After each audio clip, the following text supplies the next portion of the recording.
fallen adversaries.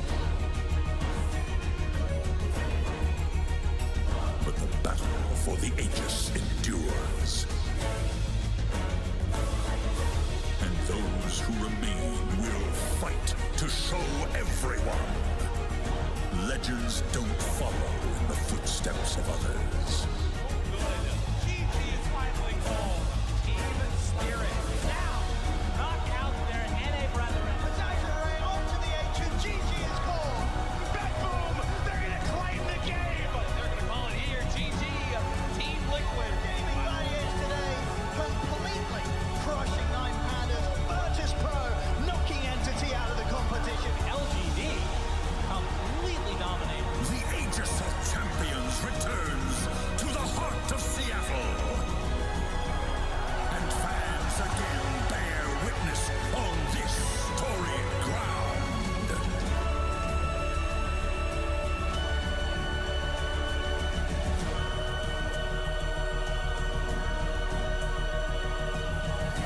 Eight teams compete for ultimate glory.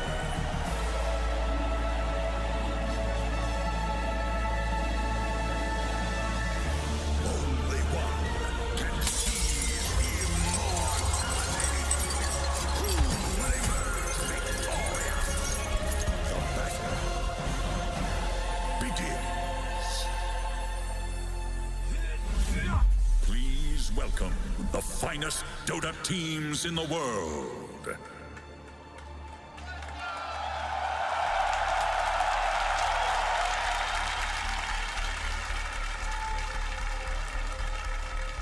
Gaming Gladiators!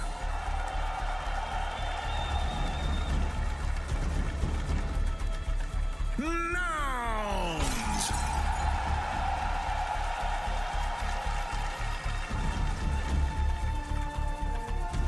BETBOOM team!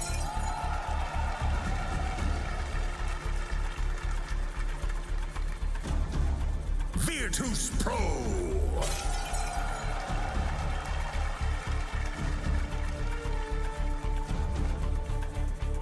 Team Spirit.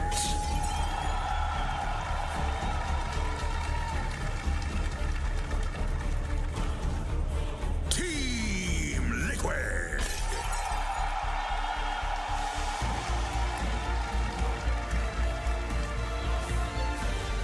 LGD Gaming.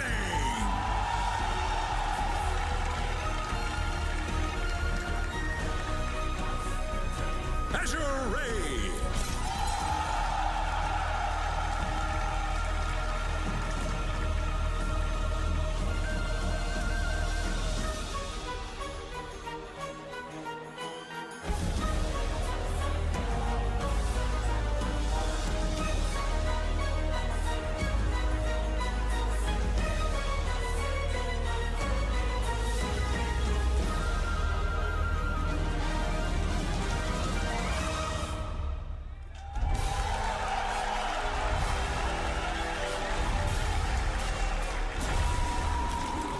Seriously?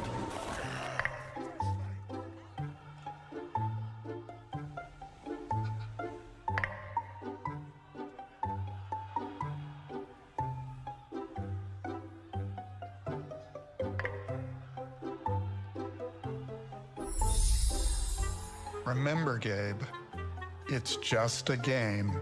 Oh, yeah, that's true. Wait, did he just tilt you with your own voice line? Yes. What?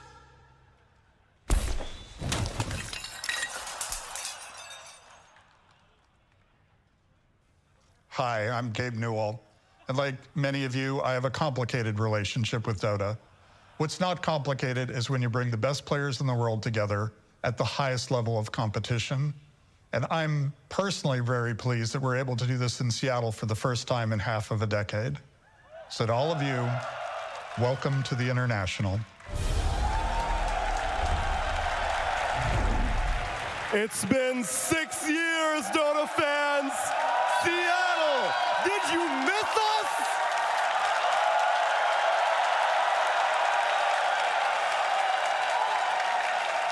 We missed you too! It feels so good to be home, baby! Welcome back home! Best Dota teams in the world at the best climate pledge arena in the world coming down here to fight for their lives. This is what we live for, baby. This is it. We brought 20 teams here on the road, and 8 of them remain for the International. Are you guys ready to see them duke it out? Ladies and gentlemen, welcome back to Seattle! I'm definitely excited about TI returning to Seattle. It was basically where it all began, right? I love TI in Seattle. I feel like this is the best TI that ever have been. I'm super stoked for Seattle. Arena was a really important place for Dota. That arena was really magic.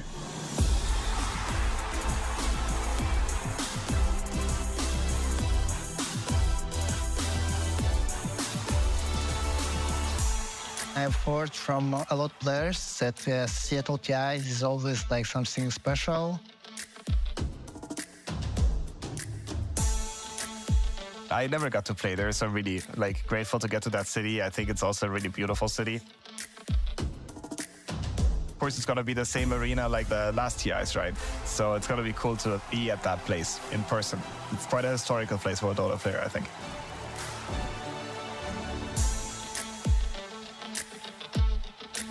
可能会有更加特殊的自信吧，然后一切都还是要先等到去呼吸一下西雅图的空气吧，然后去感受一下那边的氛围。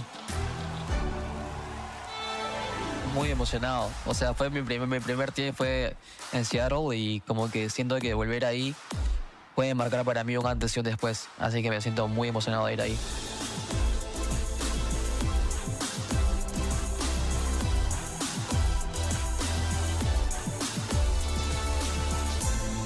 I'm really excited for TI to be coming back to Seattle.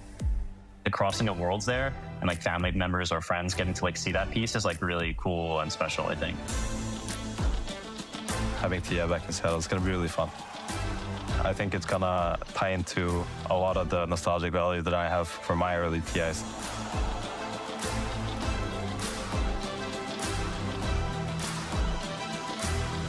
I really want to find some Starbucks in Seattle and try it. It's okay.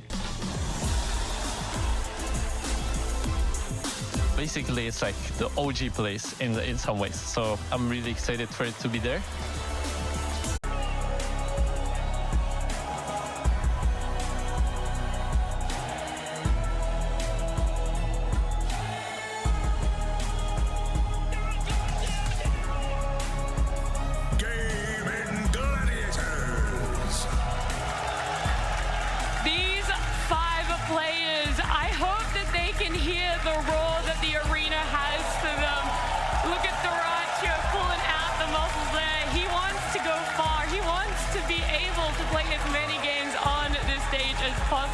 They've been able to do majors, but will they be able to show up on the stage that really matters against their first opponent?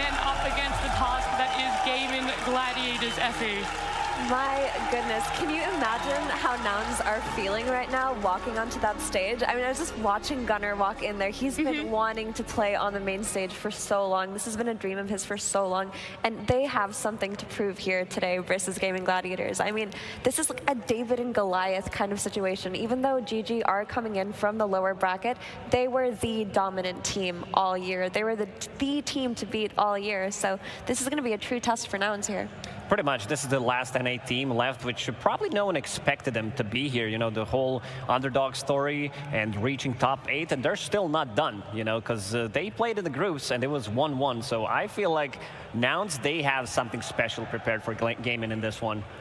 I mean, they have to. Nouns just as a whole, I feel like you can describe as special, even throughout DPC too, as we're seeing them pick up a lot of different heroes in very unique places already, just on the road to the international. We saw Gunnar playing Ogre mid, and when it comes to officials, that is very out of the box. The same thing with Moo, their offlaner, picking up that Witch Doctor, Dazzle as well, Ogre offlane too, Rezo.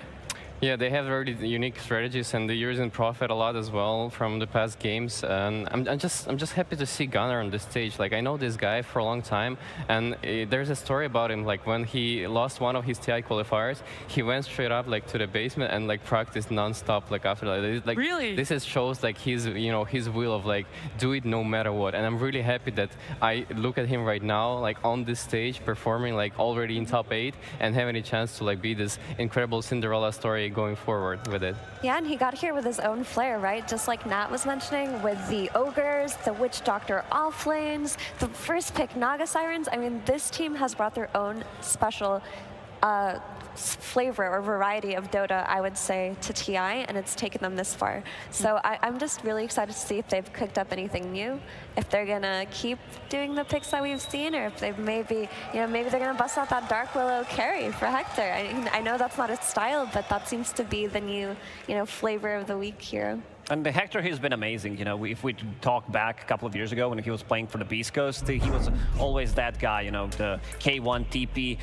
One of the reasons why the games are longer, because he tends to farm slightly, more than some of the other carries. But his PL performance against TSM, he was really pushing the limits with the hero. And glad to see that he's back on track, because, watching Hector play, he's been studied by most carry players for a good reason for a really long time. I also want to compliment Lelis on this team. I was like really surprised about his performance on this TI, and like especially like heroes like Clockwork and Skywrath Mage.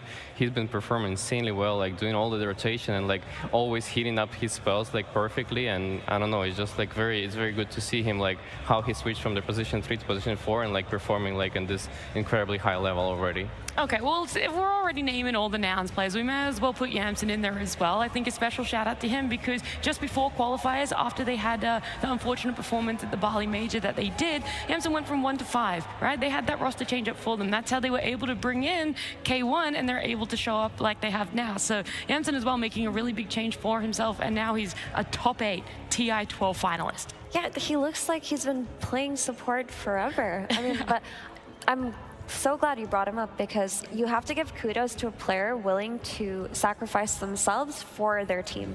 Because based on the interview that I heard with Gunnar a few months ago when they first made the initial roster shift, Yamsen himself was like, we need to make a change. Something didn't work out at Bali. Hector is a free agent. He says he's willing to play with us. I'm not willing to leave the team. I've played support before. I can switch. I can switch to position 5. And he did it. He just gave up his role, and it looks like it worked out perfectly for them to be able to put yourself in that position for the greater good of your team. That's a very good teammate. That's somebody that you do want to play with. I do admire players like this, because it takes like a lot of conscious about like how you wanna like make your team the best, right? And if it means to switch the position and like bring the other player in, like sure, I'm gonna do it. Like I'm that player myself too. Like I switched many roles during my career just because like I wanted to play like with the people that I admire and respect. Like if it takes that, going out of the comfort zone and learning something new, I'm willing to take that risk. It's not only just us, by the way, that feel this Nouns flair when it comes to heroes, where they're going to play it. Because I was talking to Quinn, and he said the hardest thing about facing Nouns is that you could put hours, days, maybe 4 days worth of prep into Nouns, but they could show up and they could just throw that out the window, every prep that you've done, and they could just pick something new, something that no one's expecting at all, because that's what they've been working in the backlines, and they think that catching someone off guard is going to be what pushes them through an elimination, takes them that level higher, and is able to elevate them. So Gaming Gladiators also have a pretty pretty tough task ahead of themselves. Absolutely. I mean, they're very creative as a team when it comes down to picks, how they're going to play it. I think Moo plays a big part of that team when it comes down to being versatile in the heroes that he's been playing, because, you know, he can pretty much play anything. This offlane Dazzle, offlane Witch Doctor brought a couple of records as well in terms of healing at TI because of it. And this guy, you know, he didn't play at TI since he got the second place at TI 6, and then he was kind of gone, you know, showing up here and there, but started to play again recently, and it really paid off. And I'm really glad to see some, you know, old school players coming back and coming in very hot, reaching top 8 already.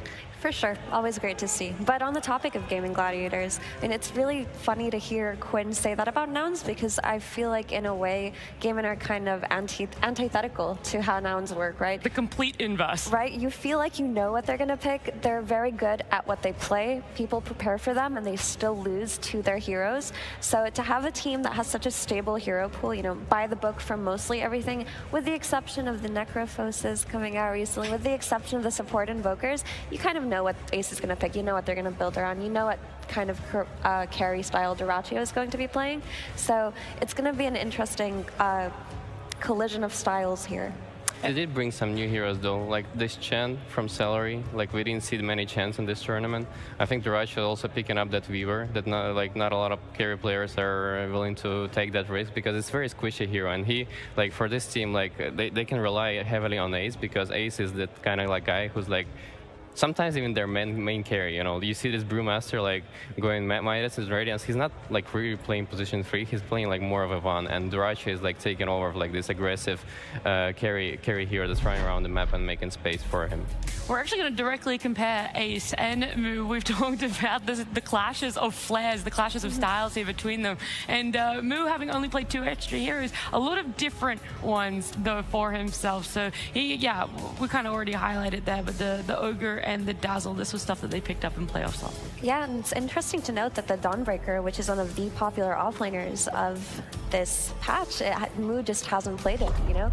I think that his Brewmaster is one of the scariest in this tournament, and this is a hero that you cannot give away, but at the same time, you never know when he's going to bust out his offlane Witch Doctor, his offlane Dazzle. I mean, anything could happen. With Ace, he's just the rock of game, and like we've mentioned, they build around his Primal Beasts and his Bristles, and he always delivers in terms of farm security, he always delivers in terms of, you know, correct target priority in team fights, and that's why he's so scary. It feels like you can never shut him down, but he'll never catch you off guard in terms of hero picks. And one of the reasons why they were so successful throughout the year is this Ace stability. They're offlane duo, but Ace as a player, I think he needed to adapt the most after, you know, the big patch drop, because they were playing this early base Dota, you know, buying all these auras and then grouping up, finishing the games pretty quickly. He needed to swap things around because of all of these aura buyers, they were gone. So he needed to implement new heroes, and really glad that they are also playing this faster style of Dota. You know, the average game time at TI was around 40 minutes, and they are speeding things up, because if you look at their last series that they played against 9 Pandas, they really demolished them. These games were so quick. One game ended in 19 minutes. Wow. There's also a secret behind Ace and Tofu and why they're so successful in the lane. I know for sure that they've been playing like party games, maybe on even Power of friendship. Yeah, the power of friendship. They've been playing on Smurfs together like for a long time, and that's why like they're winning all these majors, because they have such a big synergy like between them, and they understand each other pretty well. Like, you know, both hero pools and stuff, like how to do this micro little things on the lane that, you know, would win the lanes, and you know, that's the key to their success. I thought you were actually going to say it was their coach, CY, because that's also a new addition for them this year. And CY, Astini, 2 very different styles of coaching, I'd feel, Effie. Oh, completely. Oh, she's ready for the monologue. Okay, yes. No, so I don't want to go too in depth about it, because we did touch up on a little bit, but I feel like Astini is a very cerebral kind of coach. He makes his style more so about the hero picks themselves, not so much in the motivational aspect or in the, you know, working on each player individually in terms of their psychology or not, whereas CY does that. He's that motivational coach. We're going to see how the coaches are going to be able to motivate, what they're going to pick as draft for game 1 is here. Nouns versus Gaming Gladiators. Game 1. If it didn't feel real with the opening ceremony, it has to feel real now. Our first series of TI-12 here in Climate Pledge Arena draft up on screen here. Murta being banned out. We're gonna wait to see what else gets banned out between these two teams. Do you want to stab in the dark? Bristle, SB, will we be seeing those ones let through Dazzle at all? But I don't think Bristol is getting through. It's just too hard to deal with that hero. Like it just creates so much pressure on the enemies to stop him completely, and it allows your other heroes to be completely free if the enemy team does that.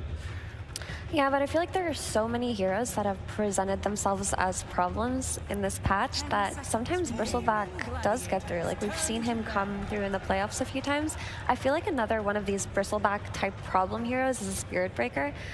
Often when teams let him through, they try to counter it with something like a Shadow Demon or a Yule's Buyer, and it just doesn't work out. So I do wonder if we're going to see the cow in this series. Yeah, the Spirit Break is kind of here that puts you on a timer, because the later the game goes, the more broken it becomes, because he's gonna have more move speed, more items, and like more chaos is gonna be created in the fights. The big hero that I'm looking into, especially for Gaming Gladiators, is CK. This hero is just insane. The amount of farm that the hero can get, and also team fight. Like, you hit your early items, and like it's just too powerful. Mm-hmm. It's and banned. it's taken out. Yeah.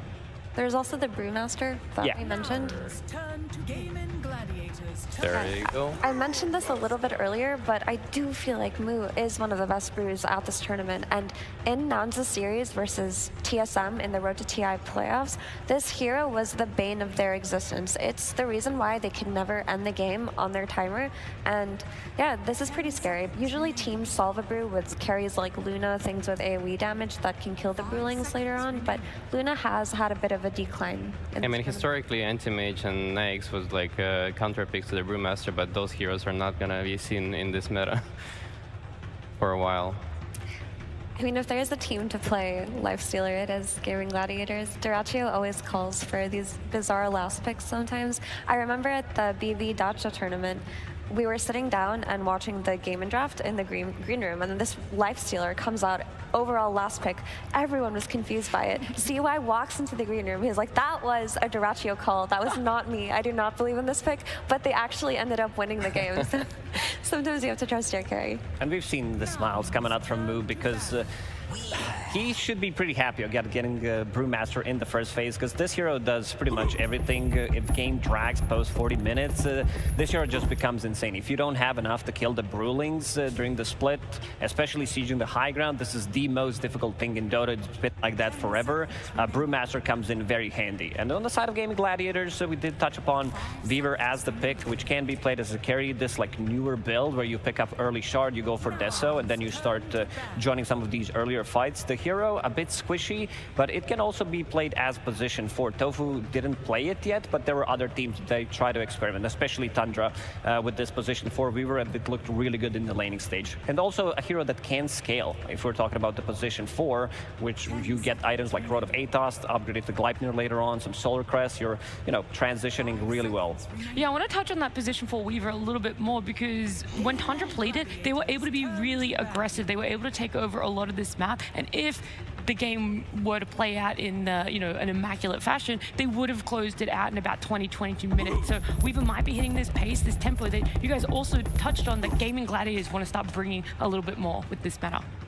Yeah, they were doing some really cool things with that Weaver, actually. I remember watching Nine just rotate mid behind the tower around minute 5 and just kill the enemy mid laner that Thompson had gotten really low. So Weaver is one of those supports that if it is flexed, it can just be played in ways that are very open in the game. And just back during the DPC, when support Weaver was very popular first pick material, it was Tofu who kind of brought it into the meta with the Vessel. So I was going to say why the Weaver worked so well for that Tundra was it was paired with the Grimstroke, so you could put the Inkswell on you and you go in and it was just this instant, almost guaranteed stun. Yeah, this was the pairing that people were playing in pubs back in the days when Grimstroke was first introduced to Weaver and Grimstroke. So you put Phantom, you put the Swarm and the Inkswell. So you can't kill the Phantom, you can't kill Swarm, and you're also going to get stunned. And Grimstroke has been the hero that has been buffed. When I first read the patch notes, I'm like, this is pretty big, but after seeing the TI groups playoffs as well, this hero is just insane. The fact that you can time your stun, it makes him so much more potent in some of these earlier engagements. Yeah, and by adding this Grimstroke to this draft, you can safely say that this Weaver can go against this Brewmaster in lane, because that's the way that you can solve this hero, is you punish it. You kill it over and over again while you still can. And that level 3 Phantom's Embrace, when you have to hit it 3 times versus Brewmaster, into another stun follow-up, maybe from the mid lane, maybe something like a Shaker with a Fisher from a distance. If you can take out this Brew at the start of a fight, that is a way to solve this hero. Oh, they went for Dark Willow. I wonder if it's position 1 Dark Willow actually for K1, and they practice it and they're gonna show us something new today. But I did think that they would go for Lily Skywrath Mage, because it's like it's really good to have silence against Fever, or like you know, some Bloodseeker, for example. Like that makes this hero like pretty hard to pull off. But once again, we don't see a lot of Bloodseekers in this meta, even though he has like a percentage-based damage, which is pretty cool against all the beefy heroes. Dawnbreaker's still in the pool. It's the hero that synergizes well with Weaver, and also another hero that does have something to deal with Dark Willow. We talked about this being, you know, heavy hard blade mail meta, but also untargetable heroes like Dark Willow and also Huerta. These heroes are very difficult to deal with, so you need some kind of AoE to be able to stun the hero. This is why I think Dawnbreaker comes in super handy. And also Chen. This is the hero that we haven't seen much being played at TI. They brought it against 9 Pandas, I believe, and it looked really good. He just dominated the laning stage, which also means that this Grimstroke is going to be played as position 4. Yeah, I love how Game Gladiators, like when in this meta where people playing like very long games, like 50-60 minute games, we've seen a lot of them. They're actually the ones who are like saying, no, we're gonna like fast push and we're gonna end the games like around 20-30 minutes max, because people are not ready for that, like especially when they're like dominating their lanes as heavily as they do.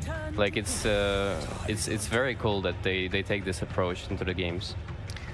Yeah, the last time that Gaimin played Chen, they won in 19 minutes. It was pretty wild. Like they just played the safe lane normally, they rotated the Chen through the gates, they got a couple of kills, they went mid and they just played on that tempo. So something to fit into that kind of tempo would be this Tidehunter who can buy the auras, can be something to center around and run down a lane with. I think Slark is an amazing pick for Nouns right now. Nope. Earth Spirit. I mean, it's another beefy tanky hero that Gunnar likes to play, and they've been. They don't have much control. The only control they have is this Phantom and maybe a leash mechanic, but that's about it. He's not afraid. Later on, when Tide picks up the Shard, that's going to be the big one, and we've seen Tides picking up Shard relatively early on. If this is not Dark Willow carry, I feel like there's a good potential to pick up Faceless Void. You did mention Slark, because I also don't see many counters. This is the hero with time dilation that destroys both Weaver and also against the Tidehunter, so you have something, you have, you know, later on really good initiation where you can kill Tidehunter from 100 to 0 with the Dark Willow, with some spells coming out from the Earth Spirit. So I want to see if they are going to decide to ban it out. I don't want to see Dark Willow carry in this game. If you're playing Dark Willow carry versus tempo, you're not going to get to that mass in the game where you're strong enough. The thing about Willow is that she needs time to farm. She's a slow farmer. She needs space on the map. She needs to rack up those levels with her Midas, get to the point where she actually has attack speed to take advantage of the Shadow Realm, because she peaks with her like level spikes too. She peaks at level 20. So a carry Willow into a Chen lineup sounds a little bit on the suicidal end, to be honest. But I do think that this Earth Spirit was a great pick. It addressed the lack of control that Nouns had. You mentioned, Lacoste, that Gaimin lacked it, but so did Nouns. Yeah, and a little surprised that they decided to ban this Necro. I mean, Quinn did play it a lot, but they do have like insane amount of magical damage coming out. Spirit Vessel Buyer from the mid lane, from the Earth Spirit, the spell mechanic when Brew uses the split, but they're still gonna give it a ton of respect. I think Necro is one of the better heroes in this current meta. The thing is that why we don't see him as much, because like we have a lot of like AA, Eng and Shadow Demon in the pool, and they are usually like, you know, picked early. But in this draft against Nouns, like it's a pretty cool pick for Gaming Gladiator, so I really like this ban. I like Sven potentially for Nouns. You get the cleave damage to play into the Chen, you got the Warcry armor versus Weaver. I mean, I don't really know what's left in this pool unless Nouns are insistent on flexing this Dark Willow to carry, which I mentioned I don't think would be a good idea for them at all. I love this ban of Bloodseeker, by the way. That's what I mentioned. The hero is really good against Weaver, and you know, on the lane against Tide, it would be pretty cool as well. 10 seconds remaining. I think Troll could potentially also work for Nouns here. They do have the 23 pick, right? So they can't necessarily catch them off guard completely, but Troll is one of those heroes that's strong on lane and easy to pick blind versus the enemy's last pick? I think it's a free Slark game, but they have to understand how to, delay the game and make this Slark viable, because game gladiators are gonna go and they're gonna kill towers, heavily with Desolator and Weaver, a lot of creeps from Chen, a lot of auras from Tide. They're gonna have this ball, and they need to, understand how to team fight that ball right now. Nouns are spending a lot of time thinking about their last ban. Probably still just going to be a mid Quinn hero that they want to take out here. Like Pango.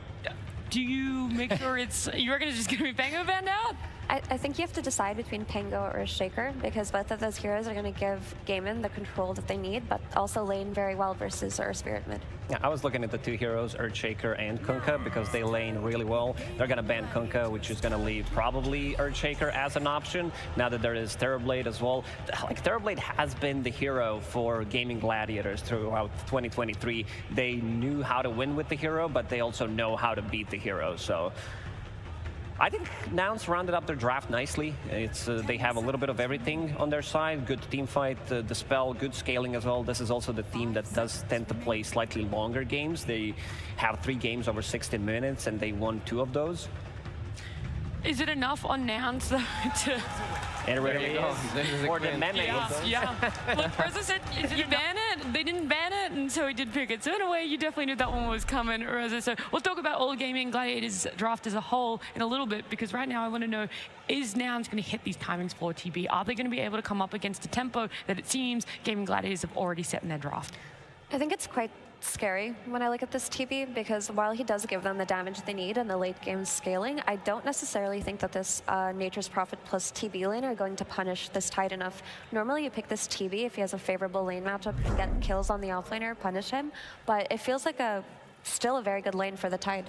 All right, we're not going to have too much time to talk about this, because instead we have a coach's interview with Slacks. Absolutely. Thank you so much, my friends. I am here with Steedy, the coach of Nouns. Feels pretty good, huh? Feels pretty good. This arena is amazing. The atmosphere, I love it. Are you ready for it? Can we give him one USA, please, guys, if you could?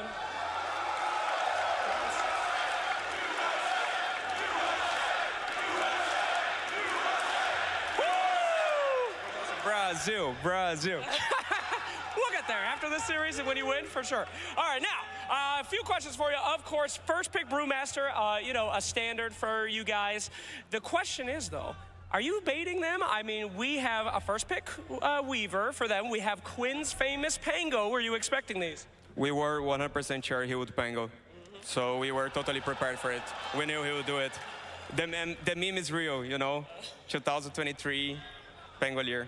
Okay, fantastic. Now, my heart sank when I saw that Dark Willow. I thought you guys were getting baited like every other team around here and looking for the carry. Did that ever cross your mind in there? Anyone begging for carry Willow in there? I'll tell the truth, I baited everyone because I asked the EG analyst about Dark Willow carry, and he's like, I'm gonna tell my carry to play it. And then everyone started playing it, but we don't. And then everyone was baited. So, mind games. Mind games. All right, final question for you. You guys locked in that Terrorblade. You're against very good Terrorblade players, famous for that. Are you prepared to face off against that TB? Or not let them have that TB? They know how to beat your TB. I believe Actor. Or do they? I believe Actor is the best player with illusions. So I trust my team. Definitely GG is an amazing team. They know what to do. But we are playing our strategy, no matter if they understand it or not. All right, well, I don't understand anything about Dota, my friend, but I do understand we're in for one hell of a match, so let's go ahead and throw it to our casters! It's been a long road to get here. 6 years of qualifiers, majors, and TI, but we're finally back. Finally back in the Sanctuary in Seattle, the Cathedral of Dota 2, the home of the best competition in the world. Welcome back to the International. And what a match to start it off, right? I mean, they threw me in here with my ex-teammates, but this is definitely a grudge match if you've ever seen one. NA Dota, South America Dota, combining in one team to take on the Western European powerhouse that has just destroyed the DPC season this year. An underdog, a champion, but only one of them continues, and one of them will go home today. This is absolutely, I mean, everybody is setting this up. It's a David versus Goliath matchup. The North American and South American group is definitely the underdogs against the 3-time major winners.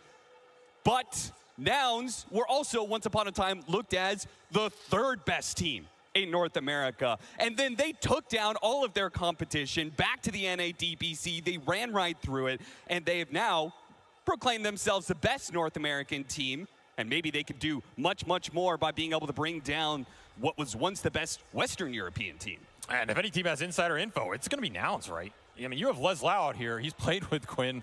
They've been on the same team before. He knows how he wants to play, knows how he wants to abuse this mid lane, and that's been one of the secrets to gaming success all year. How do you deal with the support rotations? How do you deal with the mid lane matchups? Can you shut down the side laners while all of that's happening at the same time? And this is another game in lineup that is driven to go high ground early if you give them a start. Chen, Tidehunter, these are two of the heroes they've gone back to. We saw that Necroban as well, just to get the trifecta out of there. You give them a lead at 20 minutes, they're going to be pushing tier 3 very fast. You have illusion heroes, you have a Furion, you can stall this map. Can you stalwart the tempo that comes out from gaming and get yourself into that mid lane game where you can shine? Because you have Earth Spirit, you have Brewmaster, these are heroes that have won Nouns so many mid late games, as long as you can get there in one piece. And we're going to start off Nouns needing to be able to win this early lane, and starting off with the first blood. Celery is going to go down. Gunner will clean it up with a boulder from downtown. Meanwhile, on the other side of things, we also have a fight on the other bounty rune where they are going to be able to get a kill. So it is a trade-off. Nouns do manage to get the first blood, particularly for their mid laner is very important. That'll help in this mid matchup. Gunner versus Quinn, a matchup that we have seen time and time and time again. It used to be in the NADPC all the time. Quinn making a name for himself as one of the best laners in North America, and then became one of the best laners in the world. And Gunner was always kind of in his shadow. These are players that have studied under each other. Like you said, played against each other a lot. They played against Sumail a lot too. So if you're going to learn from somebody, become the next protege in that sense. These are the two guys who have been there and are willing to do it. I will say Quinn has gotten the better of Gunner in a lot of these lane matchups, right? And if you're Nouns, you go into here, you're kind of expecting Quinn to win the lane.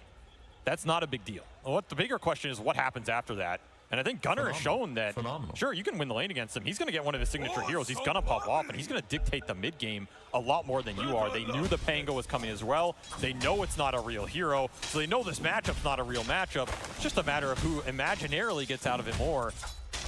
I think Gunner's going to show up today. I mean, that's the great part about Gunner, right? Is that this is a player who I think Nouns buck a lot of trends, and one of them is definitely the fact that Gunner is the player out of all the teams in the top 8, the mid laner who will take the least amount of farm, and he will just try and make plays happen as early as possible. He is a tempo player. He once told me when he was playing on in Southeast Asia with the Jinnabrews team, he told me, I don't care deaths. I do not care deaths. I only want to make plays happen, and there's a play right there. Celery finds an opening, being able to kill Lilith. Now, it did cost Durachu had to run down the river quite heavily to be able to find that. Moo is free farming during the meantime, but it does kind of set the tempo here of Game of Gladiators are looking for kills, and they will catch you out if you tread a little bit too far away from the lane. You see Yamson under a bit of pressure there under the Tidehunter Grimstroke play. Durachu's going to cost him a lot. I mean, this is a great start for Celery, though, and I want to highlight the Chen in this game, because that 20-minute victory Gaming had with Chen, it was all Celery, right? He dominated the safe lane, rotated mid, ganked that lane twice. That tower died at 8 minutes. Game just imploded. So if you give him a fast start on one of his signature, jungle heroes out here, you're going to have auras up, you're going to have the pace. And you don't have a lot of outspam or tower defense. That's the one downside of the lineup for Nouns. They really want to take these skirmishes around the ults, particularly between the Brew and the Earth Spirit here. That's why the XP might be more important for them than the CS. You're talking about they don't care deaths. I mean, deaths determine XP. Pauses determine a mental state. And unfortunately, we're going to take a little bit more time to figure out all the issues here. Is this NA Dota? Well, a lot of pauses. Yeah, they didn't host this game on US West. I mean, K1 Hector, he's like, I'm used to this. This is every single game for me. I mean, I think Hector's confused because he probably has negative ping compared to what he's normally. Oh, yeah, absolutely. This man is always working on at least 90. The shackles are off, and K1 Hector has shown it in addition to Nouns, who has done a lot of work for them. When you come to this idea that Gunner is going to be taking very little farm off the map. He wants to be making plays. He wants to find openings, find kills, set the tempo of the game aggressively. you need somebody to be able to pick up the farm game. And really, nobody better than K1 Hector. You talk about the player who takes the least from their position. Now you're looking at the player who takes the most from their position. K1 Hector is by far the biggest farmer in this tournament. I mean, there's a reason Hector communicates the way he communicates, right? We've all been in a pub with Hector. Well, I say all of us. I mean, these guys haven't. We've been Let me tell you. Yeah, Hector, he just screams on the comms the entire game, give me mana, give me salves, give me stacks. Yep. Stop feeding and I'll carry. That 100% K1 Hector, stop feeding, stop feed, and I'll carry. And that's exactly what that's his vision of the game. Is he is a hard carry player. And there's a reason why he says it. It's true. If you stop feeding, this man will carry games. He knows how to do it in the late game.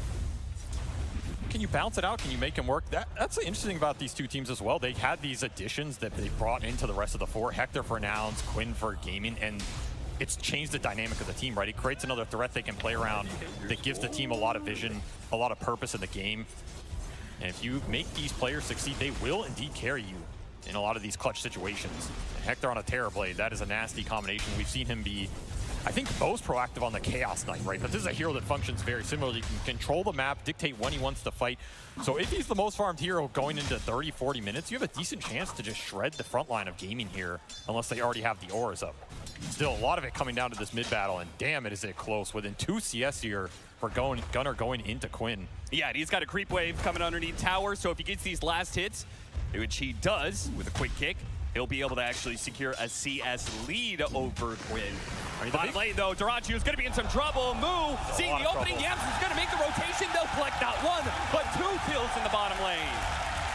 Just as I was about to say, where is this Furion going to rotate? Because the mid rotation looks hard if Quinn is this high HP on a mobility hero. You also have to keep in mind when you leave this Terrorblade alone, he's going to get punished, but that is exactly what you're looking for in this early game. Quick rotation into the double kill, shut Duracio's tempo carry down on this Weaver. Not a hero that likes to play from behind, and just gobble up that experience on the side lane.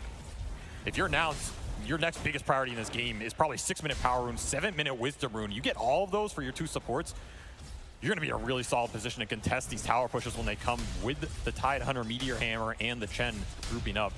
We'll see if these supports continue to make moves. It's also going to come down to Celery, whether he wants to try and rotate top or mid on this Chen. A hero that can do similar things. Meta going to be popped here. So damage thrown back the way of Gaming Gladiators, but honestly, they walk away from that. Not too damaged at all. So meta popped, no kill found. I would say a small victory for Gaming Gladiators whenever that happens.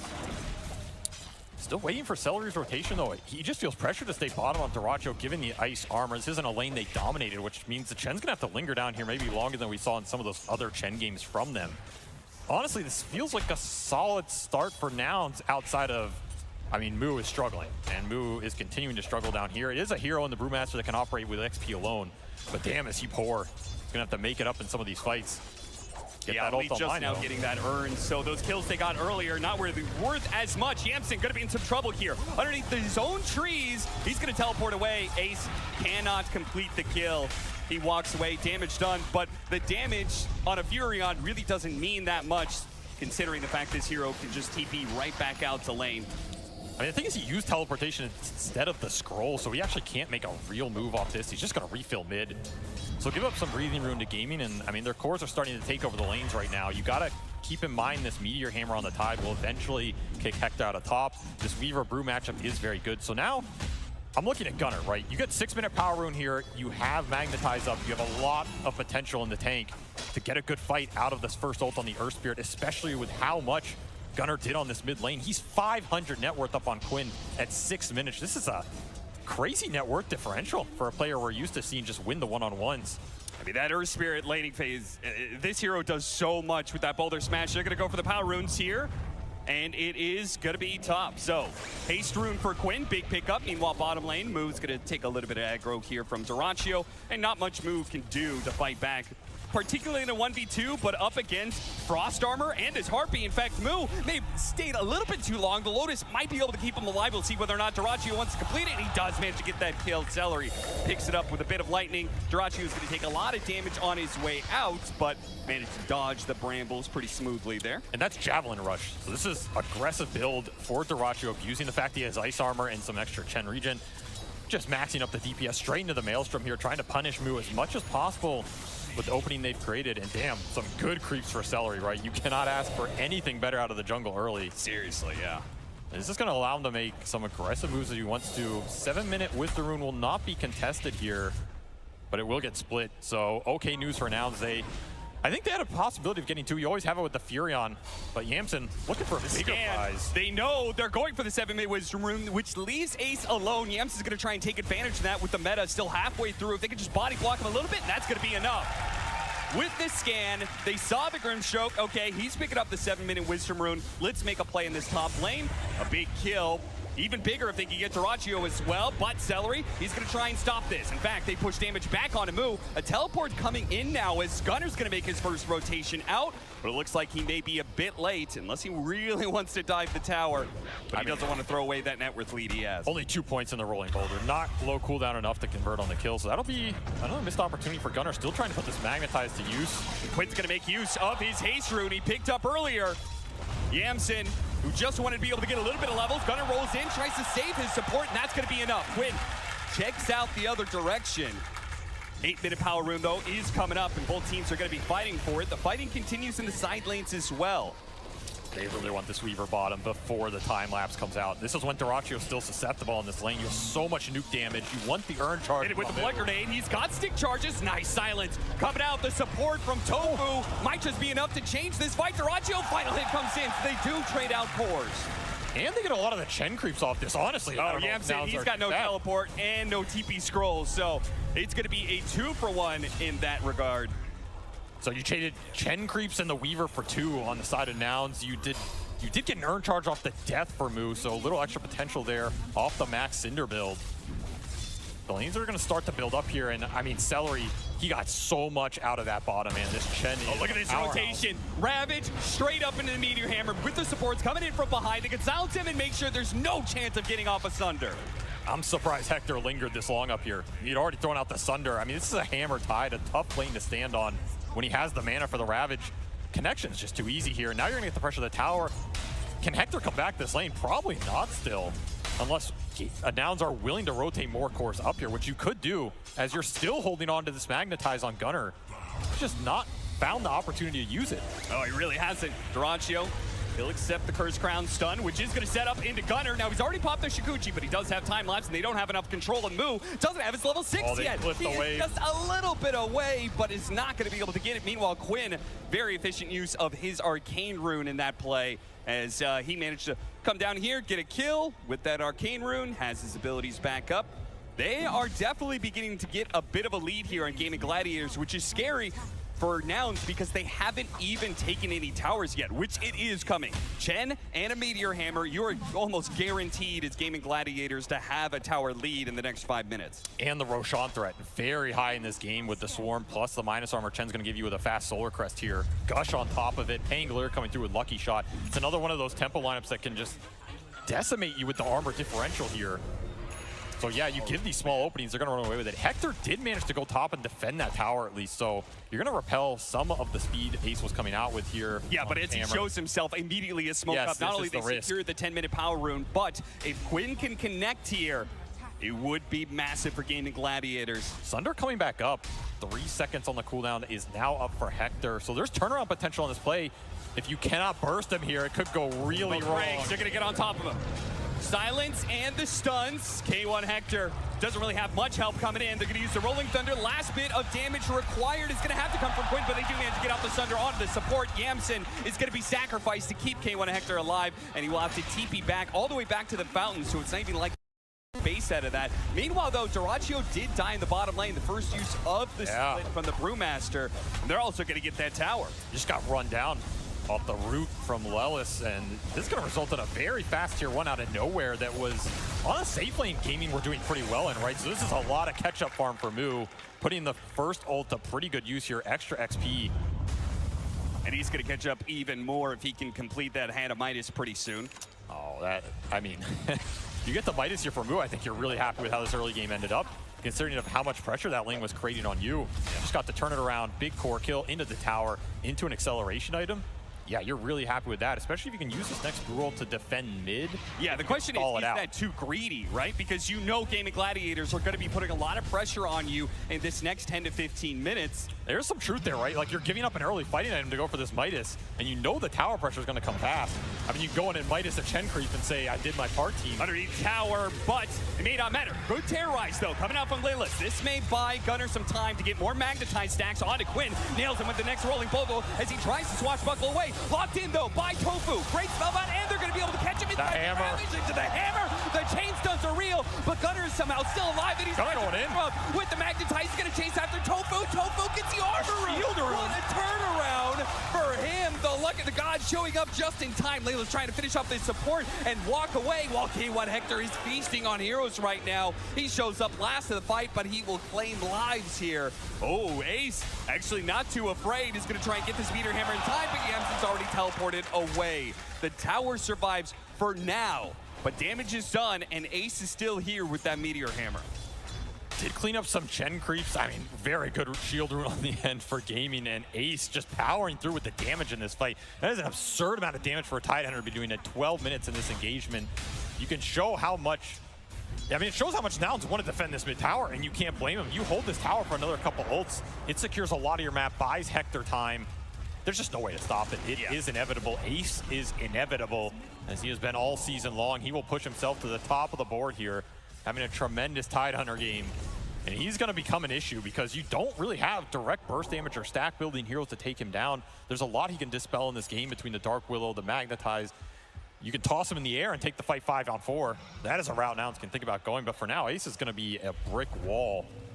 A brick wall that is particularly important for Gaming Gladiators, as much of their success throughout the season has been based around him and his playstyle, which that did become weaker with some changes in the game, but it seems like Gaming Gladiators had maybe found a position for Ace to really take over the game. That hit again, nice hit with the terrorize, line it up into the stun. Gunnar easily has the control to bring down the Weaver.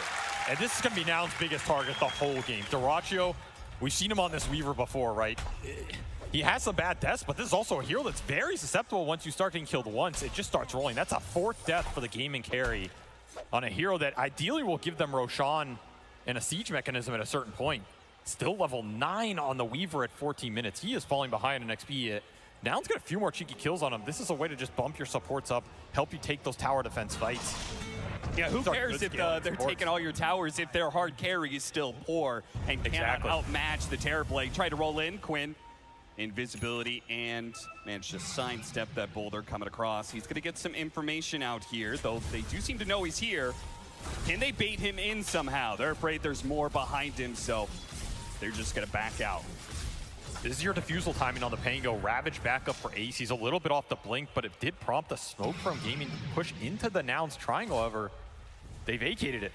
For whatever reason, they knew it was coming. However, they're just going to run it back. Ace trying to control both jungles right now. Without a blink, this initiation's a little difficult. Will Hector see it coming, the tree line? If they get around, just around this corner and find him, maybe it's possible. Slow him down, get on top of him with the Inks while the Ravage are gonna go out. Big burst damage and no mana and silence, too much for Hector to deal with here. Really nice connection, just enough reach. The worst part for Nouns is they were making a smoke move at the same time, so. Yeah, they were looking for Ace. Try and preemptively read this. This is why Hector was there in the first place. Almost gets baited by the own move, and hey, 15 minutes, we're already pushing a tier 2 with Chen to back it up on the Skelly boys, adding their aura. I think this is the part that I love about this matchup. I feel like Nouns and Gaming Gladiators have both bucked the trends when it comes to the heroes and strategy of this tournament. Nouns certainly have their own list of heroes that I think are special to them. Meanwhile, Gaming Gladiators, I mean, playstyle-wise, everybody's going like 50, 60 minutes in these games, but Gaming Gladiators, they're ending games at 25 sometimes. This is a team that does not care what anybody else is doing right now. Yeah. They're going to speed it up. And like you said, both these teams, I think, are 2 of the faster teams this tournament. They're happy to just take these fights, win it in the mid-game. If it goes late, I mean, they always have a backup plan. And I feel like Hector is probably the better backup plan here, but man, we've seen Weaver scale a lot harder than he used to in a lot of these matchups, especially when you have a bunch of Auras and Tidehunter and Chen behind you. And there's also just not a huge amount of control for Pangolier in the late game. That's one of the things, I mean. Yeah.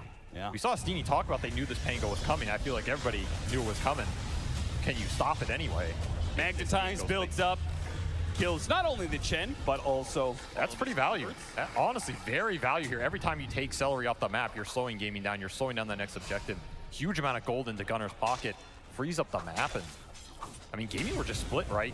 We're talking about them abusing the fact they have a very strong ball. They were waiting for this Ravage to be back up. Rare misstep will cost them some time. And that is time for Hector to get the lanes out, or at least attempt to.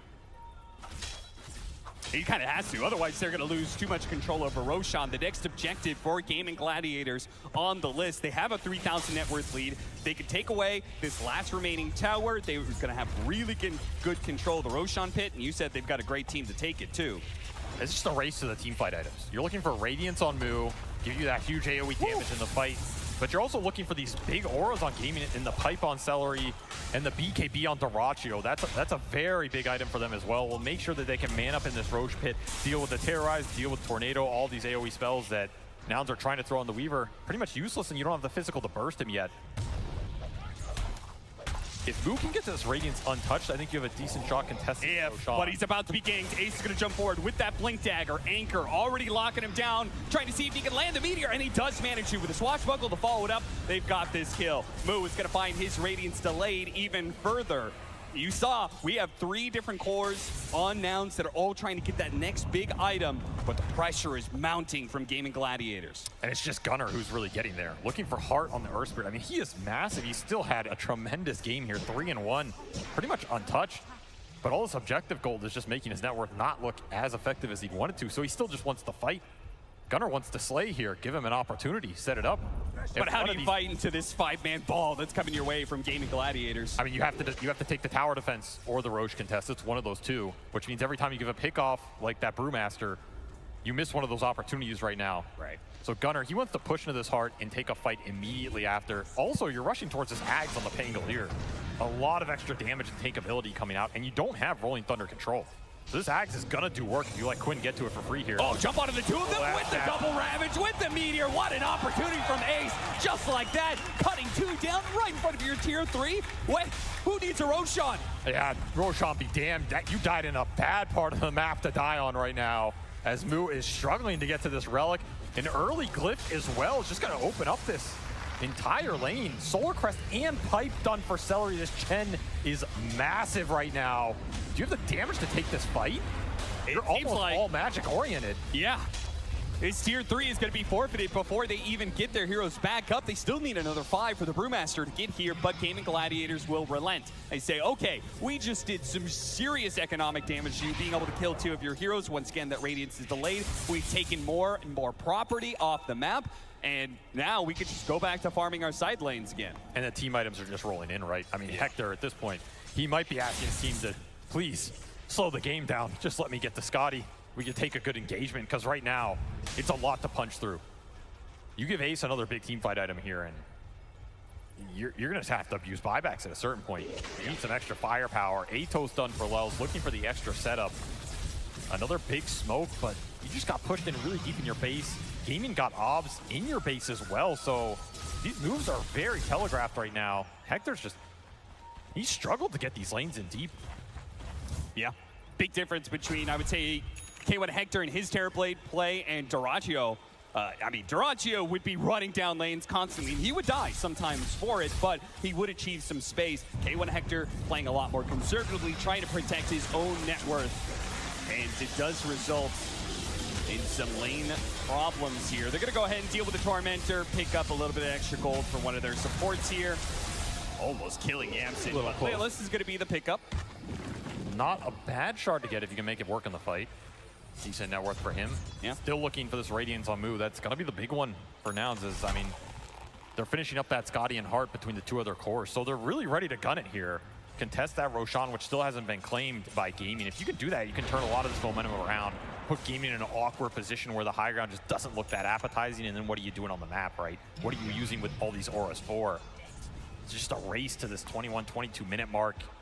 Are you fast enough if you're Nouns? Are you willing to even contest this? Scotty done. It's on a pretty damn good timing here. Man, Hector, he's big. This is where you want it all to align and just have it work for you. But Gaming, they're just too fast here. You're not here in time. early momentum, just the extra gold from the tier 3, the tier 2s that they claimed. It's going to propel them into this Roche for free. Who are you going to give it to? Give it to the real hero. They are going to give it to the real hero. Pango's going to take it. Level 15, just picked up a shard as well, so he's going to be tough to combat in these fights. He's going to get in there with his Rolling Thunder, and it's a lot of damage. Tons of damage. Just a question of whether or not Nouns can find that opening, right? Ace gets the anchor. Really good tool to be able to lock down these mobile cores. Earth Spirit's going to take some damage here, but nobody's rotating on the side of Gaming Gladiators. They're just trying to scare him back because they're still making this move in bottom lane. Dyrachyo wants to keep the pressure up here. They still have this last remaining tier 2 in the bottom lane. You just want to stall. Cut as many lanes as possible. Stall this push as long as possible to put Hector in the best position to take that high ground defense fight when Gaming will likely force the issue. Yeah. And just go in, try and... I mean, your burst is just so bad. That's the one downside. But you do have kickback here. And this is great lane cutting. This is going to put Gaming in a position where you're losing some gold to force these plays. And if this high ground goes wrong, we've seen it go very wrong in this meta. They're actually going to skip past this tier 2 because they want the pressure in here as quick as possible. Now, Layla's going to be in some trouble here with the Inkswell coming in from the Weaver. Caught by the Brambles, though. They have the Meteor Hammer. Lots of AoE damage. He gets off the Terrorize, but actually a roll-up from Quinn dodges that fear, and they immediately put the damage onto the ranged barracks. Melee's going to be dying soon. Nouns, they're missing their timing. They still don't have that Radiance on the Brewmaster. They're not quite ready to take this engagement, and Gaming Gladiators are going to punish them for it. In fact, they're going to chase after Moo. Moo has to use the Primal Split. Otherwise, there was danger of him being locked down, but his Brew may be dying immediately. This last Brewling, it's in trouble. It's going to be chased down. He's gone. He's dead. It doesn't even matter if he has buyback if you don't have the Primal Split. Still doesn't have the Radiance. That's your level 2 ult down in a flash before Hector was even willing to come back. This might just be another... I mean, the waves did get cut. That's the one upside here. So you're defending the base through the backdoor protection. But damn, you still have 3 minutes on this Aegis. You're just giving up too many core pickoffs here. The lead's not growing, but the momentum is. Yeah, eventually a wave is going to be protected, and Gaming Gladiators will put damage on those buildings once again. You have to come up with a team fight somehow. Eventually, you cannot concede all of these buildings, but Gaming Gladiators are giving no space to breathe whatsoever. A kick away, that's not good enough. The chain stun for the Rolling Thunder is a problem for Gunner, and even stopping by to be able to stop the damage from K1 Hector. They stun him up, and then they retreat. They say meta has been used. Let's go ahead and make sure we have the spacing. We don't get caught too much like Quinn, who may be in trouble here, does have the Aegis, so this is just going to be his first life. Not a big deal, especially if he can get kills out of it. Moo and K1 Hector limping along, forced to use the Sunder here onto Ace, but they just do not seem to have the damage to threaten these heroes. Meanwhile, Nouns are dropping like flies out here. I mean, it's such a fast Shivas from Ace. Just gets it on everybody. This attack speed aura really hurting Hector right now. Who has the damage, but not the speed to get through it. And a second lane at 24 minutes. Now, the only saving grace for Nouns is if they can get Hector out of here. They have this tier 2 up, but maybe it's not even needed. If the carry dies here, they might just be able to go straight for the throne. Layla's trying to limp back to the fountain. Will be able to make it. The cores, they're going to have to use some buybacks here. A kill on Dyrachyo would be crucial to holding, and Nouns do manage to get that much. Gotta and get more. Gunner chasing after him, doing what he can, but afraid of the turnaround. Yams is going to try and lend him support here. Sets it up with the Sprout into the rolling boulder. Do they have enough stuns to control this Pango? A silence fall went up, and they do manage to get him 2 cores on the side of Gaming Gladiators as they overstep themselves, daring to tread close to the staircase of the fountain. Those are big kills, almost 3,000 gold total, so at least you're getting something on the backswing. But like you said, still just not a entire team fight put together for Nouns, right? We haven't seen it the whole game between the Radiance Brew, which is still not just finished, by the way. Thank God I don't have to pray for it anymore. But now you have Radiance Brew online. You have to get these ults in sync. That's been the biggest problem. Ace is just continuously forcing the issue before you're ready to take that straight 5-on-5. I mean, he instantly put that Shivas to use on the back end, and if you don't have all 5 heroes there, you lack the damage right now. That's been just the difference in network despite the Midas pickup. Yes. Between Moo and Ace. I mean, Moo and Celery at this point, right? Yeah. We're talking about Chen accelerating these games. Zero benefits so much from these Raxes going down because it just sets you up for an entire other team item. Vlad's done as well, buffing up the damage here across the board. This is where this hero is absolutely terrifying, and looking down the barrel of Megas, it's going to be a hero you're thinking about game 2 no matter what. Because once he gets to control the game like this, it just throws you into a tough position. Going to look for a core pickoff of their own. Big if they can get it. The Inkswell is going to be able to help out Quinn. He rolls up, turns around now with the Rolling Thunder, and it's going to be Nouns who are now on the retreat. Caught by the Soulbind. Does manage to get out the Primal Split, though, and thanks to Gunner's hearts, he does have plenty of HP. Caught here on the river, but do they really want to go for the Tidehunter first? He is untouchable. Absolutely invincible at this point, and Ace knows that this is not even a fight Hector showed up to. He's going to chase after Moog here, see if he can get him. Dyrachyo on the with back. An anchor on his way out. Now the real Brewmaster is revealed. They do manage to jump onto Dyrachyo here. Can they turn this around? The BKB activated to buy Dyrachyo, but a Glimmer Cape might just get moved out of here. Dyrachyo searching, won't find anything. Ace, he's not going to jump in. No need to at this point in time. They still cannot hit that bottom lane, that final lane of barracks just yet. There's still this tier 2 in their way. So. Yeah, look at the top wave. Hector got it all the way in. So you have a catapult pressuring the tier 2 for gaming right now that Dyrachyo has to go back and clean up here. I like that fight a lot better than some of these other pickoffs though, right? Especially the one we saw right by their tier 3 that translated into breaking that base first. You take a fight on gaming side of the map, even if it goes a little wrong for you like that, you're not getting punished for it. And now maybe you can create an opening elsewhere with Dyrachyo having gone back to the other side of the map. Gaming missing some heroes here. Yeah, this is a big slip up here for Gaming Gladiators if they lose these heroes. There's so many from Nouns being brought to the table. They need to be able to lock down Ace, but he's so tanky and he had the mobility. The Force Staff, they're gonna try and hit this Terrorize onto Quinn. Couldn't roll up in time. Gets hit by that first. The chain stuns are here. Gunner locks it down, and there's another pickup for Nouns. Another breath for Nouns to take in this game. That's a very big one, and it's a great read of the map. This is all Hector setting that up. He gets that top lane in, you take a fight, nobody dies, it gives you room, and then you get the punish on the other side of the map with Gaming not respecting the fact that, hey, there's an unlimited chase down hero on the side of Nouns, right? That is the power that Earth Spirit gives you with the new stones. Yep. Gunner's gonna chase you, he's gonna catch you, he's gonna sink somebody into the dirt here. That's more gold into Hector's pocket, more damage coming online. If you can get to the full Silver Edge here, all of a sudden your front line goes away if you're Tidehunter. Right. The control can suddenly be there. You can chain stun Ace. The armor's still going to be a problem, but you're starting to find the solutions here. And this lead back down to 9K. This is all you're trying to do in the game right now if you're Nouns. Keep the economic damage to a minimum and prevent Gaming from getting to that last lane of racks, which is going to make the game a real uphill battle if they get a free Megas. But you know, Gaming Gladiators, they see these pickoffs, and it is a wake-up call for them. They're going to go ahead and try and clean up the lanes, but they're also going to group up a little bit more. Gunner trying to break the smoke here. Does get scanned, so Ace knows. Roll away. Is it in time? Gets him on the anchor. Nobody's going to be able to deal with this. Oh, good Force Staff down to the cliff. They need to be able to deal with this anchor still. Earth Spirit this far away. He still has that heart. He's pretty tanky, but Dyrachyo is shredding him pretty quickly. Does manage to roll outside and into his base. Dyrachyo just not quite in front of him. And that's going to be a BKB used. Yeah, that's all the way down to 6 seconds already. It doesn't feel like we've seen a fight where he got to use it at all. And it's down to the minimum. That's how much Nouns have been cutting out this fight. And another fight where Ace did not want to pull the trigger on the Ravage there. Feels like Gunner's either slightly too tanky or maybe he has a buyback and they get in a weird, awkward position.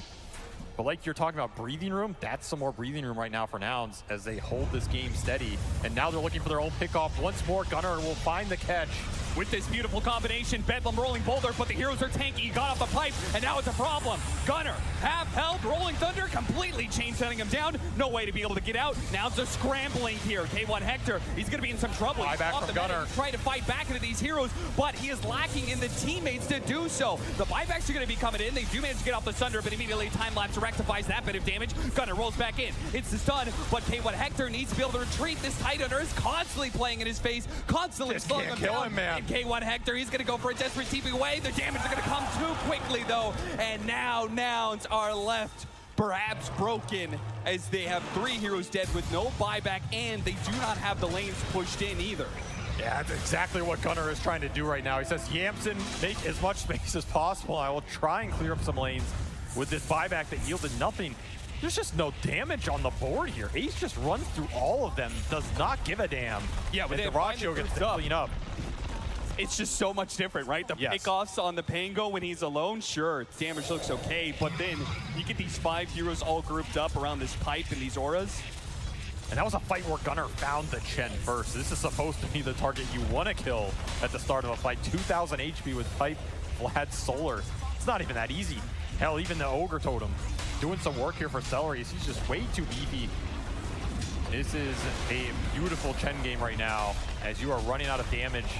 If you ever had it on the side of Nouns, that's going to be a 31-minute Megas. And I love the fact that they just back away immediately. They're going to deal with further objectives. They've got Tormentor. They've got Roshan coming up. They are not going to give an opening to Nouns and let them climb back into the game like they did earlier.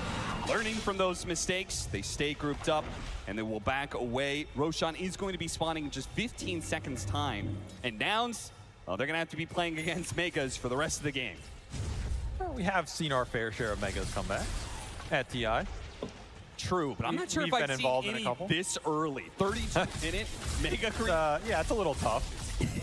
If Nouns is going to make that comeback, it's going to be a long haul game. It's going to be another 40 minutes or something like that, which we've seen a lot of those games. But again, Gaming Gladiators, that's just not their MO. They don't let you get to those late games if they can help it, and they're a great position to be able to end it as they take this Roshan, get the extra Aegis and Cheese.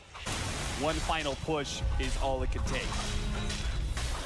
I also just don't see what's changing the paradigm in terms of Ace walking into 5 of you and going, what's up? Yeah, I mean, what has been the answer from the entire game? And it's supposed to be this silver edge on Hector. I think that's the one big difference maker here. Get the break in, and then all of a sudden you can stack the magic damage, the magnetize, all these debuffs on Ace. Maybe you have a chance of bringing the Titan down. But damn, it's just gotten delayed here as Hector is still searching for the damage, still searching for the levels as well. When you don't win the fights like this, you just fall behind. He's only level 16.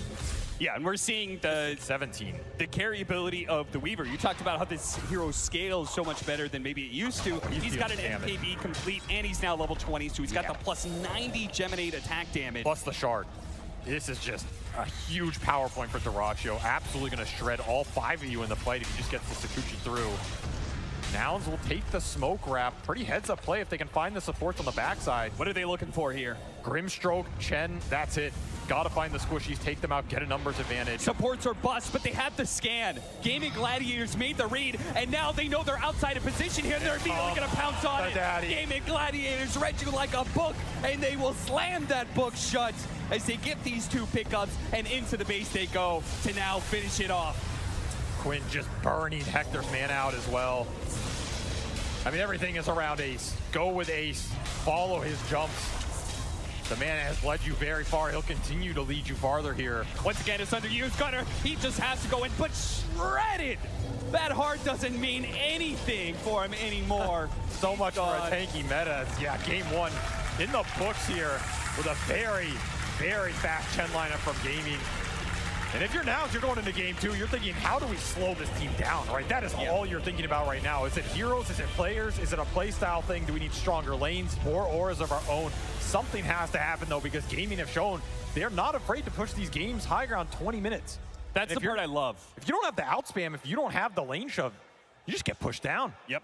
I love the fact that Gaming Gladiators are showing that there is a way to be able to punish most of the strategy that teams have been running with, which has been a lot of greed, a lot of hand of Midas, scaling cores, scaling supports. And Gaming Gladiators are showing that, hey, there's a different way to be able to play this game. And you have to be prepared that this game may end before you're able to come online. And this was with a lot of Nouns signature heroes we've seen them own with for a lot of this early tournament, right? The Brewmaster, the Earth Spirit, these heroes that are deceptively hard scaling in the late game if you can get there, but still have some mid-game prowess. They just couldn't muster up the damage to take down the front line here, and that's really what it goes back to. And yeah, all Ace all day, man. Game 1 goes exactly how most people would have expected, with Goliath striking the first blow. 1 up for Gaming Gladiators over Nouns. It is the best of 3, so there's always the potential for Nouns to be able to come back. On our panel, though, we had a little bit of a change up. Fly, you're going to be joining us here. You're going to be talking about this little NA showdown. Bring the faith for the Nouns fans. Oh, yes. I'm here for all the NA action. You know, like either way, America wins today. So that's what matters. And also, hi, Seattle, by the way, everyone. So nice to see you guys. Hello, Fly. It appears Seattle is saying hi back to you. That's nice, that's nice. No, that was a fantastic showing from Gaming, and my God, these guys are so good at this like early tempo game. Yeah, we were worried that maybe just in general, not so much for Gaming Gladiators, that when you put yourself on a timer, when you play this tempo, that if you aren't able to break that high ground, it's all going to crumble in that later part. But Gaming Gladiators are able to perfectly execute that one for themselves. But the early game wasn't so strong for them, Rezo. Yeah, I think Nouns played insanely well early game, and they got themselves into the mid game pretty in a good position. But the way the game and played the mid game was incredibly well, and you understand that when the teams are controlling every rune, when they're pressuring this mid tower super hard, and they know their timings exactly well enough to understand this little moments where they can pressure and win the game off of. This mid jump when Ace jumped on the two heroes, Mu and was it Lelis? It was the game-winning jump for them. They turned the game super hard in their favor after that moment. And I mean, after that jump moment, Lacoste, why weren't Nouns able to get anything else for themselves? Why weren't they able to take some of the map back for themselves, especially when you have a Nature's Prophet in post 5 that is able to split out those lanes? Yeah, he did one hell of a job at some of these early engagements, these early rotations, but yeah, they were not punished. I think also going for really greedy items, Hand of Midas into Radiance and also Heart, these are very expensive items, and Gaming Gladiators, they know that this team is not going to slow down, and one of the reasons why they were so successful is Enchantress was banned out. This was one of the Celery's better heroes throughout 2023, and he banged out Chen. This was his second showing of Chen, and he looks really comfortable on the hero. The only thing that was changed, the way they played at the first start of the year, was, he's not buying aura items on Ace. It's going to be Chen for now, so Celery took over that role, which does allow Ace to scale. Ace had tremendous scale. Just all over the place, he died once. Same goes for Tofu. Both of them combined have only one death, which is pretty impressive. We talked how good and how strong their offlane duo is, and I think this game shows it extremely well. It's insane what they can do together. I absolutely love the idea behind the Chen because it relieves all the damage from Earth Spirit and Brewmaster early on with all these heals, mechs LEDs and stuff. It's just such a good pickup for Gaming Gladiators. They created this hero comeback, made them come back, and they're showing to us why it is so strong. They're ending every game at 30 minutes. Yeah, it's pretty phenomenal, their average win game time there. But for Chen, Fly, you're a bit of a Chen player yourself. We got 20 assists on it, so it's a pretty good showing for Chen. But how do we make him work, and why is it only really Gaming Gladiators that have confidence in him right now? I think they're just one of the only teams that's willing to go down this route, because most of the games now, they end up being pretty late game, right? You're drafting and you're aiming to play 40 minutes. You're going to play for second, third Roche. Chen is a different hero. Chen hits its timings pretty early, 15, 20 minutes is kind of your critical mass. You can take any objective super fast. Your laning stage is a little, not the best, but what they did is they picked a Weaver to make up for it. So suddenly you have a good laning phase with Chen. He was able to open up the small camp. He got a Harpy, which is basically what we're praying for as a Chen, as a Chen player. So I think they discuss this and they understand how to enable the hero, because that hero needs enabling. You cannot just pick a Chen and be yeah, that's fine, just go play Chen, like you would pick, a Phoenix. A Phoenix can do fine in almost any situation. Chen needs a very specific set of conditions, and these guys understand it better than anyone, and they're willing to do it, which is really impressive on the stage. And when it works, it works. I mean, like we all said, they're able to close out a game in 30 minutes. We're going to hear, though, a little bit more information, a bit more of a breakdown, as we do have Purge standing by.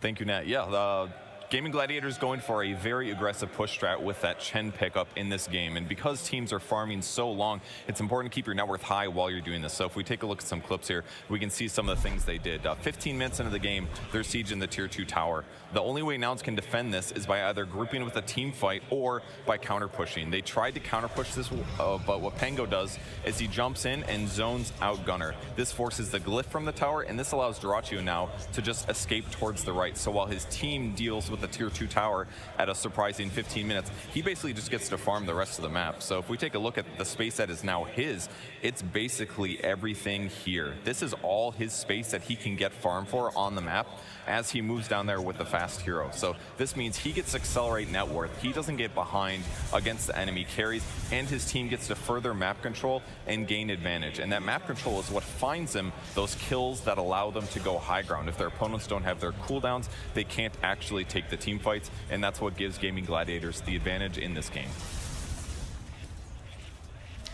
Thank you so much, Purge. Nice breakdown there, and the visual cues as well. I always like it. Sometimes we're talking about team fights, sometimes we're talking about movements, and it's tough, but Purge having all the clips there with him is nice to be able to have all that information. And we've got some more information for you. It's about one of our teams currently on stage. It's about Gaming Gladiators. I've been playing games throughout my whole life, whether it was on Game Boy, consoles, eventual computer, like all due to my older brother and his friends that I just watched. I wanted to play and I got into it.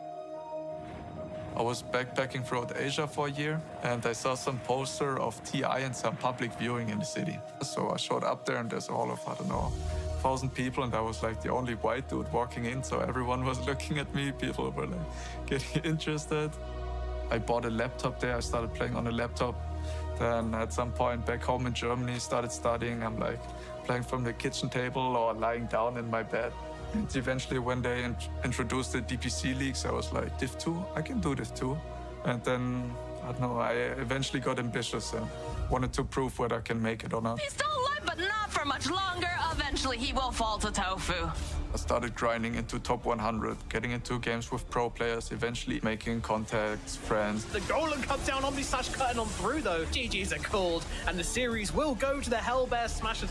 My first team was Hellbear Smashers back then. Get Tofu though, watch Tofu, watch Tofu. But I don't know, it's not really real if you're not playing against a real and big competition. From watching TI is like filled of hype and emotion, and you see these teams with like fireworks winning and sad teams losing, the whole spectrum of emotions you get with like eventually people lifting the ages and me at home at the screen watching, like shredding tears. Like it's so intense that you really wish to experience the same, like to be there.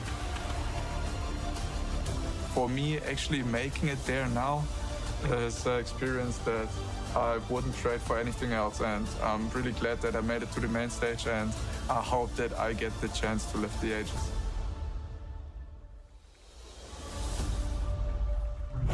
What a beautiful piece on Tofu, his upbringing around gaming, and the fact that now here he is, top 8 on the main stage, potentially even going all the way to top 6 fly. Yeah, I think what he said is very true, because when you enter this competition, you get to TI, it's the highest of highs and lowest of lows, right? I've been in situations where I was able to progress further, or in this case, not so well. And it's so devastating, and it's also so amazing at the same time, right? So that is the spirit of competition, and TI is really where it's all at. Yeah, well, we're going to listen a little bit more about that game one. We do have the comms, the team comms from inside the booth of the final fight between Gaming Gladiators and Nouns. Okay, we do not go buck wild on this push. We sit in formation and we make them run into us. They have to run into us, so we just let them and then we take the freebies when they roll in. Stay off your chin. I have every aura in the game. Yeah. I'm not gonna rush with Ravage. I'm just gonna hold the business. Yeah, we just can hold ourselves and we just chill. Do you expect comms to be that calm fly? I mean, that's a very, first of all, it sounded like very American, which is really funny. But Quinn said he's basically, sounds like he's leading this this high ground push or this situation, and I think that's really cool because this game really progressed to the point where cores have to lead later in the game. You cannot be a support and control the game. So he made the call, just take it easy, let them run into us. That is a very calm and collected and very cool call to make. And take freebies, right? Exactly. Yeah. Yeah. Well, Oh, go ahead. I was going to start looking towards game 2. So if you want to talk about game 1 still, Rezo, please. Well, I mean, there's not much to talk about other than like how well the Gaming Gladiators played and how like much transition needs to be made for NOUNS to win the second game, right? I think they need to make some strategies pop up their sleeves. Like they need something new. Like maybe Darquillo was a carry. They need something that to break the game. They need to break the game because otherwise Gladiators are gonna take the stable game and they progress very well with it.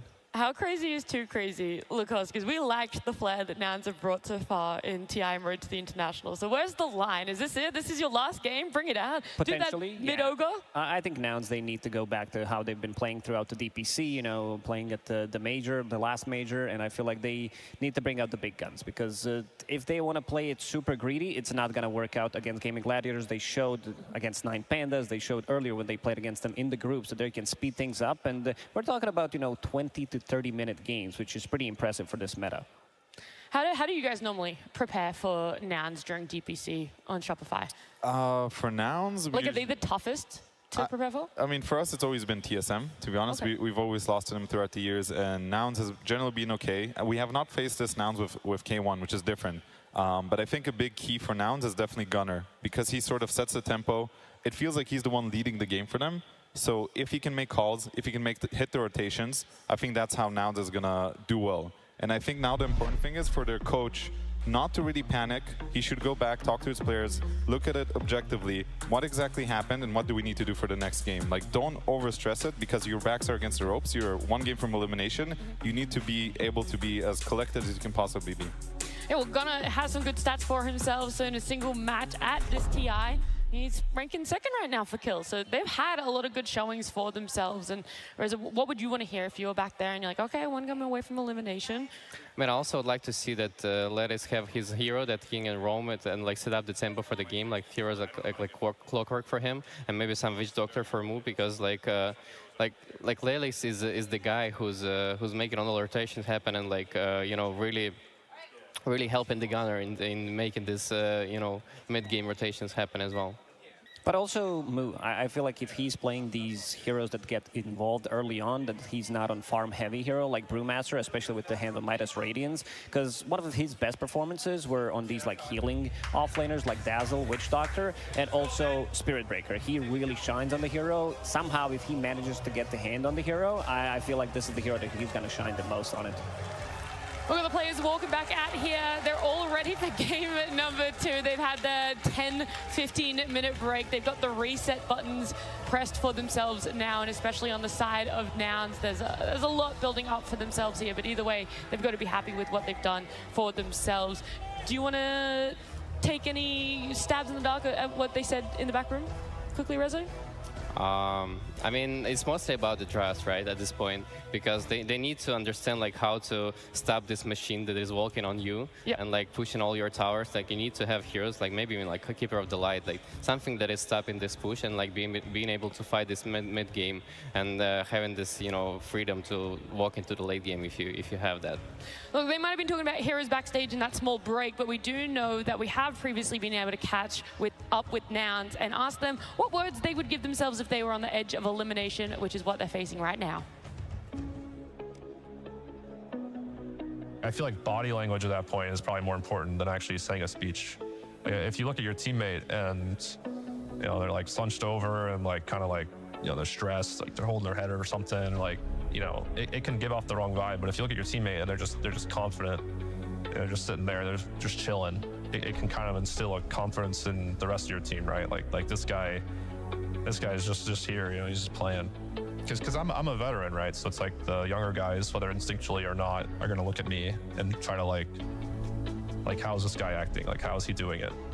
I think that I kind of have to be almost you almost have to be a role model in that sense. I play with misery, I play with fear. And I remember thinking like these guys, they have habits, they've been around forever. Like whether I realized it at the time or not, like you end up copying them in a way. So I guess that's me now. I'm the old man.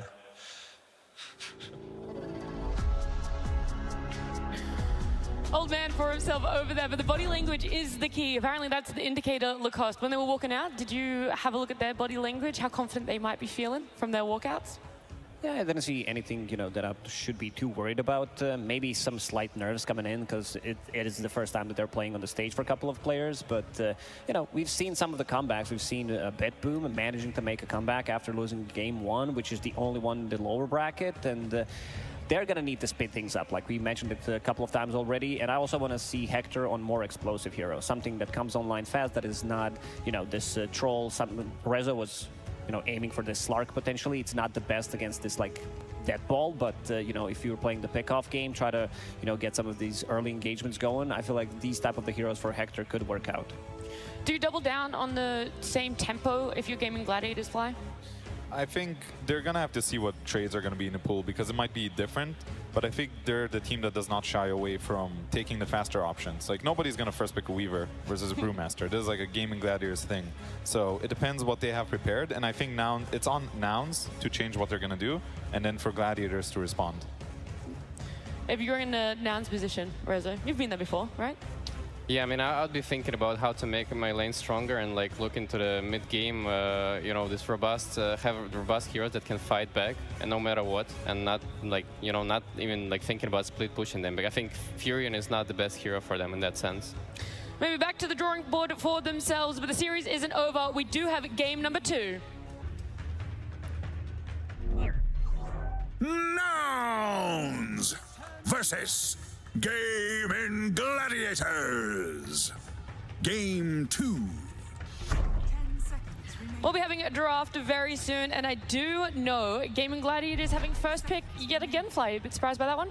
A little bit. I think Nouns, like, they should see what Gladiators are doing. They're just banning their strong teamfight supports, right? They ban A, they ban Phoenix, and then whatever is left, which was this Nature's Prophet, is a completely different hero. It does not do anything those other heroes do, right? It's a very tempo hero, but with the way Gladiators are drafting, it's hard for him to even fight them.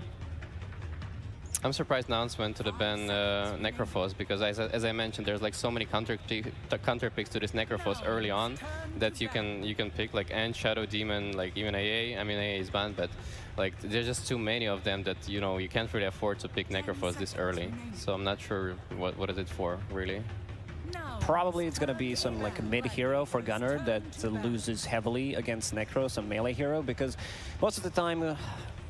Gaming Gladiators, they've been using this Necro on 23rd, 24th pick to a great extent because they know how to utilize it. They see, oh, there's no magic damage coming out. We're just going to bang it out and dominate the game. And also the build that Quinn went for is, you pick up that shard, maybe a booster, Boots of Travel, and then turn the booster into Heart, into Aghanim Scepter, become unkillable. I mean, there's something interesting that happens when you have a week break, because I've noticed this. So even when we played the first stage and we had to wait a little bit and play the second stage, that's when we sort of came up with this idea of like Dark Willow. It turned out horribly, right? But unfortunately, that's why it's interesting to see what changed, right? Spirit Breaker, I know Gladiators is probably the only team that was willing to give away Spirit Breaker, but suddenly, Nouns aren't picking it either. Maybe it's just in this specific series and we're going to see Spirit Breaker later in the day. But during this week, a lot of things could have changed when people scrim, because that's what happened to us as well. Did you see how confident they picked that Spectre? They didn't take even 1 second. Like, they immediately answered this Dazzle. I feel like they just wanted to ban out everything that was comfortable for Gaming Gladiators in that early, everything that would give Spec a bad lane. And they're like, let's just insta-pick her. It doesn't matter if Gaming Gladiators have first pick. Doesn't matter what they pick up for themselves. Spec is going to be our make or break right now. Yeah, we wanted to see this Spectre being, like the carry, being more active. This is the hero that is active every minute at level 1 ulti, so... And this Necro ban makes even more sense. This is the hero that destroys Spectre. Spectre is a hero that plays on low HP, and also in terms of laning, you do absolutely nothing. This is going to be the potential off-lane Necro, and yeah, really glad that they got rid of it. And now they also have a backline jump for this Dazzle, so they have, all you need is Vision Hero. We've seen throughout the TI that there's been a lot of these Vision Heroes, mostly Treant Protector, who's paired up with Spectre. He picks up that level minute 15 shard, and then provides Vision for Spectre so that she can get the jump. We're going to see they're going to be able to pick that one up for themselves because Gaming Gladiators having Dazzle. I feel like this team has a lot more flex in a Dazzle pickup. How do you rate the hero right now, Fly? I think the hero is ridiculous, especially when we can play it in different positions. It's a lane winner. It scales into the game. It gives you objectives. It pretty much does everything. It's also a tinker for whatever reason. It becomes a tinker late game. We saw Ace play it. Yeah, it was one of the highlights. It was insane, right? That clip where he gets a blink across the map. And you can even play it as a support if you want, because it is a strong laner as like a very last resort. So Spectre, while it is good against Dazzle in the game in a very theory, you can jump the Dazzle, but you might get bullied in the lane, and Dazzle is also good at grouping up, which is something Spectre doesn't like. So it's sort of like a double-edged matchup for me. Yeah, it looks like Gaming's not gonna switch things up. They're gonna just keep going for this ball, super push with Dazzle already, having all the auras and protecting the backline. And as you said, this Dazzle is not your ordinary support Dazzle that Spectre can jump and burst, right? This is gonna be super fat Dazzle with BKBs and 3000 HP, and it's not gonna be as easy to focus him in the fight. This Grimstroke pick makes Spectre lane much easier because you have a kill threat. Usually, we've seen a lot of defensive lanes coming out with Spectre, but also the pairing is insanely good because you can, like, it was one of the Chinese teams that were doing this constantly, just Grimstroke following Spectre, and whenever she has ulti available, use that Inkswell, she uses the Haunt, and then you have extra damage, extra stun coming out, especially if Spectre builds into this early Urn of Shadows, which does allow her to pretty much solo kill the supports from 100 to 0. I think this is another, it's a good Chen pickup because again, Spectre doesn't like playing against a team that's grouped up as like 4 or 5 because you're going to sit there with auras and heals and it's hard for her to kill anyone. So Chen is inherently good against Spectre. This does tell us that this Dazzle is most likely going to be a core position, right? It's going to be either offlane or mid, high chance. Because they picked the Tiny, I'm going to assume it's going to just be offlane. They said like, hey, Dazzle versus Spectre, free lane, let's just pick a Tiny. Because Tiny is not the best hero right now, but if you have a hero like Dazzle in the offlane, it basically enables you to pick something like Tiny, which, you know, if you get a lane for this hero, he can be very strong. And I also wanted to touch real quick, I think Grimstroke is actually a very weak position 5 in laning. If you can get out of the lane, the hero's great. He has amazing spells, but he's actually a very weak laner in my opinion. I love this Tusk pickup for Lilith. That's the hero I was talking about that he can roam with and set up the tempo for the game.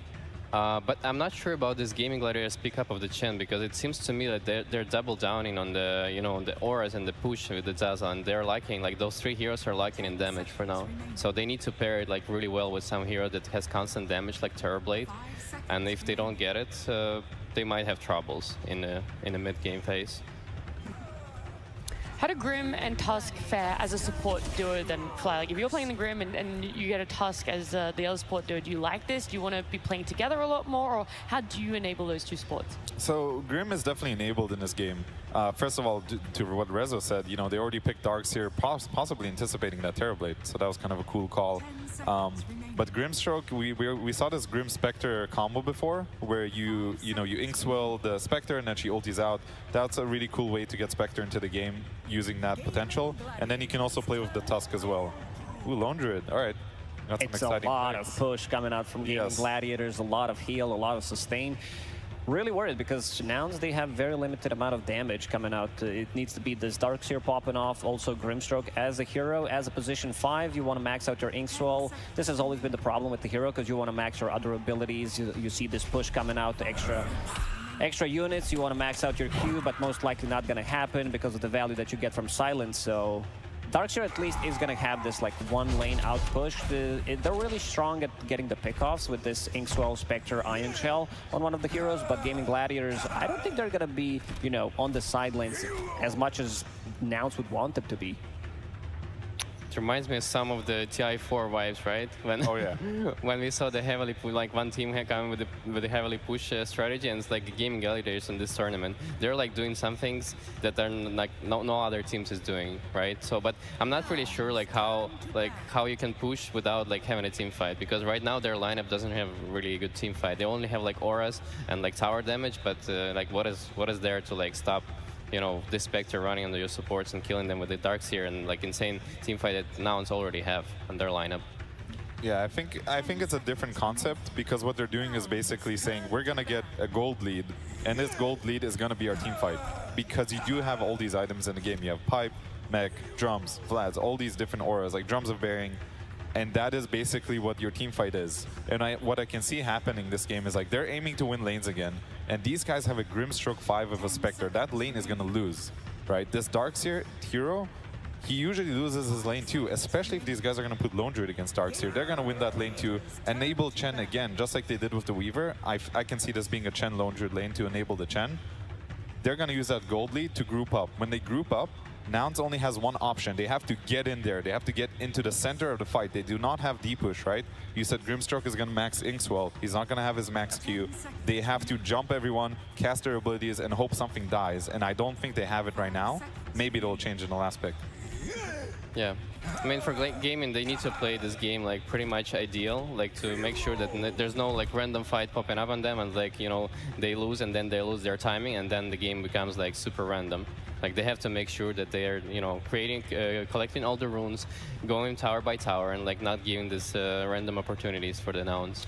I'm looking into one hero for mid lane. That's Keeper of the Light. We talked about, you know, maybe some position 4, but I feel like this hero could really work well in the mid lane because he builds into Spirit Vessel. It's a deep push, lowers the cooldown on some of the abilities of Spectre. If she manages to, you know, stall this game for 30, 35, 40 minutes with Chakra Magic, all these auras buffs on top of it, I could see them, you know, maybe even taking it. Is Invoker coming out? That's a Ricky ban right there. That could definitely fit the tempo of what they're doing. They're going to Alacrity this bear. This bear's going to go wild. He's going to just maim the towers down.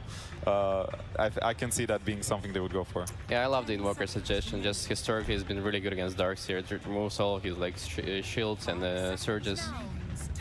Oh, wow. Okay. What does this mean then? What do we have here? Okay, look, I was going to throw it out there because I didn't know it was ever possible, but will we ever see Quinn going on Dazzle mid or potentially a Lone Druid mid, sort of a BM towards Gunnar, because Gunnar does love his Lone Druid mid too. I don't think we're going to see a Lone Druid mid, but I think now... So I was wondering this because Ace is known to be a Lone Druid player. Yeah. But when they picked Lone Druid, I thought this is a good matchup against Darkseer, so maybe, you know, Darachi is going to play it. But now I can see being a Lone Druid offlane and Dazzle mid, and this Alchemist being just safe lane against Darkseer, because Darkseer does typically give your carry a free lane. I think it's might be Alchemist for Quinn as well. Just like you're looking at the matchup, like if he's gonna have a free matchup mid, he might play it mid, because Lone Druid is, as you said, like it's really good against Darkseer, so there's no point of like switching it from there.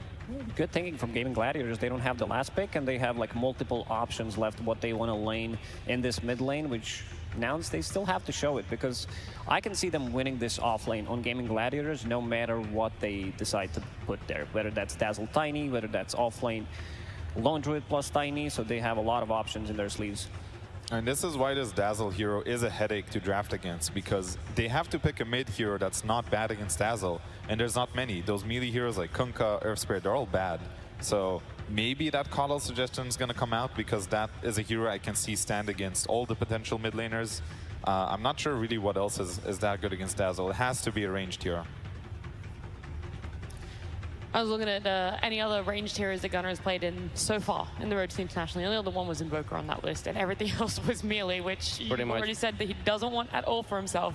Pretty much comes down to Invoker at this point. Maybe some Queen of Pain, but not that hot. Oh, it is going to be the Coddle. Yeah.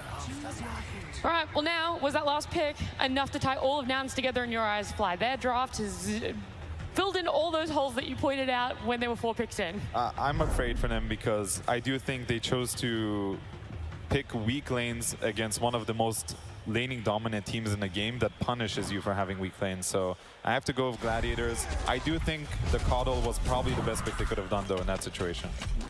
I also love the Alchemist pickup, because the Nouns can't really pressure this Alchemist this early. So he's going to have like a free lane and a free game. And also it's a bit of a security for them if it comes down to the mid or super late game, which Nouns are very famous for playing these 60-minute games. So they're going to have some security coming from the Alchemist, really good scaling. So they're not necessarily going all in this like 30-minute push.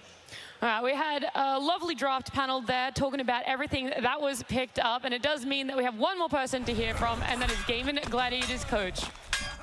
Ladies and gentlemen, I am here with the dominator of the DPC. Ladies and gentlemen, put your hands together for CY. How you doing? Doing pretty good, obviously. Ah, fantastic, fantastic. Last game, a lot of comfort heroes coming out for your opposition, but a few comfort heroes for you as well. How confident were you in that last series? I would say after draft, I felt pretty good already. And when I saw the tempo we could put in the game, I was even more happy.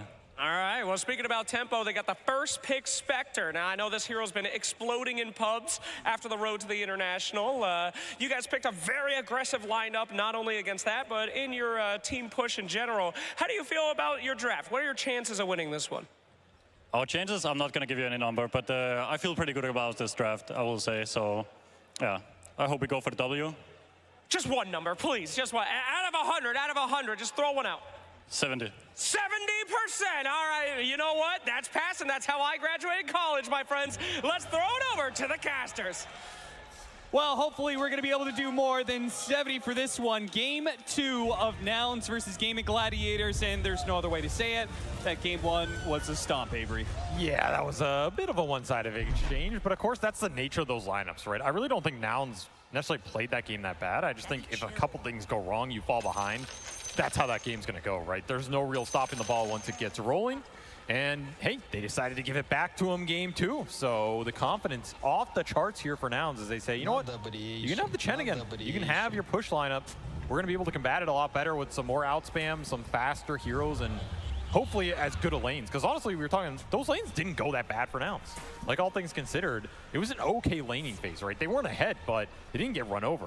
Yeah. It's just the speed at which those auras came out and the pace at which Ace ran down these objectives was way too much for those heroes to combat, particularly Hector on the Terrorblade.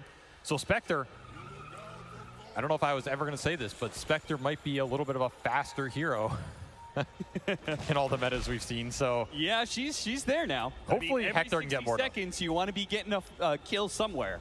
Exactly. And if Hector can join all these fights, especially the tower defenses, maybe they can get a bit more going, particularly with the outspam they have. Coddle Darkseer can get the lanes in a lot more. It's not all on this Terrorblade shoving the waves. So Nouns have come up with some ideas on how to combat Gaming, who are basically running it back, right? This is a Chen 20 to 30 minute high ground lineup. No way around it. They want to dominate lanes, get out to a big lead, and go high ground with the Alchemist and a bunch of sustain behind him. Chen Alk always makes an appearance on the main stage. In fact, now that I'm looking at this lineup, this is like an OG lineup through and through, right? Chen Alk with the Tiny to boot, and a couple cheese heroes. What more do you need? I think that's one thing about this lineup, though, for Gaming Gladiators is I do feel like there's going to be more opportunity to play for pickoffs against them, right? Gaming Gladiators, they did a really good job of like grouping up as 4 at some point in time, and it felt really hard for this Earth Spirit to be able to roll in and take like a full team fight against them. But here, you know, you've got the Lone Druid and Alchemist who are both going to be farming a decent amount, and we've got a Quindazzle, which I don't know how you feel about that one. Lelis in game said Bronze Hero, calling out the fact that Quinn doesn't necessarily have the most experience with this. I agree. I don't know if I've really ever seen him play it in a meaningful match where a lot's on the line. This is not Quinn's powerhouse for me. It's generally the Spirits, the Mobility, the Pangolier, the cheesy heroes that win you a lot of MMR that you can spam 1,000 times in a row like Lashrak. You know, Dazzle just hasn't been there for too long, so we'll see what he can do on it, but this is a pretty free matchup for Gunnar as long as he can keep blasting the waves out. And if you can get a fast Vessel in this game, oh, it's a great Vessel game, right? You're looking at a lot of healing coming out from the side of Gaming. You wish you had an Ancient Apparition, but that's the next best trick. Dueling top, getting a lot of damage on Dyrachyo early. Don't exactly view Darkseer as a good Tusk combination, but I guess double the punch. Yeah, if you manage to get the shard in, lock him in against the double ion shell, there's definitely opportunities to be able to kill this Alchemist, though typically it means you're just pushing in the lanes. Oh, they're going to group up a little bit. They stay out of vision. Oh, this is an opportunity now for a turnaround. If they hit him with the tag team, slow him down enough, but unfortunately they're just a little bit too far away on Lelis, so they weren't able to capitalize on that. But at least it does mean Dyrachyo missed, I think, 1 CS there, took some damage, has to blow through some more regen. And the bigger thing is they're blocking up that small camp for Celery. Right. So you're limiting the Chen's really early options. You want to hopefully not get mana burn purge creeps. Those just decimate the Darkseer. Bear kill on 7 HP. Oh, he got him in the end. Got him with the stroke, so Ace loses that one. They get a healthy bit of gold for Nouns. That's really nice down here. These bears count for so much in the early game. Basically a hero kill, if not better. And now if you do find any connection on Ace, I mean, it's gone for a long time. I think this combo is really interesting. They do a 5-position Grimstroke, but you know, maybe not the best laning phase power, but later on, you have this ability for Spectre to join in these fights anytime, 60 seconds, and you could globally just, you know, like be next to Spectre, put Inkswell on him, have him jump onto some hero. There's a pretty good amount of kill power in just those two. It's also deceptive. You just don't expect the stun coming out from the Spectre when he haunts onto you, so the other big one's like the Bedlam combo with this hero. We're seeing it being developed a bit more, but yeah, I do like this combination. Double dagger in the fight's never bad either. But are you going to be able to get out of lanes healthy enough and powerful enough to go around looking for those kills? That's the big right question. now, it's not looking so hot. 7-1 in CS for K1 Hector. Yeah, Gaming definitely pulling ahead on the lanes here. Even mid is going a bit rougher for Gunnar than I would have expected. I mean, you have to rush boots in this matchup. You get to just push it out, but there's no small camps around mid anymore, which kind of hurts this hero's momentum. In a lot of the games I've seen Gunnar play it, this is slower than the ultimate mid-coddle patch that we saw. So you can't really measure him up to that standard. Still, you're going to be looking for a pretty fast bots into Vessel here. Will be bots first, potentially. Yeah, well, Gunnar may have played this hero a number of times, as you alluded to. Not necessarily the best Coddle mid-patch in the world, as Lilith and Moo trade a bit of damage here with Durancio. This hero is not having a great time at the International. It's currently sitting at 28% win rate for the Keeper of the Light. Every single time I watch it, it looks kind of lackluster, Avery. It's a hard hero to execute because you really need the items on time. You need to get the fights out of them. Otherwise, this hero is not doing much for you. A Boulder almost killed his Ogre Frost Mage. That was random. But what wasn't random, Celery made the read there. Placed a ward to be able to see this rotation coming out for the Grimstroke, Yamsen. Oh, we got another one. Okay, no worries here. Just double Frost Ogre Mage for the first 4 minutes. See if they can block in Celery, but the support is coming in. 3 versus 3. Celery is likely to die here. Zainzua helps finish him off, and that is first blood. 4.5 minutes in, we finally see first kill of the game. Tofu, they'll chase him away, but damage already being done. It does leave Spectre in a 1v1 against Lone Druid. I don't know if this is any better than the 2v2. Feels like there's no situation where K1 Hector is happy in this lane. No, this matchup just plain sucks. There's no way around it. You're going to get bodied in the one-on-one. You have no ability to fight back, no innate regen. I guess you could go an early regen item on Spectre, but honestly, there's just not much in the meta that people are building towards. So it's another game of like bend on the lanes, but don't break and get that one fight. I mean, man, this ice armor has done work top, but first blood for Moo is also going to be pretty damn nice here for Nouns. Try for a kill here in the top lane. Get the stun off, trying to block away Tofu, but he's close enough for the avalanche, and that's more than enough. Underneath the acid spray, with 2 heroes hitting you and a neutral creep, a healthy amount of damage. Moo falls in his lane. And this is where Gaming are happy with the lane setup right now because they're getting solo XP on their 2 cores that really want it. The Alec doesn't need it as much because he can just go back to the jungle and kill the stacks later for the net worth gain. Sure. And they're getting kills for their Chen. So they're boosting Chen in this position where your ball is going to be crazy strong at that 8 to 10 minute mark going into these tier 1s already. It is shifting some of the onus back on Nouns in terms of who are you addressing in this laning phase, because right now, all 3 of these cores. Here, pretty deep behind the tier 1 tower. Gonna toss away, but Gunner's a little bit low. Fortunately, did heal himself up with that Illuminate Blast just in time. Now Quinn is here to help out, and they're gonna be chased away. Gunner still trying to finish off Tofu, but the heals will be able to keep Tofu alive, no problem. Hector getting rooted. Oh, just perfectly timed for Ace. He even had the support coming in from the side. Wasn't necessary, but Celery was there for the backup. And it should just be a fast tower push on this Lone Druid lane, the way it's shaping up. Ace has also protected his catapult on this wave. Benefit of that pull on the other side, and the golems. Yeah, killing that golem just gives you even more boulders to be thrown around.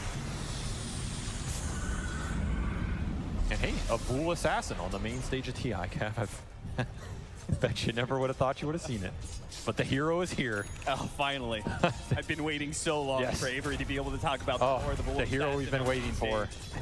So many years in the making for this hero to return to Seattle, but it'll do some pushing damage here. Celery decides which side lane he wants to help. I mean, there's a toss-up, like, do you actually need the Chen down here for the Lone Druid push at all? Probably not. Spectre's 4.5. I was going to say, like, okay, maybe he can get level 6 soon and, you know, participate in some kills around the map, but this Spectre is having a jungle already. K1 Hector is going to be very, very far behind for the next 20 minutes. You're gonna have to combine this Darkseer and Coddle at some point. That's the big one. If you can get it around the tower defenses, I think those fights can go pretty well for you. They're a lot better than the last game draft setup wise. And it's really unlikely Durancio joins those very early pushes, right? In that Weaver game, he can join those fights, and like even if he dies, it's still a numbers advantage, it's still HP you have to get through. Here, it is kind of just the Lone Druid and Dazzle with the Chen. The Tiny is, you know, giving you some team fight later on, but he's not too terrifying in these early fights if he doesn't wrap on you. And Durancio is able to brave defending this tower kind of by himself. He's got the Chen behind him, but that's because he's hit level 6 already. Nouns know it's a tough target to go for, so they're going to try and find something else here. Quinn, he's going to be caught trying to hit the jungle. Good Illuminate Blast clips him there on the side, and Quinn will die. Nouns do successfully find an opening, and they needed it real badly because these lanes are not going well for them at all. Time to dissolve him and get some skirmishing done. Nice toss back into the bear. If he gets a root, this is all but guaranteed to be a kill on Gunner. Doesn't even need the root. The damage is there to finish up with the blood grenade. Yamsen's going to be slowed down with that diffuser blade. The inhibit going to work. Nice attempt there with the block in. Keeps the heroes out, even if the bear is still able to chase down Yamsen a bit. Maybe even chase him up down underneath the tower.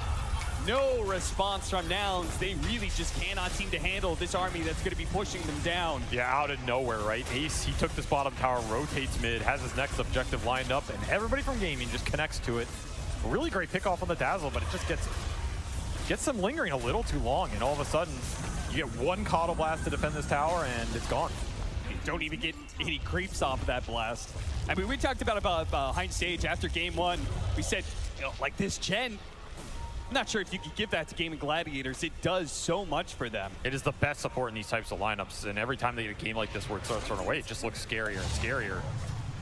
And Nouns, they may have thought they had a plan to be able to deal with that Shen, but unless that plan comes to fruition soon, they're going to be too far behind to be able to do anything to stop these pushes. Bear getting a little bit low there. Not much we can do about it, though. And the push continues. Ace, he wants all 3 towers by 10 minutes here. The last one will get defended, still full HP, so this is something that Nouns have to rally behind. Get their combinations online and going. And it is time for Hector. I mean, the upside of, you know, Ace making these rotations is, hey, your Spectre gets some free jungle time. How free is it going to be, though, because he's immediately going to jump over to join on this tiny kill. Good timing, because Ace was just threatening him there in the bottom lane. So not only does he get away from a gank, but he also gets to join in on a kill. And that is the power of the Spectre right now with this new Shadow Step. I don't know if Hector even saw Ace down there. I'm pretty sure he was looking at the gank, but that was an absolute kill on the Spectre because Diffusal's already done for the lone druid here. So he quite literally dodged the bullet, gets a kill into a tower push. Pretty nice. And it's just about Gunnar keeping the lane equilibrium. He'll rotate bottom to get the defense. So these tier 2s are going to be a bit harder to bring down, I think, for gaming, unless they get the big pickoffs. Because you can always sit Hector in these positions, and the upside of Spectre is he can make the fast plays. He's also hard to go on, especially if you can get this Blade Mill out pretty fast. You can bait gaming onto your Spectre, take the fight with the Darkseer and Coddle, giving you the damage from behind. And to me, it's all about this Vessel. Like, how fast can you get the fighting items on the Darkseer, but more importantly, this Vessel on Gunnar to give you the kill capability on all the sustain that gaming are outputting right now. Yeah, if you throw in a Shallow Grave on somebody, they're getting these heals, they get a Hand of God. It's a huge amount of burst heal. Oh, straight through the portal. There's going to be the follow-up here, though. The Tusk's going to follow in. Yamsen joins in on this as well, thanks to the Spectre. They're able to kill and the Bear immediately and get the Bear. Now they're going to be able to chase down Tofu on top of that one. So while Gaming Gladiators thought they had the one up there, Tofu taking a quick pit stop to grab as many Lotuses. He knows he's dead, so he might as well get what he can off the map. That is a great pickoff for Nouns. We also talked about this, you know, Inkswell Spectre, the Shell Spectre too, with this low duration haunt. It's a great shell target in these fights. You can even shell them before, you know, the jump theoretically.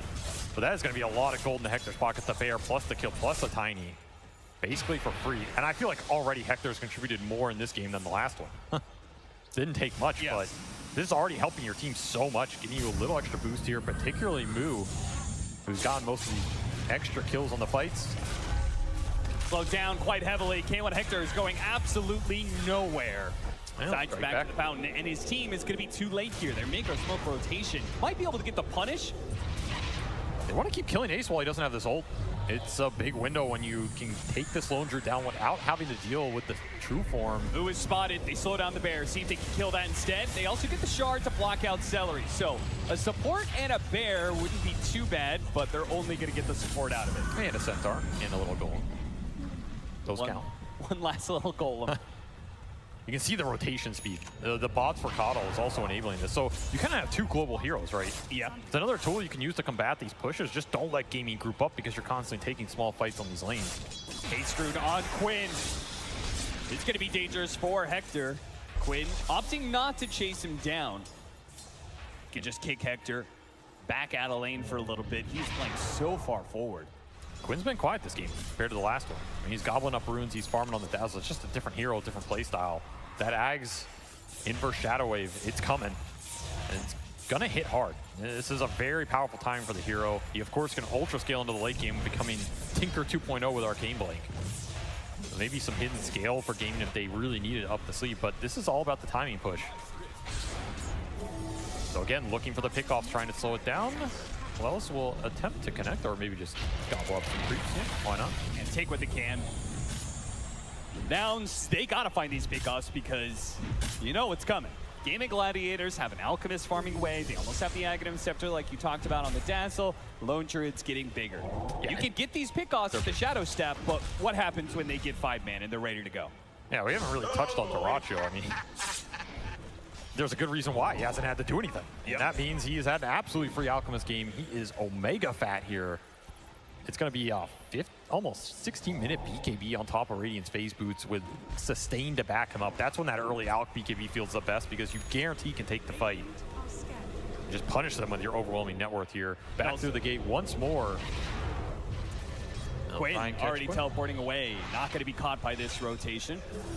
Do a little smoke farming. But nothing else.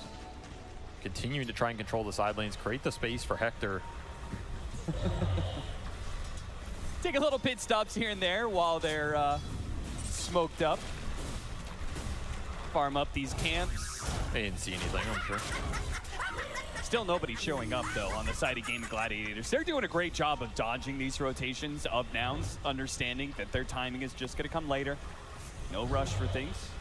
Honestly, I like the Octarine rush on Mu as well. Just anything that gives you lower cooldowns, more uptime on the map, and helps you shove these lanes out faster is going to feel good right now. Yeah. You just want to get to that mid-game teamfight where Darkseer, Spectre, Grim, it's no joke, right? Especially when you throw Chakra Manas out on all these heroes, reducing cooldowns even more. It's a lot to deal with if you can't just sit there on the front line with your BKB timing. Yeah. Which is what Gaming are aiming to strike with here. And that's a big question. What do you do versus the Alch BKB here with this type of lineup? You have Tusk Physical Burst, and you have Spectre can come in with a little bit, but otherwise Dyrachyo should be pretty untouchable. Especially with Grave behind him. I mean, that's like, it's even worse, right? You really want to find the backline here if you're Nouns. Find the backline, force a collapse, get a big vacuum, and yeah, if you can ever find Ace before that ult comes out, you're going to be really happy. Do you think that means that, in order to actually literally see the backline so your Spectre can jump, does it require somebody to get in there? Do you think like Mu is going to join in with the Tusk, like some sort of Blink Dagger initiation, or do you think he just goes more for like these aura items and try and combat Gaming Gladiators who are obviously going to be sticking to that same game plan we saw in game 1? I think you're looking at auras here. I mean, Blink is going to be really nice later in the game, but you know the fight's coming to you. I think traditionally you just go for the correct angle, right? Get smokes, get flanks going, find the backline by just wrapping, and Hector will automatically connect. And it's going to be a Radiance for him as well. So we'll see if he can have more impact with it than that Radiance from last game on Mu, which just got mega delayed, right? This is it's a risky item to go for here. It's a lot of gold to build up. A lot can happen in that interval where you don't have a fighting item coming out. But if you get there unscathed, it's going to pay off. It's a very good Radiance game to go in and start burning people. See the farm build up between Dyrachyo and K1 Hector. Yeah, I mean, that's a little unfair. You know. The GPM is going to be obviously massively outmatched, but you could see there was just a lot more space for CS for the Alchemist. And BKB's already done, and they're instantly smoking down mid with it. Dyrachyo wants to put it to use. And he's going to go straight for the Spectre, straight for the enemy carry. Inkswell quickly dispels that stun. Yeah, good idea rush from Yamsin to rush that shard. It's going to be pretty valuable this game. B1 bottom lane. Mu trying to get out the shard, blocking him in. Oh no, Lelis, that wasn't what he wanted to have happen. Mu, he's desperately going to try and throw out a vacuum, but there's nothing to actually get off of that vacuum. The Spectre leaves. K1 Hector's like, you guys are supposed to be setting up for kills for me to be able to collect on, but there's nothing to actually get. Global Dagger. Will hit. I wonder if it scouted that smoke. Might have, honestly. Either way, a failed gank, true form goes off, and it'll give a window here. Blink on Tofu as well means that all these pushes, all these fights are a little more dangerous. You get caught, like Nouns got caught last game. You're just gonna crumble really fast around these towers. Aggressive TP bottom from Mu when he knows they were moving here. He's tanky. I don't know if he's this tanky though. Round to tier 2. Is his team going to try and defend him here? The Surge is going to be running out, and Quinn might just be able to catch up to him. Another round, though. Thanks to the Octarine, Surge is near permanent uptime for Mu. No blink on Dyrachyo yet, though he'll buy it out now. So it's going to be multiple jumps from Gaming. Just try and take the fight before Nouns are set up. And if one or two of these heroes go down, you're just looking at a very fast high ground again. The margin for error very thin here. You do have that Vessel up on Gunner. It's been up for a little bit here. He has double charge. This is generally where that Coddle would want to be taking the fights or finding big core pickoffs on the map. The downside in this type of game for the Coddle is he's great at dealing with the lane, but Gaming are not going to split. So you're not going to find this like global pickoff presence between the Spectre and the Coddle. It's just going to be 5-man down a lane. In 18.5 minutes, they said, the last game was fast. This one, it's going to be even faster. Let's see if you have the answer. And frankly, it doesn't look like Nouns are ready for it. No Crimson Guard just yet on the Darkseer, which would do a lot to be able to dissuade this threat of the Bear. Gunner's trying to stop him, but the damage just keeps on chipping away from the Lone Druid. He's going to take that tower without much really needed from him. Wall in, that's pretty nice. Can they take advantage of it, though? They're still trying to go for that Bear. Toss back from Tofu, catching the Coddle. That's just what they needed to really ensure they could take this tier 3 without much fuss. In fact, Darachi just blinking in boldly, seeing what's up, getting some information down, and they're going to hit Barracks now. Where's your damage? The damage test has returned to round 2. And you're once again just found lacking, right? The state. Well, no, Dispel managed to put him inside the snowball. That allowed Moo to be able to get back, but the Bear is saved by the Shallow Grave. Even if they get the damage, go through all this HP, they still can't get there. Darachi is going to clean up at least Yamsen, while the others limp back to the fountain, barely alive. A lane of Barracks before the 20-minute marker. Gaming Gladiators, they are not messing around here. They are kicking Nouns out of this tournament in record speed. They are looking for the lower bracket speed run for sure at this point. Another toss back.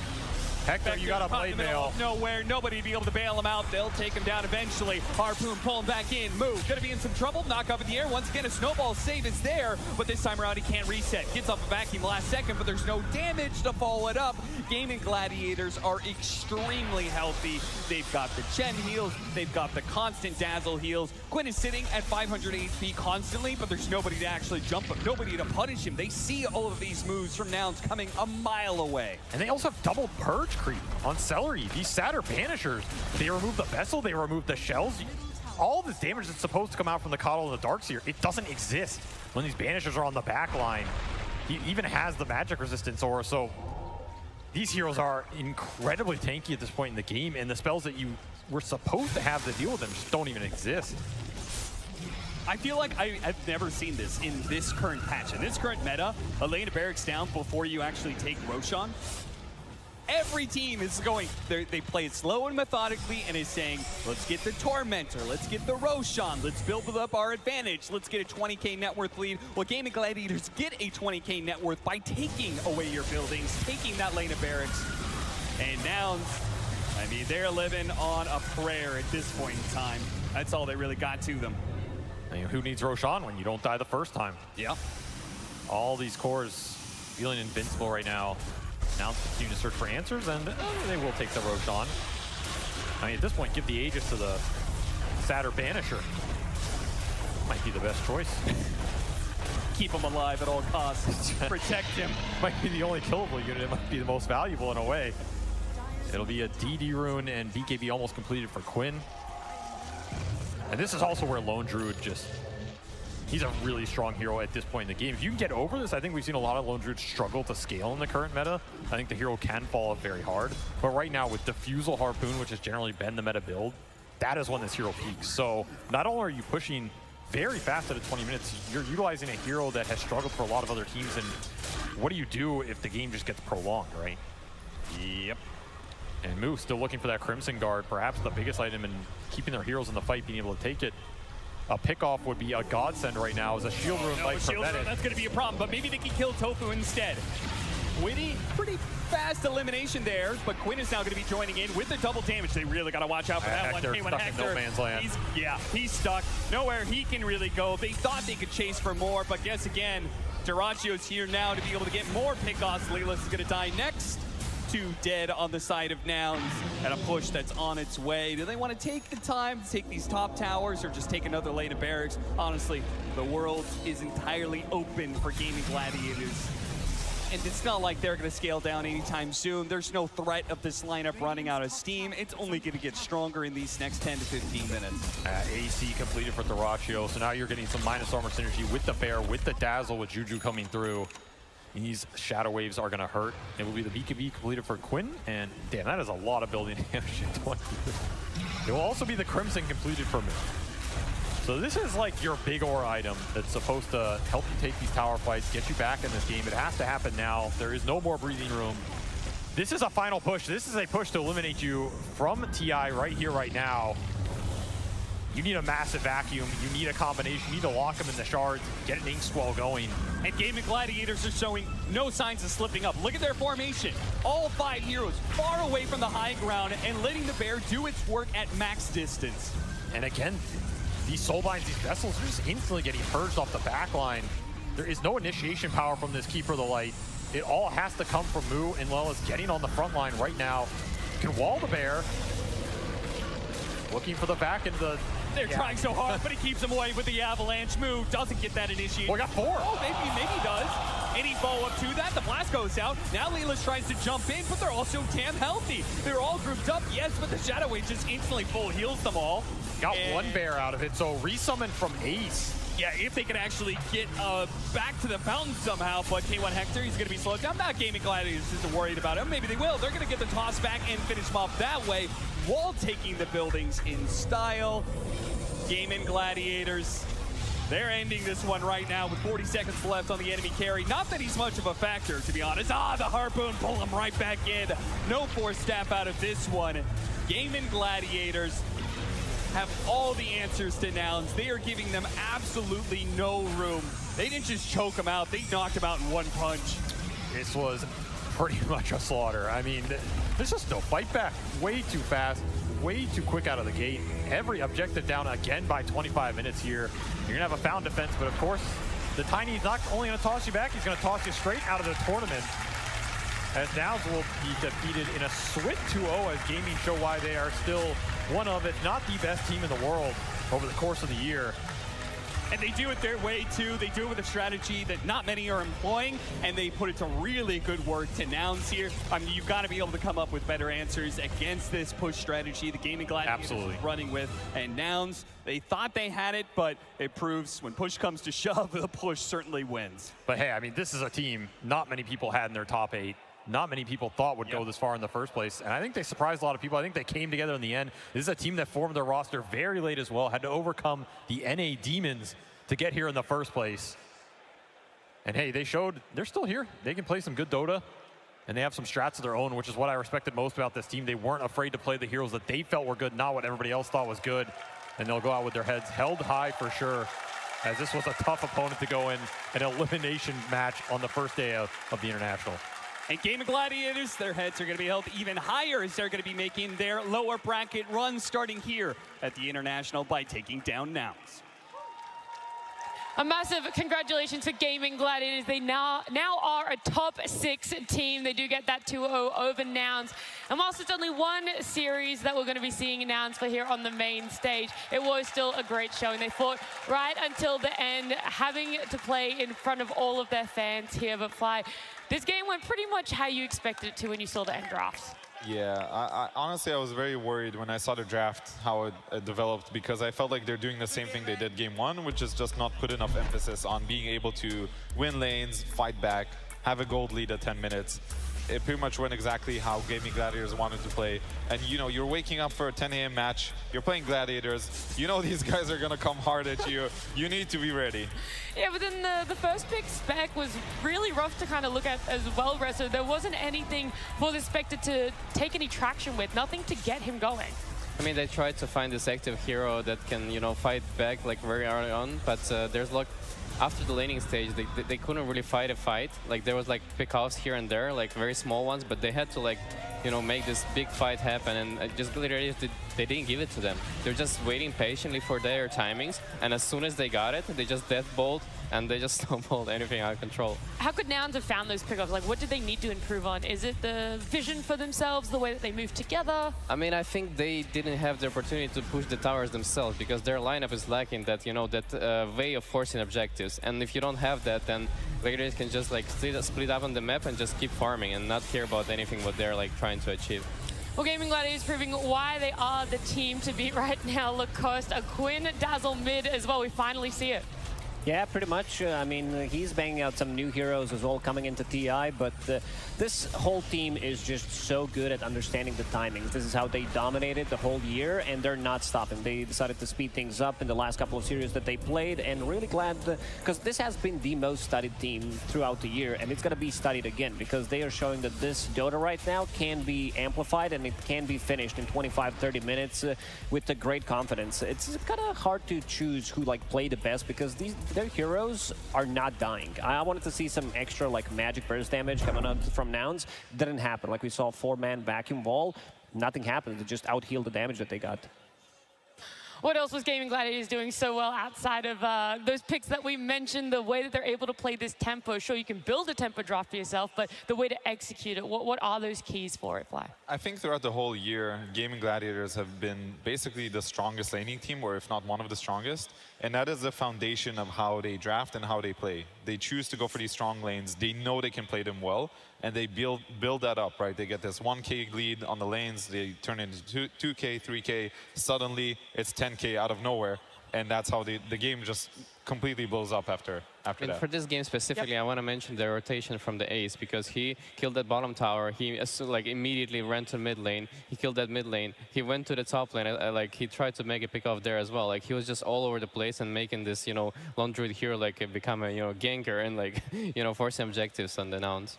Yeah, I thought we were going to see some more lone druid, but maybe this is the weekend that it gets pulled out for themselves. But Gaming Gladiators at 204, then they're going to be progressing at top 6 team. Now, let's hear some words from them. Thank you very much. I am standing by with Tofu of Gaming Gladiators, where we actually got a chance to hear some of your thoughts before this game began. You did an interview where you talked about your origin into this competitive scene was watching the International, just seeing it from home, and now being like, okay, maybe I can compete Div 2. My friend, you have come a long way since Div 2, now top 6 at this International. How's the journey been for you up until this point? Honestly, I think I've been pretty lucky overall, but also very hard working to this. It's still unreal to grasp actually playing here. And I owe a lot to my friends and family also for supporting, and my team for bringing us all this way. We've put in a lot of work, but we're not done yet. It's hard to feel whether we can make it further, how it's going to be to lift the ages. And for now, we're just playing, but we'll see what comes. Job's not done yet. Top 6 is a good place to start, though. You've been a part of many, many winning runs throughout this year, from Lima to Berlin to Bali. How is this run comparing to all of those championship runs that you had this year? Somehow, those previous majors, they feel really far away. And I think for every major, every tournament, we've learned a lot along the way. And there's always takeaways you can draw. But somehow, this tournament feels a lot different for us. There's been a lot of changes and things that we had to progressively work on. But I feel like we're in a really good spot right now. And I'm just happy for every game we get to play on stage here. Well, Seattle, they're going to treat you to some more games because they are continuing the run. Tofu, congratulations on a top 6 finish. And we'll speak to you again. You guys all have iPads, huh? Thank you so much. You spoiled it there, but we've got a big old panel change up here. We do say goodbye to Rezo, Fly, and Lacoste for today, and we welcome T, Effie, and of course, our prized possession right here, Owie. Hello. Hello. I wanted to see if there were going to be any cheers for you, because I do know everyone at home is very excited to have you on a panel here in Sight for this. But first of all, how's this last week been for you, and now falling into the TI Grand Finals, the finals weekend, sorry? I mean, we lost, so it's never easy losing, but honestly been really exciting. As we started to get closer and closer, the TI hype always builds up. And seeing the stadium always I don't know, this is insane, so. Yeah, were you here for the opening ceremony? Did you get to watch it in person? I was trying to get on a shuttle, but I was watching on my phone. That's all right, it happens. T, how are you though? We haven't seen you this morning. No, it's just perspective. It's so cool, just being here and turning around and seeing whoa, it's just, just give me a minute. I'm just enjoying myself here. Don't talk to me. Yeah, I was going to say, T's only making noises. He doesn't have any words to say for us. But Effie, I know that you're quite eloquent, so how are you feeling now? I feel good. I feel good. I was sad to see Nouns go, but I mean, that's TI. Teams that you really love and you root for are going to get knocked out eventually. This next series is really exciting, so I'm just looking forward to it. Yeah, our next series is going to be that VIRTUS.PRO BETBOOM Interregional one. Do you guys want to start talking about it now? Sure. Sure, yeah. I was having a little bit of hype from my panel. I mean, the audience is so much fun. They're cheering along. They're getting rowdy. I thought, see? There you go. See? I mean, do you want to say no there or what? No, I was expecting it. Yes, please. You know, Okay, something. sure. See, do you want to talk about VIRTUS.PRO and BETBOOM? Yeah, sure. VIRTUS.PRO, the entire year, they have been 4th place in their region. They've done, putting it bluntly, not a lot. They've been very average. They rock up to TI, though, and then they are kind of like the Eastern European version of NOUNS, where everyone's like, damn, this team, they're doing a lot. They're making moves. Even Spirit, they're showing a lot of respect to this team. Like, they've made incredible improvements. So I think coming into this series, everyone expects, oh, another one of those ones. But, you know, maybe they can make the upset that we haven't seen earlier. I am going to quickly jump in before we talk more about this VIRTUS.PRO BETBOOM matchup, because I just got word Slacks and Casey apparently want more airtime. The best part about being out here in the concourse, other than getting to talk to all the fans, is that Slacks is nowhere to be found. Hi, we only have one microphone. Hi. Oh, great, yay for me. We came out here and we said, okay, who are the NOUNS fans? How hard was that for you to watch? It was very sad. I would have liked to see them being like the next big underdog, but I don't know, I'm just a Herald Green. You gotta be proud of how far they came, though. They did so well. Definitely. I'm a huge fan of K1 and all this story of all the teams from South America. Sadly, there's no teams from Mexico that make it this far, but I'm here representing. Viva Mexico! Yeah. Yay. All right, so we're trying to. Okay, you've got that look. We gotta convince you to join another team. NOUNS is gone. It's over for the boys. Oh, I love Team Spirit. So. What? That was easy. What? And before that, OG. So I'm like. We were supposed to convince you. Is anybody here a team? Take the microphone. Team Spirit. All right, come here, you. Right here. Convince this former Nouner to love Team Spirit. Team Spirit has a lot of hot players, and they're from a very exotic part of the world. And, you know, they just have that air about them, that air of confidence from winning an unexpected and beautiful TI. Beautiful speech. What about over here? All right. Yes. Convince our former Nouner which team to join. This one. AR team. Yeah? Yes, I'm a fan of Maybe. Don't look at me. Don't look at me. All right. I'm a big fan of Maybe since Dota 1. Why should he be a fan of Maybe? Because I think he is the best mid of the world. Yeah. Oh, okay. Casey, here you go. Give me one more.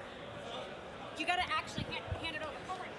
Who else wants to convince this nice young man who he should root for next? You? Yeah. Who should he root for next? After what? After which team? VP lover. VP! VIRTUS.PRO, obviously. Why obviously? Because they prove to be, even though they are like, you know, like teenagers, they are like a young age, they prove to be at the highest level. That's right. So I think they can beat BETBOOM and they can go forward. You know, they're young, but they're like my age, right? Yeah, of course. But I'm pretty sure they will go forward. I trust them. You trust them? Yeah, That's a lot. That's a lot. He missed an opportunity to call me old like you did earlier. Who do you choose, Nouner? New team. Fairweather Fannin. Who do you choose? I'm really sorry to our audio department. Okay, so we have the good mid, we have the hot players, and we have the, I didn't hear that, I couldn't hear it. But VIRTUS.PRO. I'm going with Team Spirit. That's it. Yeah. All right, come on, everybody. I want to hear how excited you are to be in TI. Come on.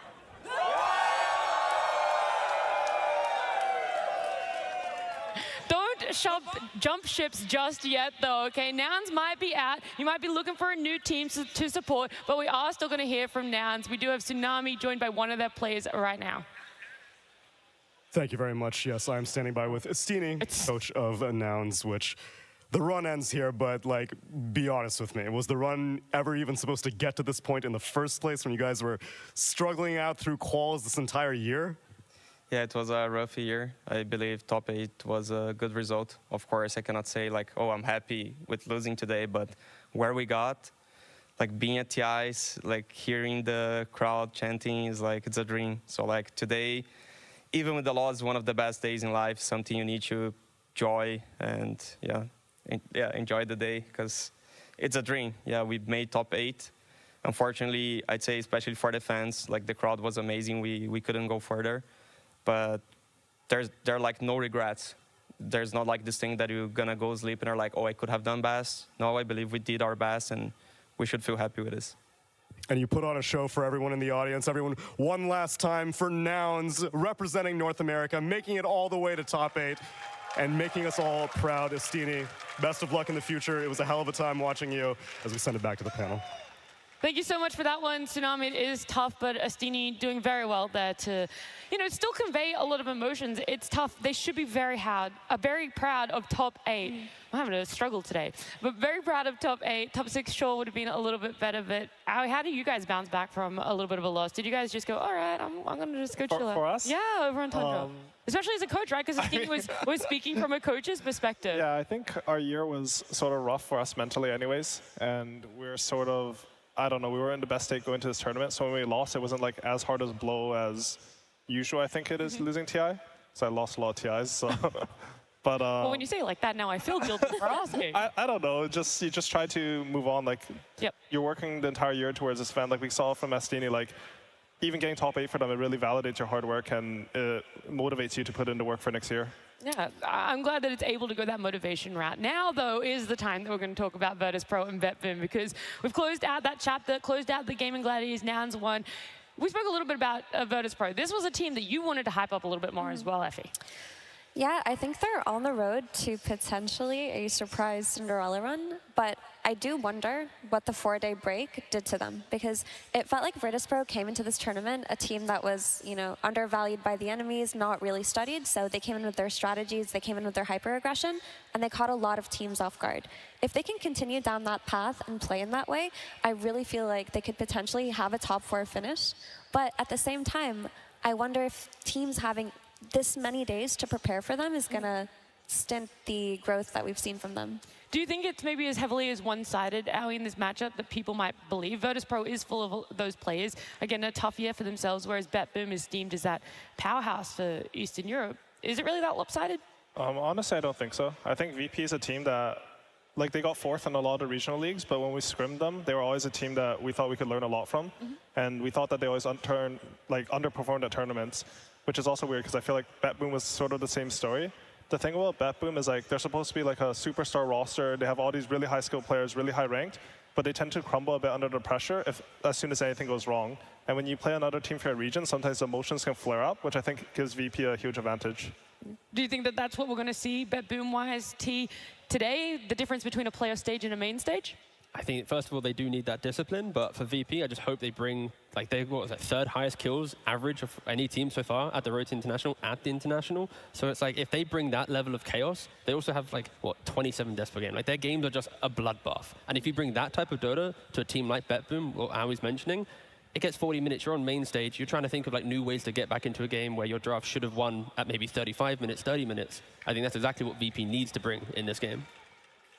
Is BETBOOM another team that could fall under a similar category as Gaming Gladiators, where they can execute a tempo draft, or not as much, Aoi? I think BETBOOM don't really like to play for that. Sometimes it'll happen naturally, like this on Terrorblade, who are like 10-0 in lane. But I think normally BETBOOM's strength is when they play with the win condition, and then they don't feel any pressure to have to do anything on the map. We're going to see what sort of pressure BETBOOM face for themselves, but first we have to welcome our teams to the stage. We're going to have a walk-ons right now. It's VIRTUS.PRO, our first team.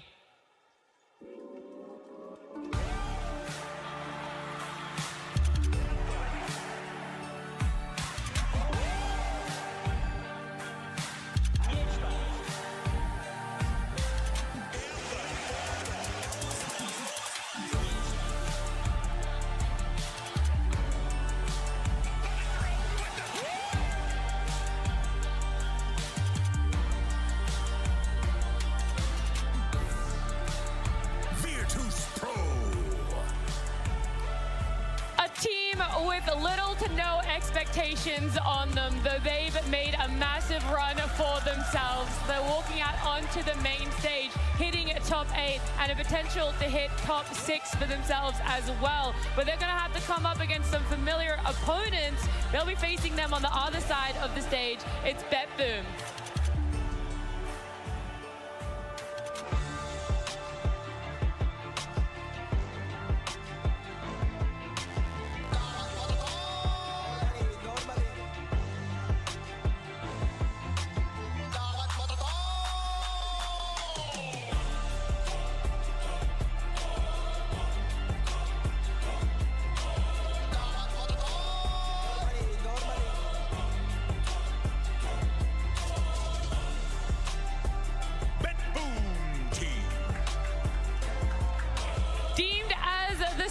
team of Eastern Europe. We'll see how they're going to fare against VIRTUS.PRO, how the 4 days have treated themselves. They're in Seattle. They're enjoying the arena, the crowd cheering for them here. There's a lot of days, a lot of prep, and it comes down to this elimination best of 3 for themselves, Effie. Yeah, I mean, the question with BETBOOM is, and it always has been, how are they going to perform under pressure, right? That's been the story of this team. That's been the story of any GPK stack, really. But honestly, I will say that I have faith in them, because their last series that they played versus Talon was a nail-biter. Like, that was one of the closest series, and they won in the most extravagant way. They could have easily gotten 2-0 that series. So I believe that gave them a lot of confidence, and it's going to drive them moving forward. I think that when you win series like that right before you go into the main stage, it just propels you further forward instead of making you more nervous. Are you still thinking about that 4 days later, though, Aoi? Like, yes, it was an absolute nail-biter. It was an amazing series. Every game going practically 60 minutes there, and they were able to pull it back for themselves. But that's where a momentum break could happen in your days off here. I think as players, you're mostly trying to reset from the games and try to not let the past games affect you. I think these teams have all been practicing for so long that you don't want like emotions to carry on to your next series. You just want to let your practice shine. I think for BETBOOM, I think it's something that they've really focused on working on is the fact that they don't have like as calm leadership. I think when Toronto Tokyo departed from Spirit, like that's one of the things that they differed on. Like they wanted someone who's a bit more calm on Spirit, and Toronto Tokyo is a lot of energy and excitement. So what that means is that when stuff starts going wrong for BETBOOM, I'm not too sure who's going to like rally them into playing their own game. But they've had a lot of time to work on it, and as Effie said, like they played this really tight series, and it looked like they were in control, even though the game was really hectic. So maybe that's the one thing you want to take from a past game, is just knowing that you've made that growth within the team of how to remain calm, remain patient for themselves. But look, T, you've done a little bit of coaching as well. You know, how would you have spent the 4 days?